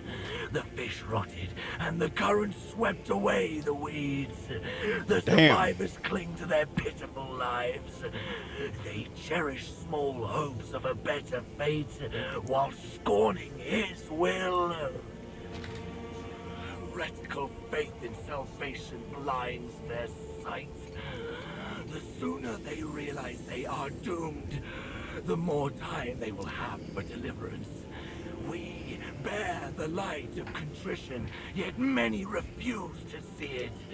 Some flee from us, others harden their hearts, but there are the righteous who, in fervor, carve upon themselves holy wounds. They, only they, and those who share in our knowledge shall find salvation in death. Damn. This voice actor is doing a heck of a job with Ursamus. Wow. Ursamus's breath fails on the final word, and he doubles over in a brutal fight of coughing. You hear the viscous rattle inside his chest.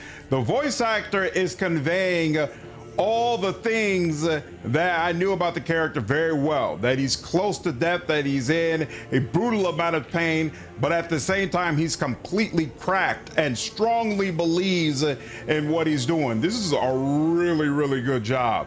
They say people have been disappearing in Marisportum. Care to tell me more about that? Many perished when the sea waters rose, but not all, not nearly all. Dozens of wretches vanished afterward. I know not the cause, but I grieve for it. Each lost soul robs us of the chance to save it. Agreed, Victor. Give him a raise. Good lord. Who else lives in Marisportum? The divers have settled on the shore. Once they went to the sea for fish and weeds. Now they have traded honest labor for handouts. A brigand who calls himself the Baron has installed himself at the cliffs. surrounds himself with the most stubborn reprobates and vilest criminals. The Carvers. They will not hear the voice of faith, and they turn the people away from us. Tell me about this Baron. Before the sea came, he was just another criminal. He robbed and killed for his own gain. When the God Emperor sent us the trial of the waters, many of the bandits that plagued the town were swept away. The Baron gathered the survivors into a gang and seized power. He deems himself the guardian of Marisportum, convinced that he alone preserves what order remains. But we know it is only the fear of retribution that keeps people from revolt. That accursed villain stages executions in front of his lair and keeps a record of every life he has taken. Whether from pride or from a sick hunger for order, I cannot tell. What can you tell me about the divers? They spent years upon the sea, and it brought them nothing but sickness and pride. They brought back fish and weeds which they turned into rations. The Upperborn seized the rations and gave medicines and food in return. For this, the divers were tolerated and they thought themselves useful. But the God Emperor set all aright. The sea swept away their nets and stripped them of their livelihood, opening their eyes to the pitiful truth of their existence.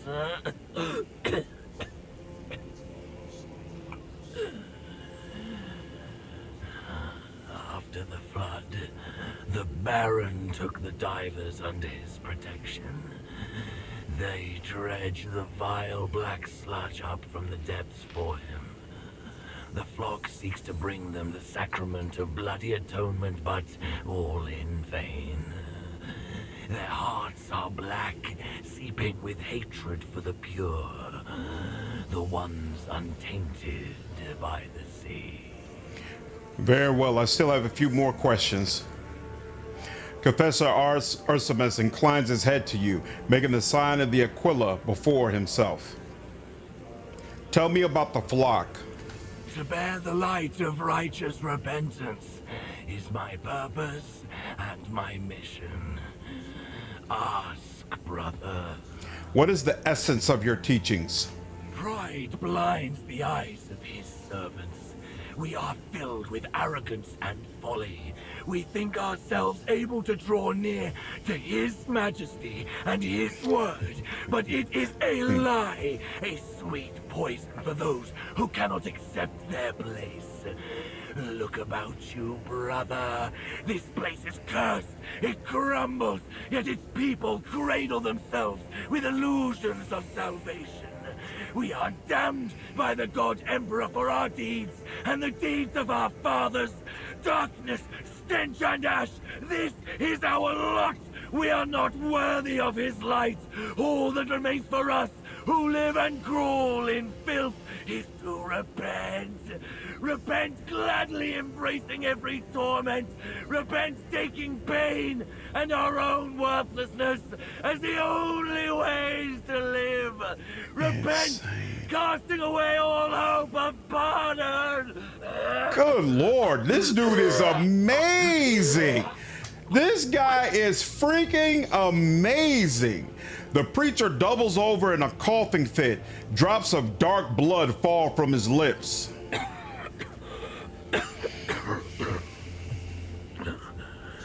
Only in this way can we cleanse our souls and save our kin. We will save them all. Dude's talking like speaking is causing his death sentence. Is it not painful? I would weep from pain, but my eyes dried long ago. After the Silencer Sectoris burned for its immorality. There I tasted suffering and horror such as I could never have imagined before. The wounds that cover my flesh forever remind me of that time. But show no pity, brother, for pity is a wicked thing. Pain rends my body, but my spirit rejoices, cleansed in torment. It is possible that what we are observing is an acquired postural analgesia, also known as an insensitivity to pain.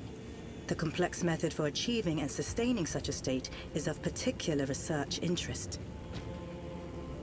The wounded preacher pretends not to notice Epion's words, and she makes no effort to lower her voice in his presence. How do you know your teachings are true? Know it? No, I do not know it, brother. I believe it.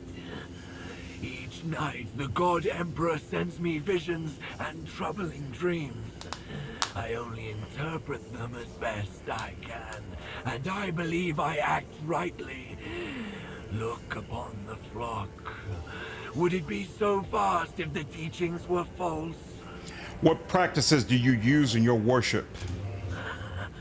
Pain and suffering, my brother. The sacrament of asphyxiation, the receiving of wounds, and blessed cautery. The last is most revered among us. The pain of fire cleanses and fills us with the strength to bear his light. Believe me, I know. Pain brings deliverance from worldly passions, from dark dreams, from base desires, from vain thoughts. Sadly, not all who listen to my words truly hear them. The people of Marisportum imagine themselves capable of interpreting his teachings, and they bring pain and suffering not only upon themselves, but upon their neighbors. They think the essence lies in pain, but they forget its purpose. Who's Loviator, Sod? You speak very bluntly for a priest. Do my words not exalt his almightiness? Does it burden you to hear words free of pretense from one in holy office?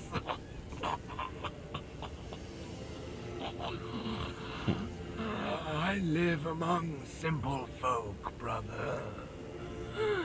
And I speak so that they may understand me.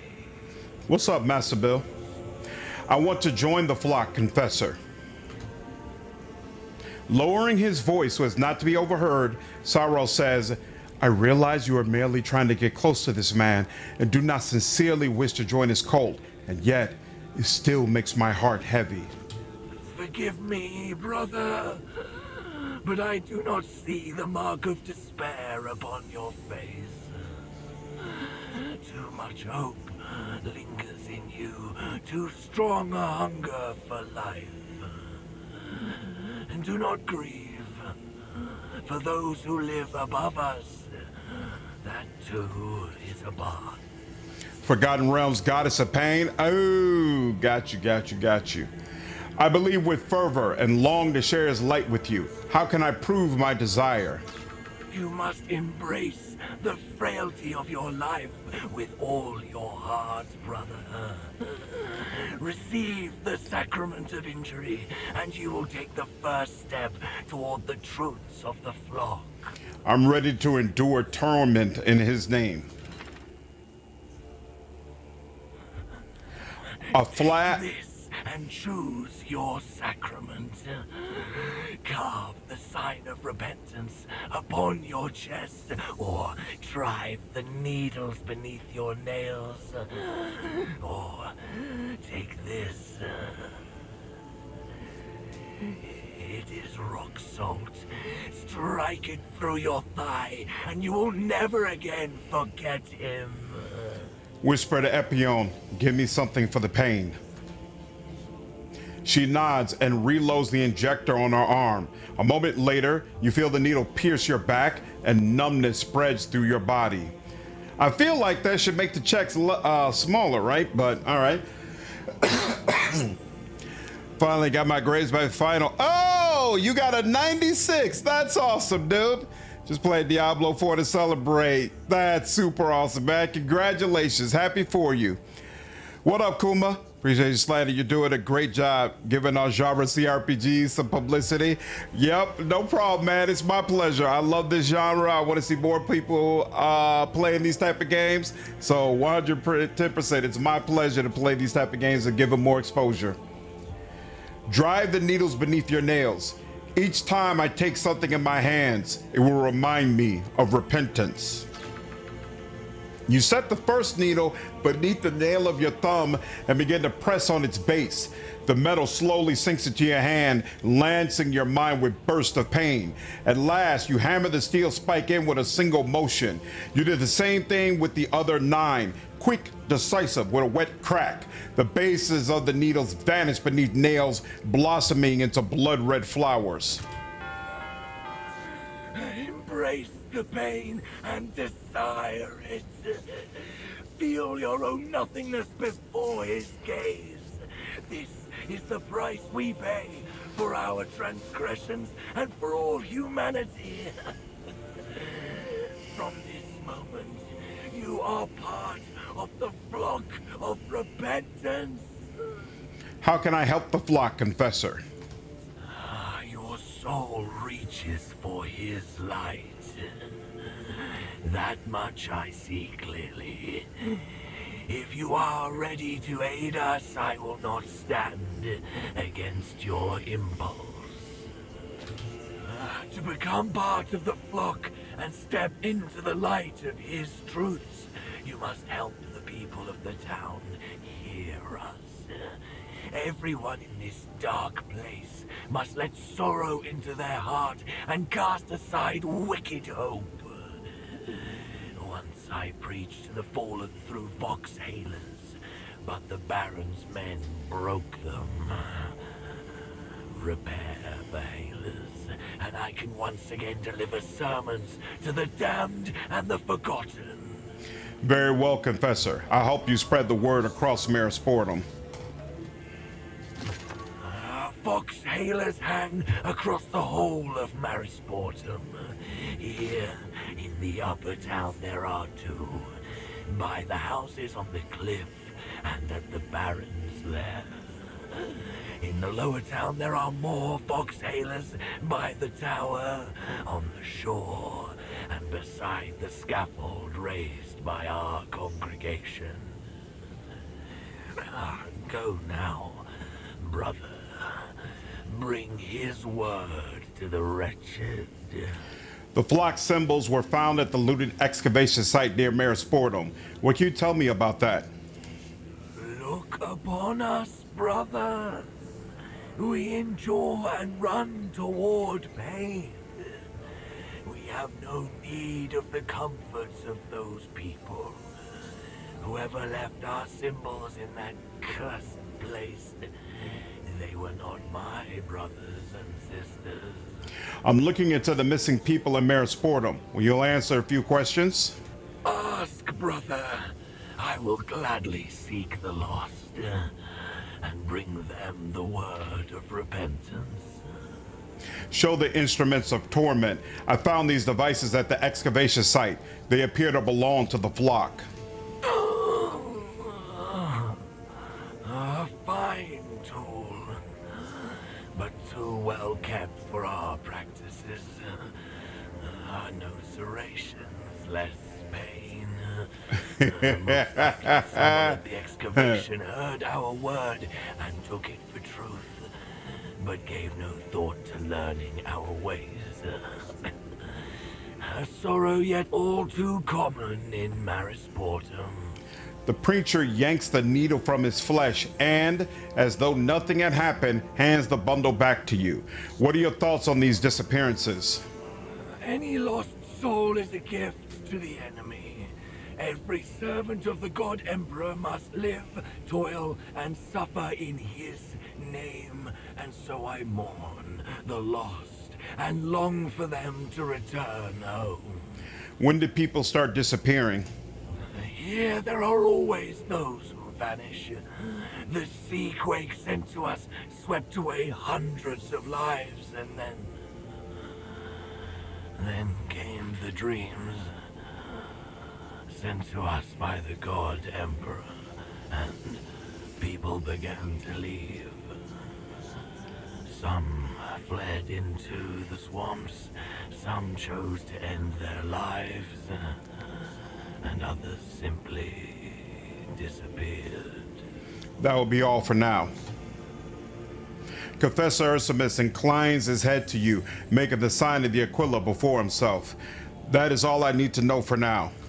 May the God Emperor test you evermore. So, I actually feel kind of stupid. When I played through the alpha originally, and even when I played through the beta this recent time, because I wasn't paying as much attention to the dialogue options, I was always under the impression that he was the one who was stealing the people. But now I realize it actually wasn't him. I think you really are supposed to pin this on the Night Lords, that the Night Lords are the one who are basically drawing the people out. But now I'm gonna have to take a closer look at all the evidence to figure that out. But I think it's actually supposed to be them. I never realized that. I never realized that. And obviously that's terrible to admit. Terrible to admit. Right. And repair this. Beautiful. The silhouette of a cowering person is clearly visible on the scorched wall. The heavy tang of burned flesh hangs in the air. The limbless corpse sways on the chains hanging from the ceiling. Black flies swarm over the rotting remains. That once. Let's go see the Baron. Can't wait for the full release of Dark Heresy. I really like what I'm seeing, but at least I will have Rogue Trader DLCs to bridge the time. Absolutely. Really looking forward to that Rogue Trader DLC and how it's going to impact our playthrough. Very exciting stuff. The word traitor is carved into the corpse's chest. Ooh, yeah, there's a corpse hanging from there. Yikes, that's not cool. Regular crap. The ancient low-bearing wall was preserved when the tunnels were converted into a refuge. Reeking of Raqqa, the man pays you no mind. This is grok piss. What did he say? What is this grok piss? Pah! I'd sell out the Baron himself for a swig of rat shine.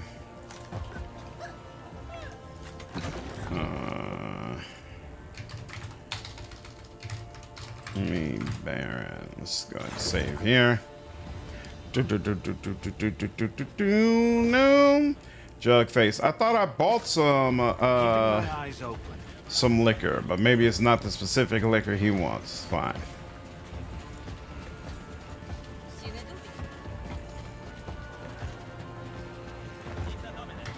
Hunger has stopped the prisoners, stripped the prisoners of their humanity, leaving behind only withered husk.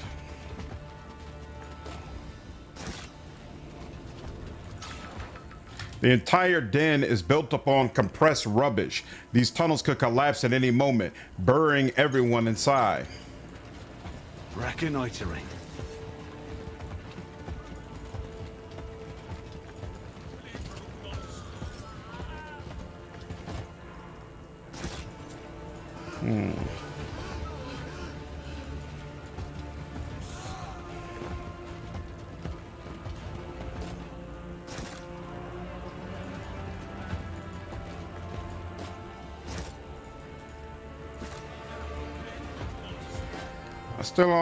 I do not remember what is the purpose of these empty things.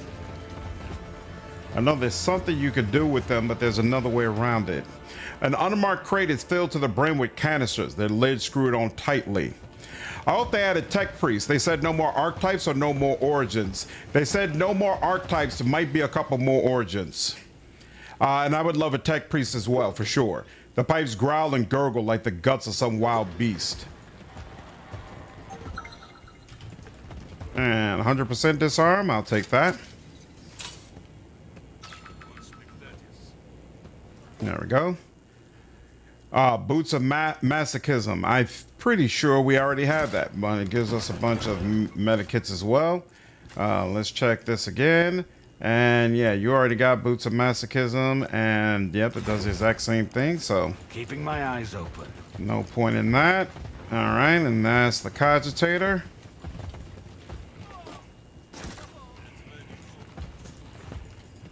What's in here?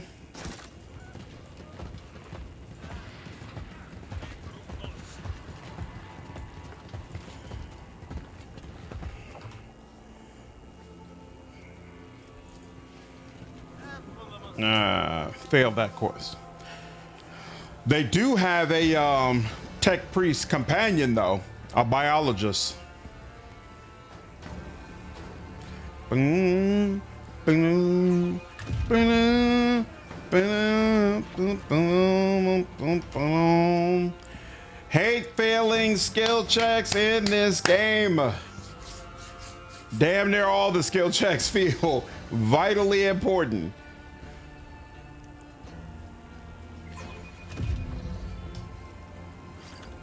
And I have a 50% chance, right? So it's not crazy. All right, hold on. Let me check. Why won't it let me? Oh, hold on. I'll sew everything up, Hiver. I'll have to report to the Baron. The bandit who addresses you is trembling violently. A shiver he tries to in vain to curb by clutching his forearms. Webs of burst blood vessels fill the whites of his eyes, a sure sign of lack of sleep. But you can trade my silence for some gargassum. Just an injector. I want to sleep so badly, but I can't let myself. Here we see the most classic example of an advanced stage of addiction as evidenced by its physiological symptoms. I am opposed to the disposal of human resources, but sometimes... Will the gargassum help you sleep? The bandit looks at you anxiously. It'll help me not sleep, Upper Hiver. If I do, the nightmares. I can't let myself sleep. There's gargassum everywhere around here. Why are you asking me for some? He gives a bitter smile. I've already traded everything I had for it. You're not suggesting I steal from the Baron, are you? Give him the injector. Take it. I have one to spare. He snatches the injector from your hands with unexpected speed and forgets about your existence. Did I actually fail the quest, though? Is my question. Sleight of hand failed. Okay, it did fail. So can I go ahead? Okay. Oh, this is where I get the lever from. Huh. Nice. That's helpful. Never still for long.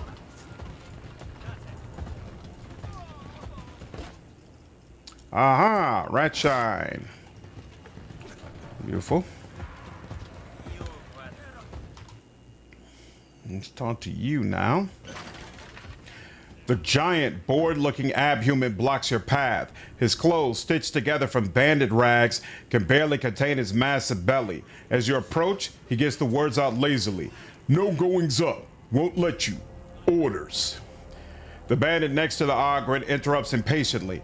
Whoever's in charge can go upstairs. The rest of you will stay here. The Ogren promptly corrects himself. Only can goes up if you charge. No charge, no goes up. Go up, can't see behind you. What is it you're looking at? Who goes? Baron said watch who goes. Obtaining an Ogren bodyguard is not easy even for officers of the Astra Militarum. How did you end up working for the Baron?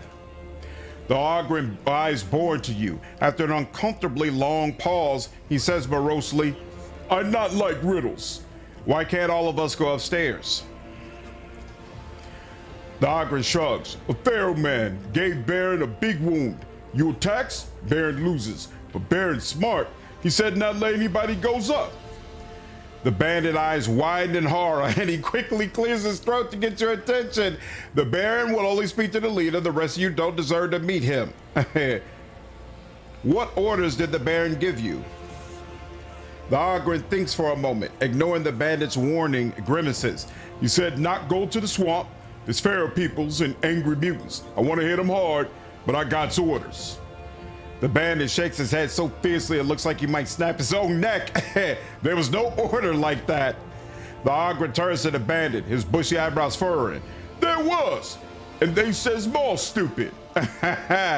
I'll return later. The Ogryn nods seriously. If you have to. I don't know if I talk with the Baron alone, if it means that I'll be limited in my skills. Like if my allies' skill checks don't count for me. And there's a way to get rid of the Ogryn. There's actually multiple ways to do it. But the way I want to do it, I can't do until I meet the Kroot. So we're going to hold off for now. He wanted some liquor. He's got it now. Now we're talking rat shine. Yeah, actually, all right, Upper Hiver. Strong. The code for the cogitator is simple. 245986. Got it? That one.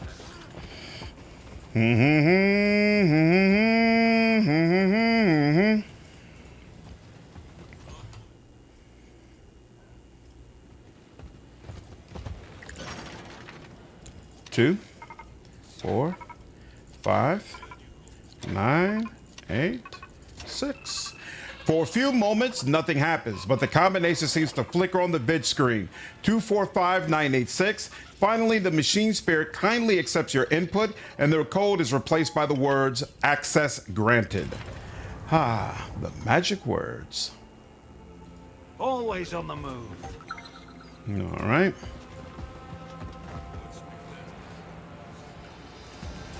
Is that all of them? I knew there would be something over there. What in the hell?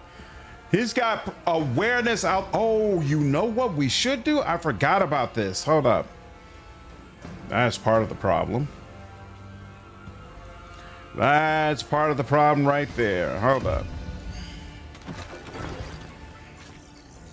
Haymar has my awareness glasses. Let's put them on. Oh, you can't wear them? Of course they wouldn't allow that. While I'm here, what is this? The wearer gains plus 10 armor durability, which is not a bad bet. Whenever he's hit for the first time in a round, they gain plus 1 morale. I feel like the armor durability is probably the bigger deal for him. So we can go ahead and let this go. What's this? Tech use, nope. Fusilier boots, wearer gains plus 1 movement point. Who can use that? Humans, okay. Oh, plus 2, it scales with something. What's the scale with? Fellowship. Well. So this is all you, huh? Okay, you'll take that. And then that's the one for that. That's mainly Kroot. And then the melee attack kills. Oh, can you wear this?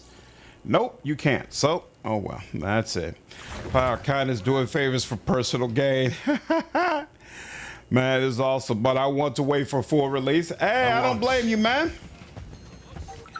Do what works best for you. There we go. Thank you. And now, who can handle this the best? Is it Sorrow? Nope, not Sorrow. Is it you? Yep, it's you. All right, come on over. Come on over, darling. Handle my demolition needs. Beautiful. Thank you very much. Very good job on your part. The walls of the fresh empty socket have marked by the lever. Is this it? Okay. Oh, and I can't even use that lever again? Moving. That kind of sucks.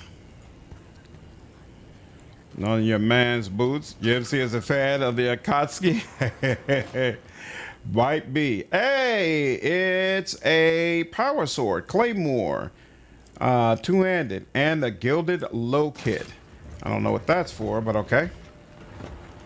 And you cannot get back that wheel. I wanted that wheel. Oh, well. It's fine. We'll get another one. We'll get another one.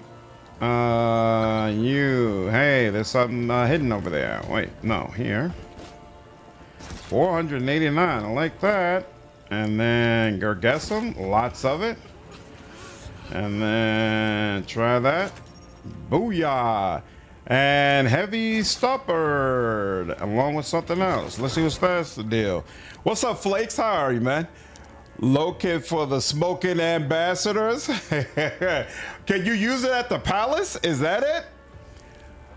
That would be fun. I've never done it in, I've only played through the beta once, and I did the palace first and then came here. So I've never done this place first and then went to the palace. The wearer gains hit chance with heavy weapons. Ooh, that's for you. And it's 8%. What does this scale with? Scales with ballistic skill. That's pretty cool. You lose the awareness, but such is life. Let's see. Your awareness was 60. Yours is 30. Yours is 30.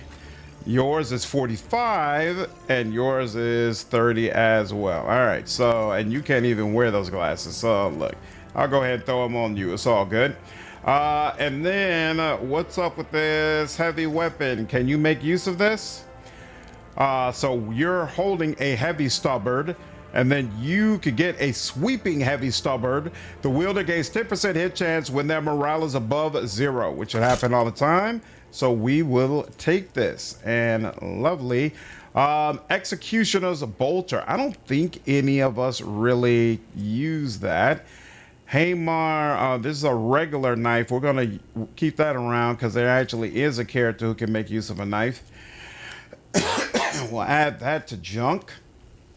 And then the claymore, nobody's going to be using a claymore, I don't think. Yeah, so we could add that to junk. That's not useful for us. This staff, you can go ahead and just put in your secondary slot. I still don't know whether or not I'm going to be using that. Just regular flak armor, add to junk. This is flak armor. While the enemy's morale is negative, they gain +5 defense. We can keep that. That might be useful. Fusilier's jacket, 42 medium armor at that. Let's see. You've got 42 right now. You've got only 28 right now. The uniform armor, Scantilian. Yeah, we'll get rid of that. And the unbreakable. When the armor's durability is reduced to 0, the cost of using consumables is reduced by 1. Not bad, but most likely no, right? Yeah, that's not gonna work for me. Interesting thought though. Okay. And now saving that. Let's get back to it. There's nothing over here.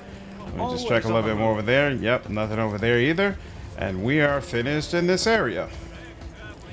All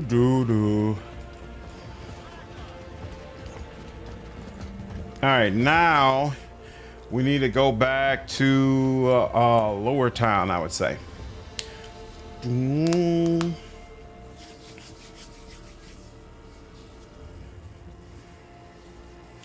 Lower Town, and then there's a whole section up north that I didn't get to search through yet. So we'll go ahead and do that. And I'm hoping that's where the wheel is. I have no idea where the wheel is that we need to get up above the divers area. So let's see, come through here. And somewhere around here, yep, here we are. Oh, hold on. Athletics. Ooh, injured his arms doing that. Oh well, could be worse. Durkis. You're here to torture me. Finally, somebody. I'm gonna let that go. The mechanism is missing a part that restrains the machine spirit and makes it work. The Adeptus Mechanicus called the arcane device a fuse. And we have one. Tech use. And access denied, and denied again, and there we go, we're good. Slowly. Key keeper. Whenever the enemy loses morale within the wearer's influence, the wearer gains 3 armor durability. Huh. Cog would probably like that. Can he wear this? He cannot wear this. Of course he can't wear it. What about you? Nope. No. It's a no for you as well. You're going to be next to people all the time. So here, you could take it. What's that? Tech use? Yeah, no, that doesn't help. Help you. And what is this good? Oh, there's a good down there that I never got? Well, ain't that about nothing? Here we go. Inspect. The key of an outdated model has been found. Supposition. The key is part of the padlock on the storage room. Hey, stop. I can see everything. These upper Hybris are out of their minds. What have been agreed to guard the warehouse? Wish I go out to excavation. There are rich pickings there. Always on the move. I don't even remember it coming up with a number. 65%. All right, let's try it again. Is Lethea really the best person for it? How do you even get someone? Probably agility, right? To get someone better sleight of hand.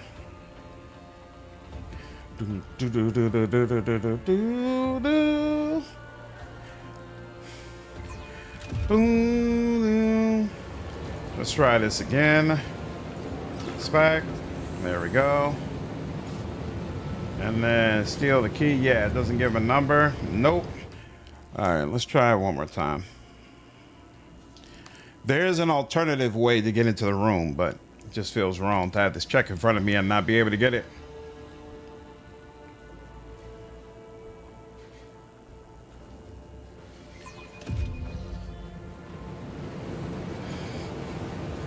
Spec. Wait, what are you doing here? I won't give you the key. Wait, what? I didn't, there we go. How? Come on, man. 65%. Like, seriously. Within 4 times, it should give me one. Come on, man. Come on. Come on. Come on. Doom, doom, doom, doom, doom, doom.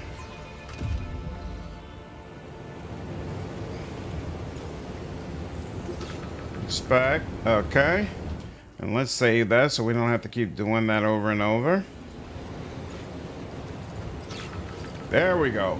Of course, once we finally no sense in delay. Save for it, they just go ahead and give it to us. Isn't there here? Tread carefully. Rope is needed here. No problem. I got that. Rope. And we're here. Beautiful. Oh, we just got a the wheel that we needed. Ooh, and there's a weapon in there. Weapon for Cog, it looked like. Yep. Cog, Bullgrin's Mace. This weapon deals 25% more damage to covers. Or this weapon deals 50% more damage to enemies that have not suffered damage. That is definitely better for me, so we can add this to junk. Oh, here's the other one. Bullgrin's Mace does a little bit more damage. This weapon deals 10% more damage to targets with negative morale. Definitely an upgrade. Very nice. And we'll go ahead and add this to junk. This game really needs shields if they're going to say this mace is one-handed, because dual wielding is probably not Cog's thing. You know, maybe it is his thing. I never even thought about that. Maybe I should. Here, I'm gonna keep you on deck. Remove from junk. I wonder if I think he's gonna get a specialization option at some point before the beta ends, and maybe you have the option of giving him dual wielding and providing him with another mace. Something I never did, but maybe it does make sense. What is this? Cracked data slate. Cool. Now let's get back up here. And somebody's legs got injured, but that's fine. And now give me back my rope. Never know when I might need more. And now let's go ahead there, and we need a rope here as well, and we will add one. Beautiful. Rob, what's up, man? How are you doing, dude? I'm all right. I'm all right. How's it going with you? Mobility to get around. Excellent. And then pick up all that. Commander, it's a Fusilier. What we want with a blockhead is what he said. Yeah, I liked his buttons. Pretty. Search. Mind your surroundings. Inspect. The Fusilier's uniform is covered with dirt and soot, but polished gold-plated buttons gleam on his chest. Cut off the gold-plated buttons and give them the cog. Commander, it's a Fusilier. What we want with a blockhead is what he said. Yeah, I liked his buttons. Pretty. Keeping my eyes open.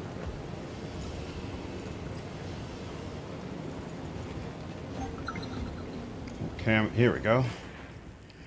And he's got a ring on him as well. So if you look at the button, only cog can wear it. At the start of combat, the wearer gains +1 morale.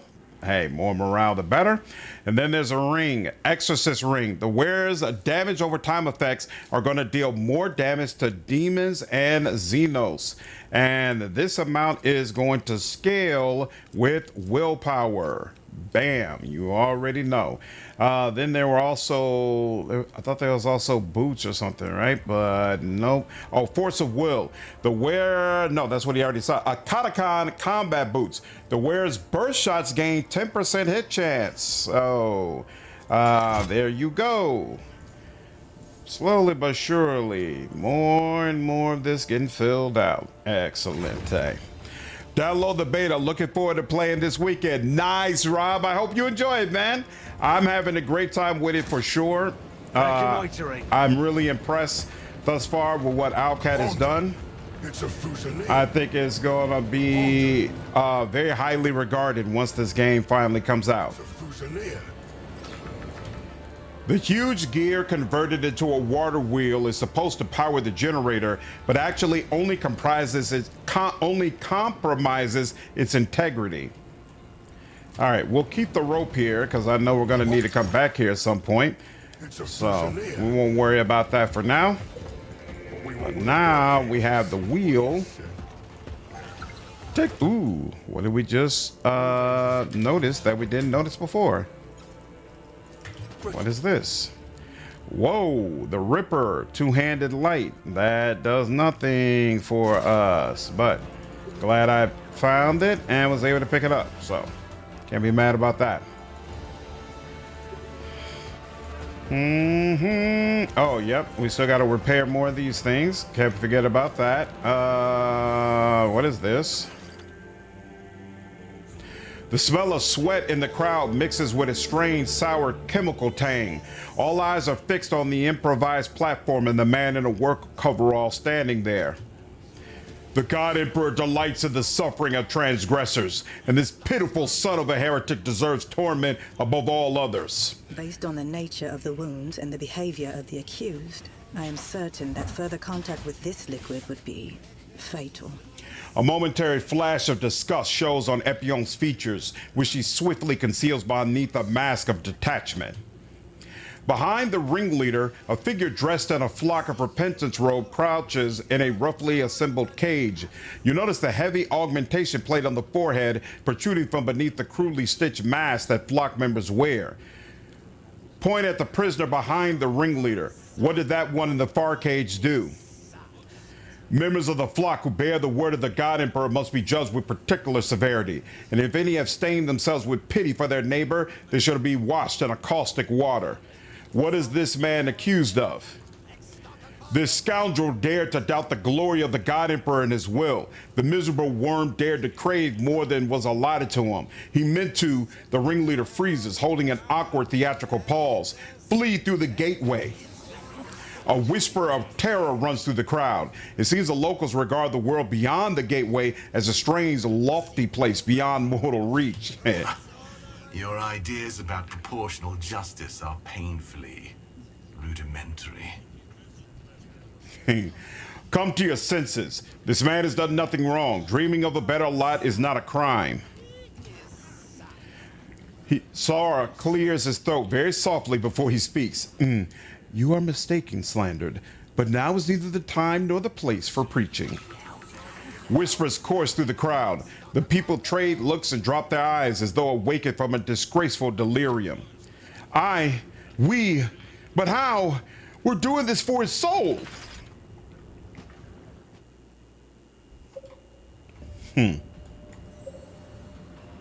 At once.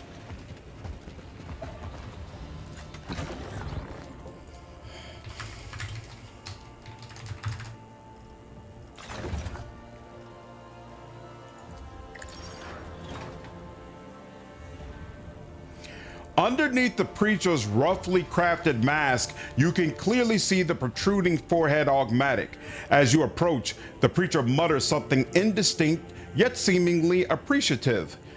Preacher Durkis, I assume? The robed figure lets out a stifled whistle that faintly resembles laughter and then tears off the mask. Greasy hair slides over the shoulders of Durkis, forming a hard-featured yet unmistakably female face.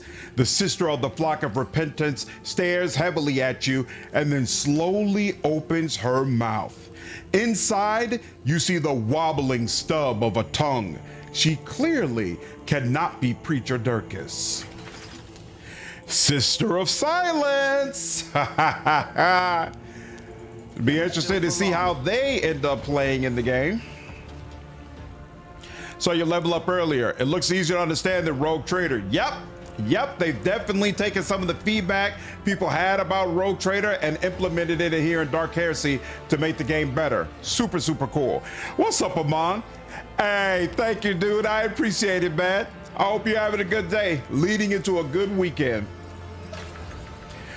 The mechanism turns on and the machine spirit begins to hum angrily. Strangely, there's no other sound. It seems the spirit is confused and does not know what it is supposed to Be on do. your guard. The mechanism has been faithlessly opened. The indicator punch card containing prayers for this machine spirit is missing from the inside.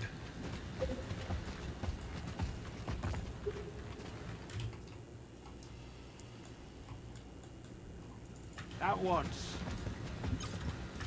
The mechanism has been faithlessly opened. An indicator punch card containing prayers for the machine spirit is missing from the inside.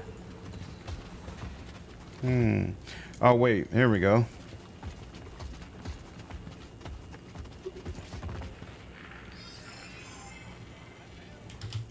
Judging by the piles of junk, this is the home of a recaliger. You see disassembled voxhalers and parts of the inner workings, but there's no indicator punch card among them. Hopefully you can romance the Sisters of Silence. We'll see, man. We shall see. A dauber. A gaunt man covered in paint stains and a severe rash casts a rather frantic look at you. The next instant, his gaze shifts to something off to the side that apparently only he can see. Who are you? I'm a Dauber, service number Voice acting. BW54, got no name.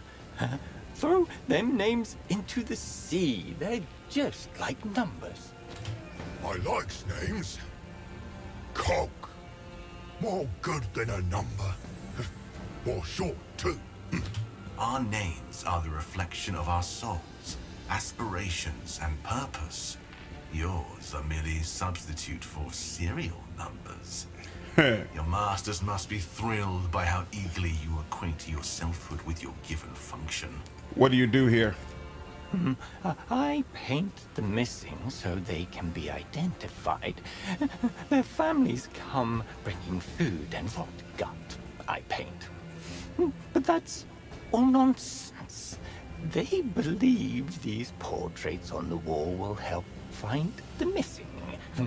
but I paint them as a memorial to take the place of graves. I'm looking for a man named Durkis. Do you know him? I know him, a newcomer. Clean-skinned, sweet voice, no sores on his feet. Then he spoke to the preacher of pain, and he changed. Where can I find him? Anywhere. Most likely closer to the shore. Those who take in pain are drawn to suffering. And that's where things are worse right now. Can you paint his portrait? Sure. Here, take it. In return, just let me be. I won't bother you.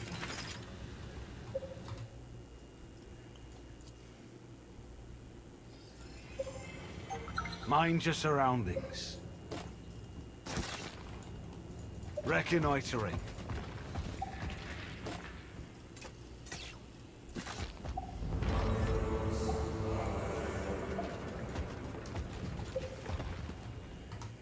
Beautiful. Did we fix all of those yet or no?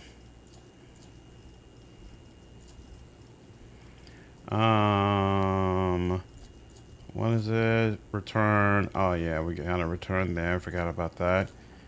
Find Durkis, blood. Go to Lucid Palace. Yeah, this doesn't work. Here, hold on.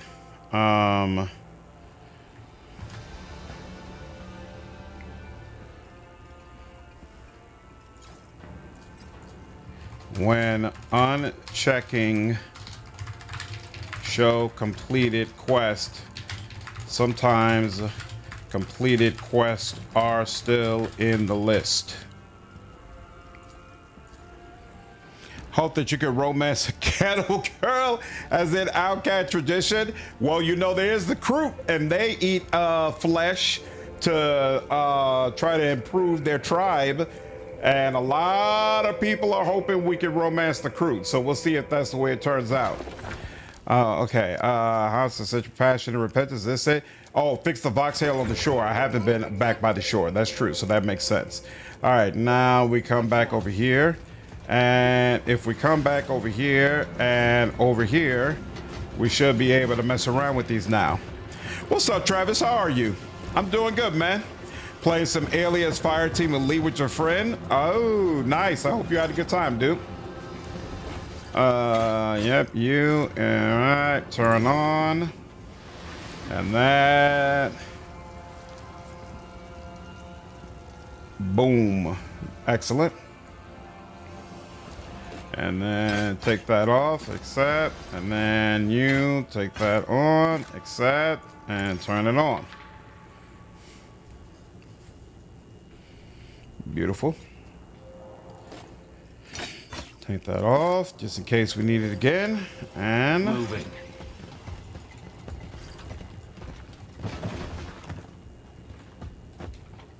What's that? Oh, that's the box downstairs. Yeah. We're not worried about that.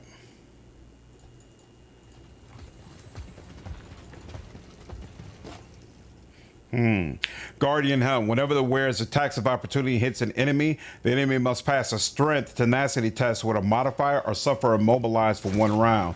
That sounds good. Can Cog wear that? Of course Cog can't wear it. Is it a melee attack, you said? Attack of opportunity. So yeah, it has to be a melee attack. You probably can't wear it either, right? Yep. No, none of the people I want to wear it can actually wear it, so we're just going to leave that off for now.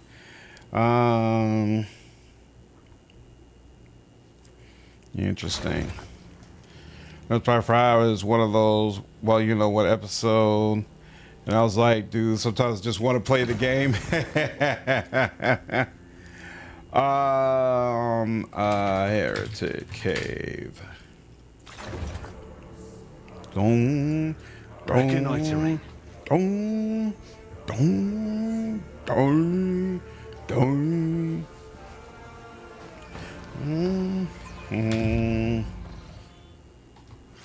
All right.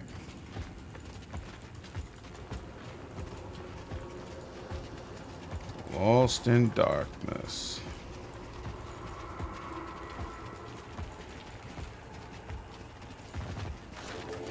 The corpse in the robes of the flock of repentance lies in the contorted pose, its limbs bent at unnatural angles, and its ribs protruding from the bloody furrows on its back. Never still for long. The corpse shows no signs of violence. Its astonished face is spattered with someone else's blood. It clutches a rotting fishtail in a death grip. To a save problem. Game will continue to fail until I restart. No, it continue to fail to save until you restart? No, never encountered that. That's unfortunate. Make sure you submit a bug for it.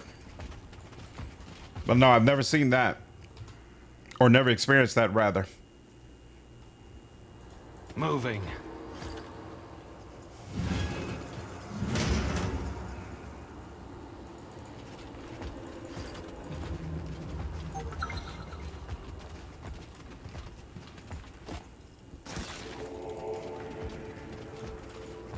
Stop. Don't leave. There we go. Ooh, biomancy staff. In case some of you were wondering if biomancy would be a thing in the game, the wielder restores half veiled degradation plus willpower bonus and toughness bonus wounds to an ally within 7 cells and all allies within that ally's influence. Very, very nice. You also get armor, unyielding heavy armor. When our wearer's armor durability is reduced to 0, the cost of using consumables is reduced by 1 until the end of combat. We also get howl grenades. On impact, this grenade emits a piercing shriek. The affected targets have their morale reduced by 3 and must pass a metal test with a penalty. Those who fail suffer a penalty to hit chance for 2 rounds. Very, very cool stuff. Tends to happen in unfortunate situations. I have to reduce certain long sequences like battles. That's super whack. I'm really sorry to hear that, dude. Because, yeah, this game has some brutal battles that I definitely would not have wanted to start over. Very unfortunate, man. I hope they're able to get a handle on that. But at least you're finding out now as opposed to when you're playing the full game. My eyes open.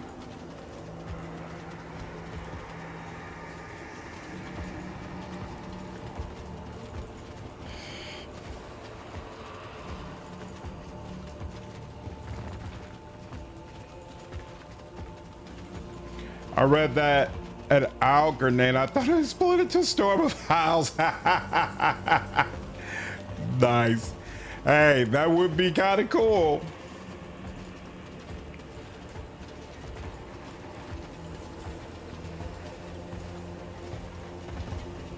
Moving. No, this is back where we were before. I'm confused. Where's it supposed to be going? Oh, here we go.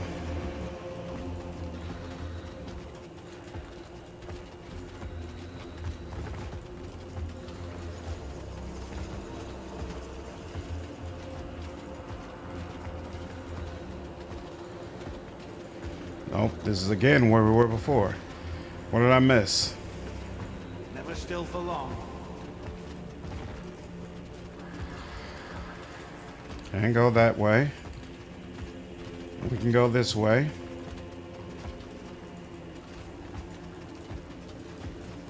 Oh, here we go. Is this it?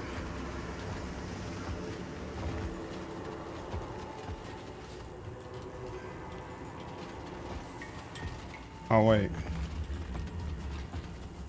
Because that, I think, is out. The way out again. This flickering light here. Is this what I'm supposed to be going towards? Yeah, there we go. The corpse shows no signs of violence. Its astonished face is spattered with someone else's blood. It clutches, oh yeah, we already read that.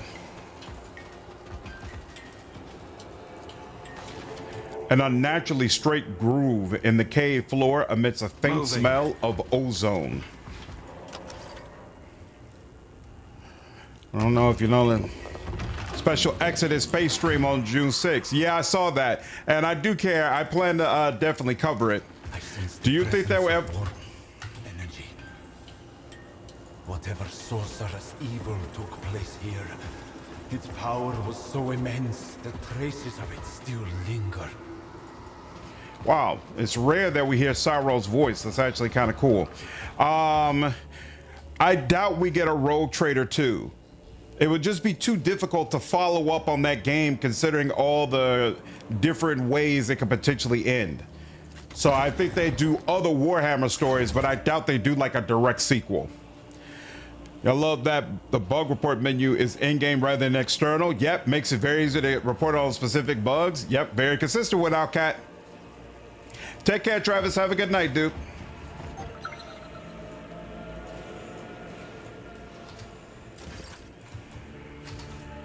Always on the move.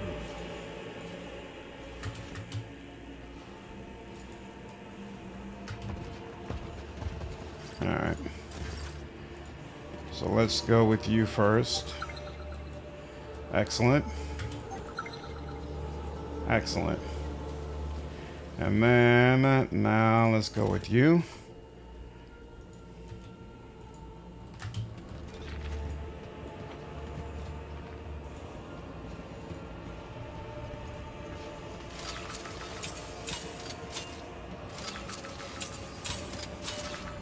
Beautiful.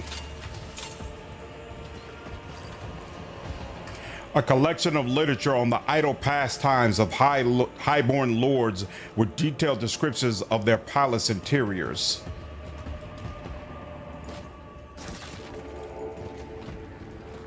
Keeping my eyes open. A poison needle protrudes from the victim's neck. The head has been neatly sawn off. The clean cut suggests it was done post-mortem.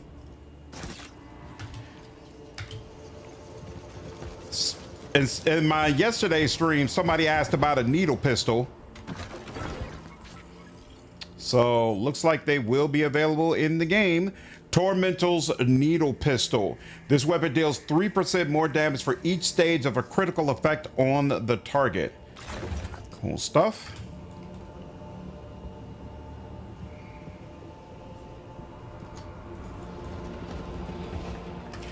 Within the foul-smelling heap, one can make out the rotting parts of human bodies.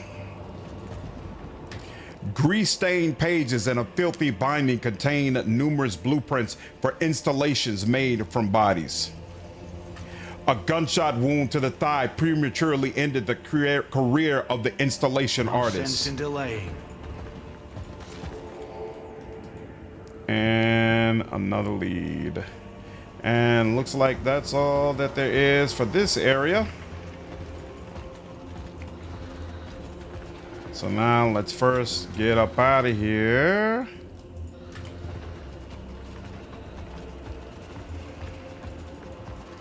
Once we figure out how to get out of here, that is.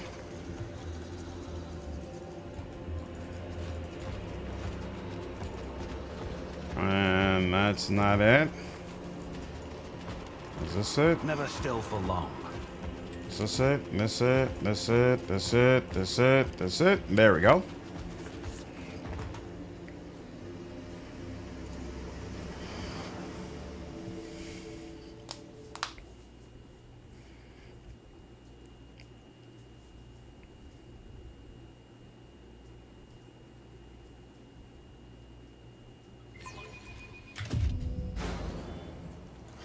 All right, now come down here. There's something we can search for over here. Let's see.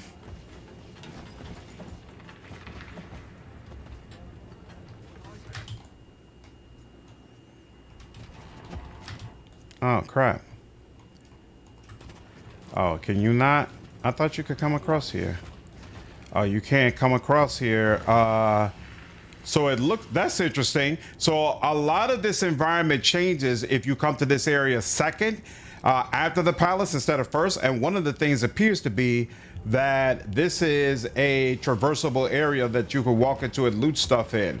But it looks like you cannot do that if you come at first. Very, very cool and interesting. Oh, before we move on, hold on. The corpse of an old man showing signs of mutation. His fingers have fused into fins and a frilly crest protrudes upon the nape of his neck. Reconnoitering.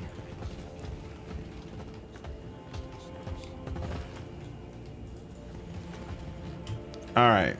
let's use this opportunity now, after going through this cave, to check out our journal and see what's been added, because there's a bunch of new stuff. So, Maniac's Box, a gilded box found in the sinister hideout of a maniacal murderer. Initiating data upload to the sacred repository. Data decoded, structured, and appended to the case evidence. Complete. Added here. A maniac in Marisportum has been using bodies to create still lifes, fascinated by the bloody events of the Salenza sectors. Followers of the flock of repentance rarely suffer from nightmares. Pain and suffering help them sink into oblivion. Bodies with horrible wounds were found in the cave. Traces of an unidentified force that melted steel and stone were found in a hidden cave chamber. The hideout of a maniac who composes still lifes from the bodies of his victims was found in a hidden cave chamber. Identifying anomalies in visual representations. Any deviations from the norm will be made apparent. The wounds on the bodies in the cave were inflicted by a lightning claw power weapon. Identify anomalies in visual representations. The traces found in the cave match those of the Astartes teleportarium effects previously recorded on Schultz's Valor. The traces found in the cave, traces of an unidentified force. They match those of the Astartes teleportum effects. Yeah, so the Night Allures did this. Interesting. Did not pick this up before. Eerie human installations can be found in the hidden corners of Marisportum. The twisted teachings of the flock of repentance are spreading through Marisportum, namely that the Emperor desires cruel and bloody torture.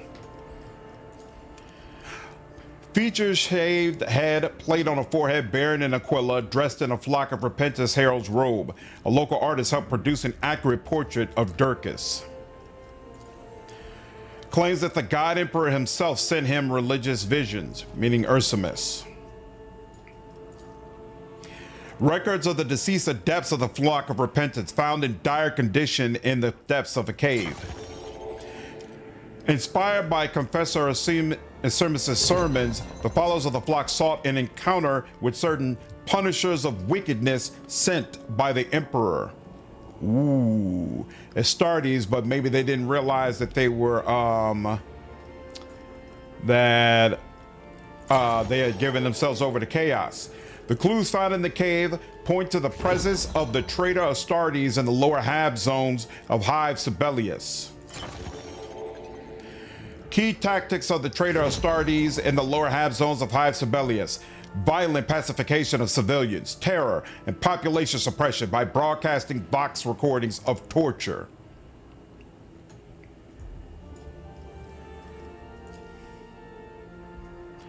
The influence of Confessor Ursamus and his flock on the people of Marisportum grows by the day. The people of Marisportum have come to believe that pain and suffering are the answer to all their problems. Followers of the flock of repentance rarely suffer from nightmares. Pain and suffering help them sink into oblivion. Seems like it, but let's hold off and wait until we have more answers. Let's see. The Kroot carnivorous Xenos are devouring the inhabitants of the Marisportum sectors to strengthen and develop their clan.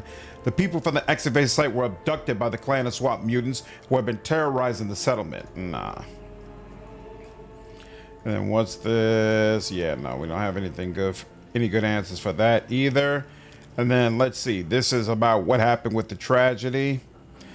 The neighboring half zone of Salenza Sectoris was burned to the ground after a massacre broke out there. The inhabitants of Marisportum do not want to suffer the same fate.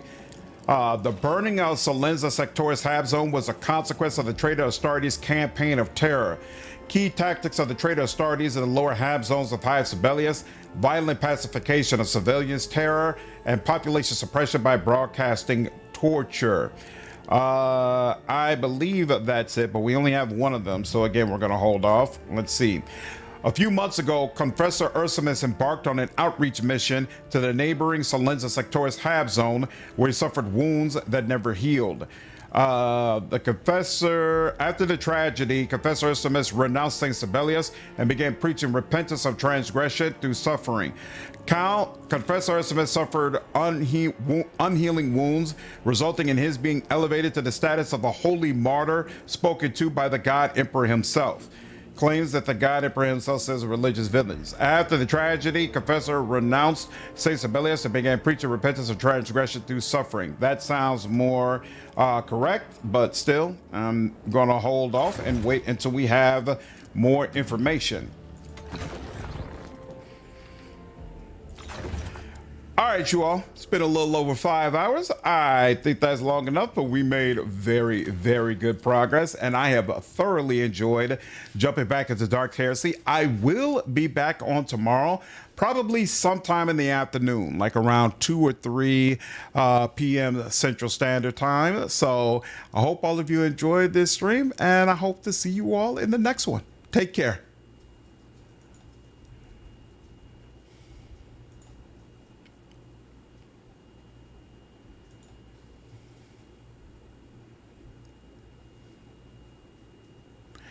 Take care, Nimput. Hope you enjoyed your time, dude. Looks like it's your first time on the Twitch channel. Make sure you go ahead and follow. There'll definitely be more streams to come, dude. Have a good night. Night, Sod. Take care. Appreciate you checking in. You all have a good evening.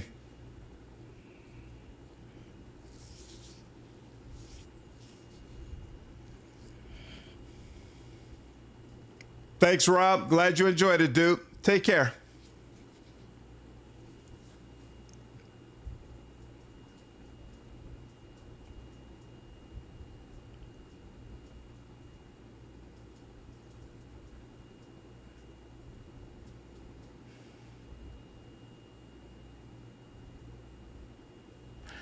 Followed you a while back after seeing you on Baldur's Gate 2 Steam page. Oh, yeah, the interview I did. That was a lot of fun. A lot of fun.